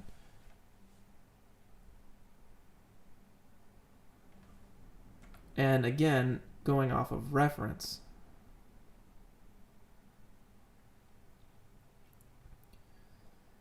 So the more you can use reference, the better. Especially when animating. Like always, you guys saw how much I used reference for my render today. So you need to make sure you use reference. Toxic, I like it. It's in the running. You got a little dance, you got a little walk. I feel it. It feels good to me. Oh my goodness. Okay, so fun fact here. The first Toy Story film didn't have IK legs, so everything from walking to acting shots were animated with forward kinematic legs and arms, meaning like frame by frame they had to make sure it's stuck to the ground. That's insane. That is so much work. Jeez. Yeah, that's craziness. Let's keep going here. Abhishek. Let's check it. What on earth? Dude, that's hilarious. It looks like a janky, jacked up Popeye man. So you got the floating situation going on here, and you're just doing the legs like this, you know. So it's a little tough. I don't know if he's taking flight. There's a shadow, and then there's no shadow, and he's looking down. Whoa. It's pretty goofy. Yeah, I think this one's just a bit too robotic. And he's floating all over the place. But it made me laugh in a good way. I mean, I wouldn't be laughing at how bad it is. I like what you did here. I think it's awesome. All right, moving on. Submission. Okay, we're looking for videos. Instagram. Okay, let me just pull this up over here to make sure. Yo, this is actually really good.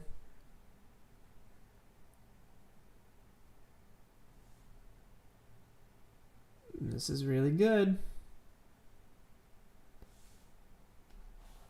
But let's double check that this is yours. Materials. Blender. Okay. I see you. What's the timestamp? 11:17. Okay. Makes sense. Render quality is pretty on point. Marvelous. I really like it. I really dig this. This feels good to me. You're definitely in the running for the top 5 on this. This is really good. This is really awesome. I would love for you to actually render a version of this for the Discord so I can post it in the winners, because I think you're gonna win. This is really, really nice. And it loops too. That's great. Animal Crossing, it looks like. Yeah, it feels organic. You got the arms kind of moving around. I don't know if it's bobbing up and down. It feels good. The hips are bobbing up and down. You know, the Spider-Man one was like the hips were straight, moving through Z-space without bobbing up and down. This one bobs. It's really good. You have the weight. You have the motion. It feels good to me. So I like it a lot. I like it a lot. Marvelous. Put you down. In the running, all right? We still need to go through them all. And here's the last one, Willy. Not bad, all right, not bad. You got the Lego style going. It looks like stop motion, which is pretty incredible. I don't know if this is a render or not, dude. There's no materials or clay, so I'm not sure. It could be actually hand animated, which is super cool.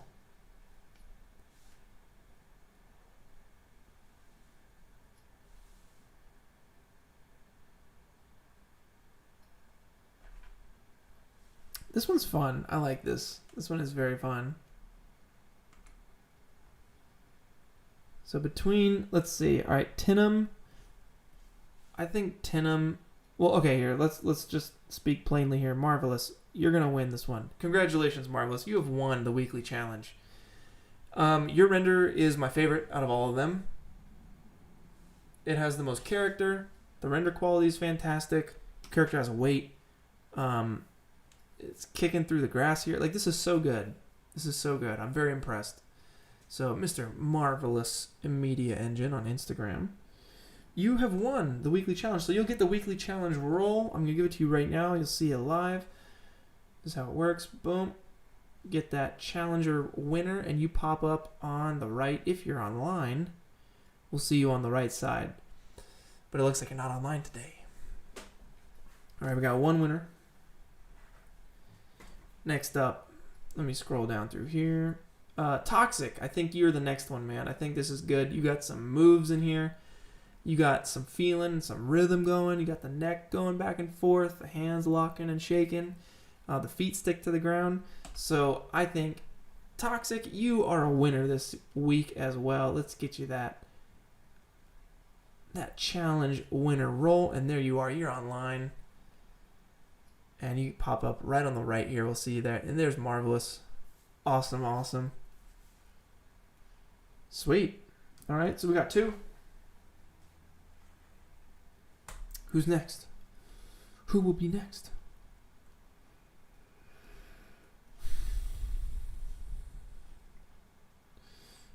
This one's not bad. This one actually, I think, is pretty darn good, minus the ape arms. But we're not here to talk about the model. We're here to talk about the walk cycle. And I think this one is really nice. So it has intention. It has character to it. It's a stroll. It's definitely a stroll. Even the hair is bobbing here. That looks really nice.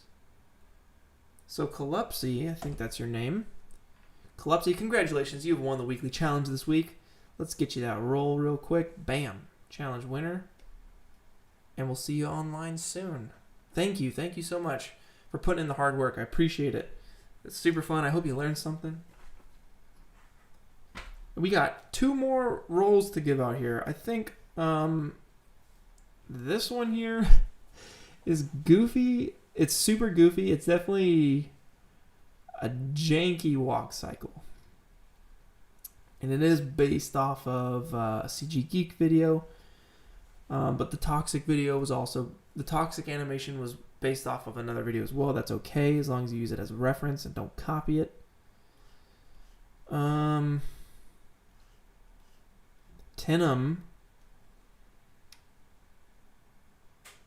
Very interesting walk cycle here, but honestly, dude, like, why is this not your submission? With the dancing and everything? This is hilarious.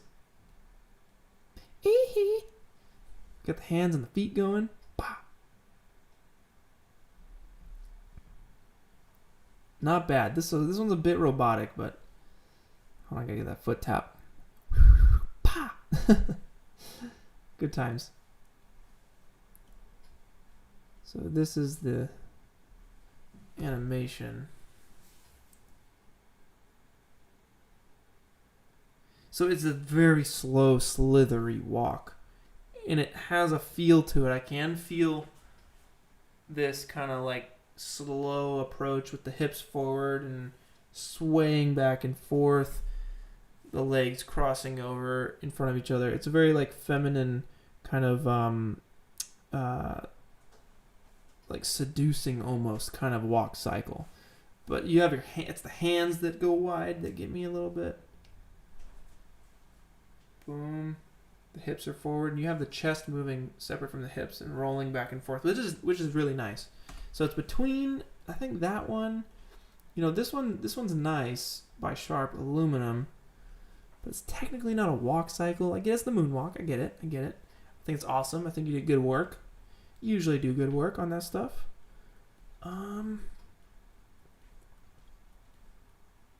mean, at the end of the day, though, like this is a straight up walk cycle, though. Still a little stiff, though. This is tough.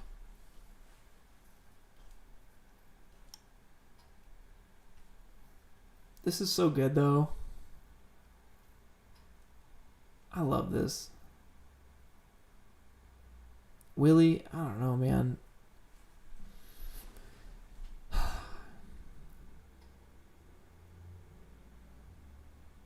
This feels good to me. I like this. I like this Lego walking loop. It looks real, which is classic old school animation. Man, I gotta give you some shout outs, Willie. I think you've won this weekly challenge. I really like it. It's a great walk cycle. It's a Lego walk cycle. You got the arms and legs, the character looking at the camera. It's the only one that doesn't feel between how should I say this? It feels robotic in the right way. Obviously, you're limited by a Lego character, but I think you did a good job. So Willie, congratulations. You're winning this week's weekly challenge. Let's get you the challenge winner roll. Are you online? Who knows? Maybe not, but soon. Very soon. That's awesome. Yeah, that's awesome. I will happily give that out. And I think finally, let's call it with Tinham here. Congratulations, Tinham. You're already a challenge winner. That's the thing. You're already a challenge winner. So it makes sense. Congratulations. You won the weekly challenge. Still a little like the hands like this that get me. And it's a little slow, but I do get a feeling from this, and it does have character to the walk cycle, which is a lot harder than it may seem. So congratulations, Tinham, and to the rest of our winners this week who have won the weekly challenge roll. Congrats, guys. I hope you won something. And yeah, the challenge for this week is to create a still life, realistic looking setup of some fruit, some vegetables, some cheese, some wine, whatever the heck you want. The point is to get some really nice lighting and focus on your lighting and composition. So that is the focus for next week's weekly challenge. It's going to be Thanksgiving. I will be streaming on Saturday as well. So we'll still be streaming. So we'll go through them then. We'll go through our still lifes then. And I hope you guys learned something this week. Something about lighting and something about composition. You definitely want to take your shapes and objects and rotate them and position them in a way that you can tell what every single shape and object is. All right? I think mine just finished. It looks like it's doing multiple frames. We don't want it to do that. 27 minutes for one frame. That's how you do it. Very nice. Okay, so we have this image here. I might do a little bit of photoshopping or something, but guys, I gotta bounce. It's 4.5 hours into a stream, and I have a Saturday, one half of a Saturday to enjoy here. So thank you guys for tuning in. I appreciate it. I'll be posting this image here on my Instagram on Monday. So, and I'll post anything that I do here to this if I do any photoshopping in the Discord server. If you're not part of the Discord server, definitely join it. The link is down below. And also, as a reminder, myself, NVIDIA, and PNY, we're giving away some awesome prizes to people in the US. This is US only because we're sending out physical prizes. And the link to win some of those prizes, it's a random drawing, a raffle. You have, I believe, until the 30th. You have 8 more days to join this. The contest is called Expanding Dimensions. It's the second part to the Parallel Dimensions, which was the whole render contest. But for those of you guys who didn't have a chance to render something, this is just a random raffle for you all. You go down here, opt in, boom, check the box, continue. You can do like 10 to 20 different things to get a raffle ticket, essentially. There's 10,000 entries right now. And like it's stuff like watch one of my videos, subscribe to my channel. If you're already subscribed, you already get the point. Follow me on Instagram, that kind of stuff. Follow PNY, follow NVIDIA, and you guys will get points to win an NVIDIA Quadro RTX 4000. We also got you with an NVIDIA Shield TV Pro. It's the same prizes, right? 2 copies of basically a 1 terabyte SSD, which, if you guys don't know, a solid state drive has no moving parts, so you can access your data a lot faster on your computer. And then 2 USB 3.1 256 gigabyte flash drives. So definitely check out Expanding Dimensions. Sign up. Do all the stuff. Get you some raffle tickets and win some prizes. This is US only, just because there's some legal things going down with not going down, but for legal reasons, NVIDIA and PNY is unable to send physical items to certain countries, so it's going to be US only. So yeah, guys, thank you for joining. I hope you learned a lot. William says check Discord. What does Discord say? I don't know. There's nothing on Discord. All right, well, you'll have a good time. I'm gonna bounce out of here. Yeah, enjoy the rest of your day. I hope you guys learned something, and I hope you guys have a good time working on the Still Life contest, because I look forward to seeing all of your renders. It's gonna be a good time. And yeah, I'll catch you guys soon. I'm gonna bounce. I'm gonna get some water for my throat. It hurts. All right, guys, have a good one. Peace.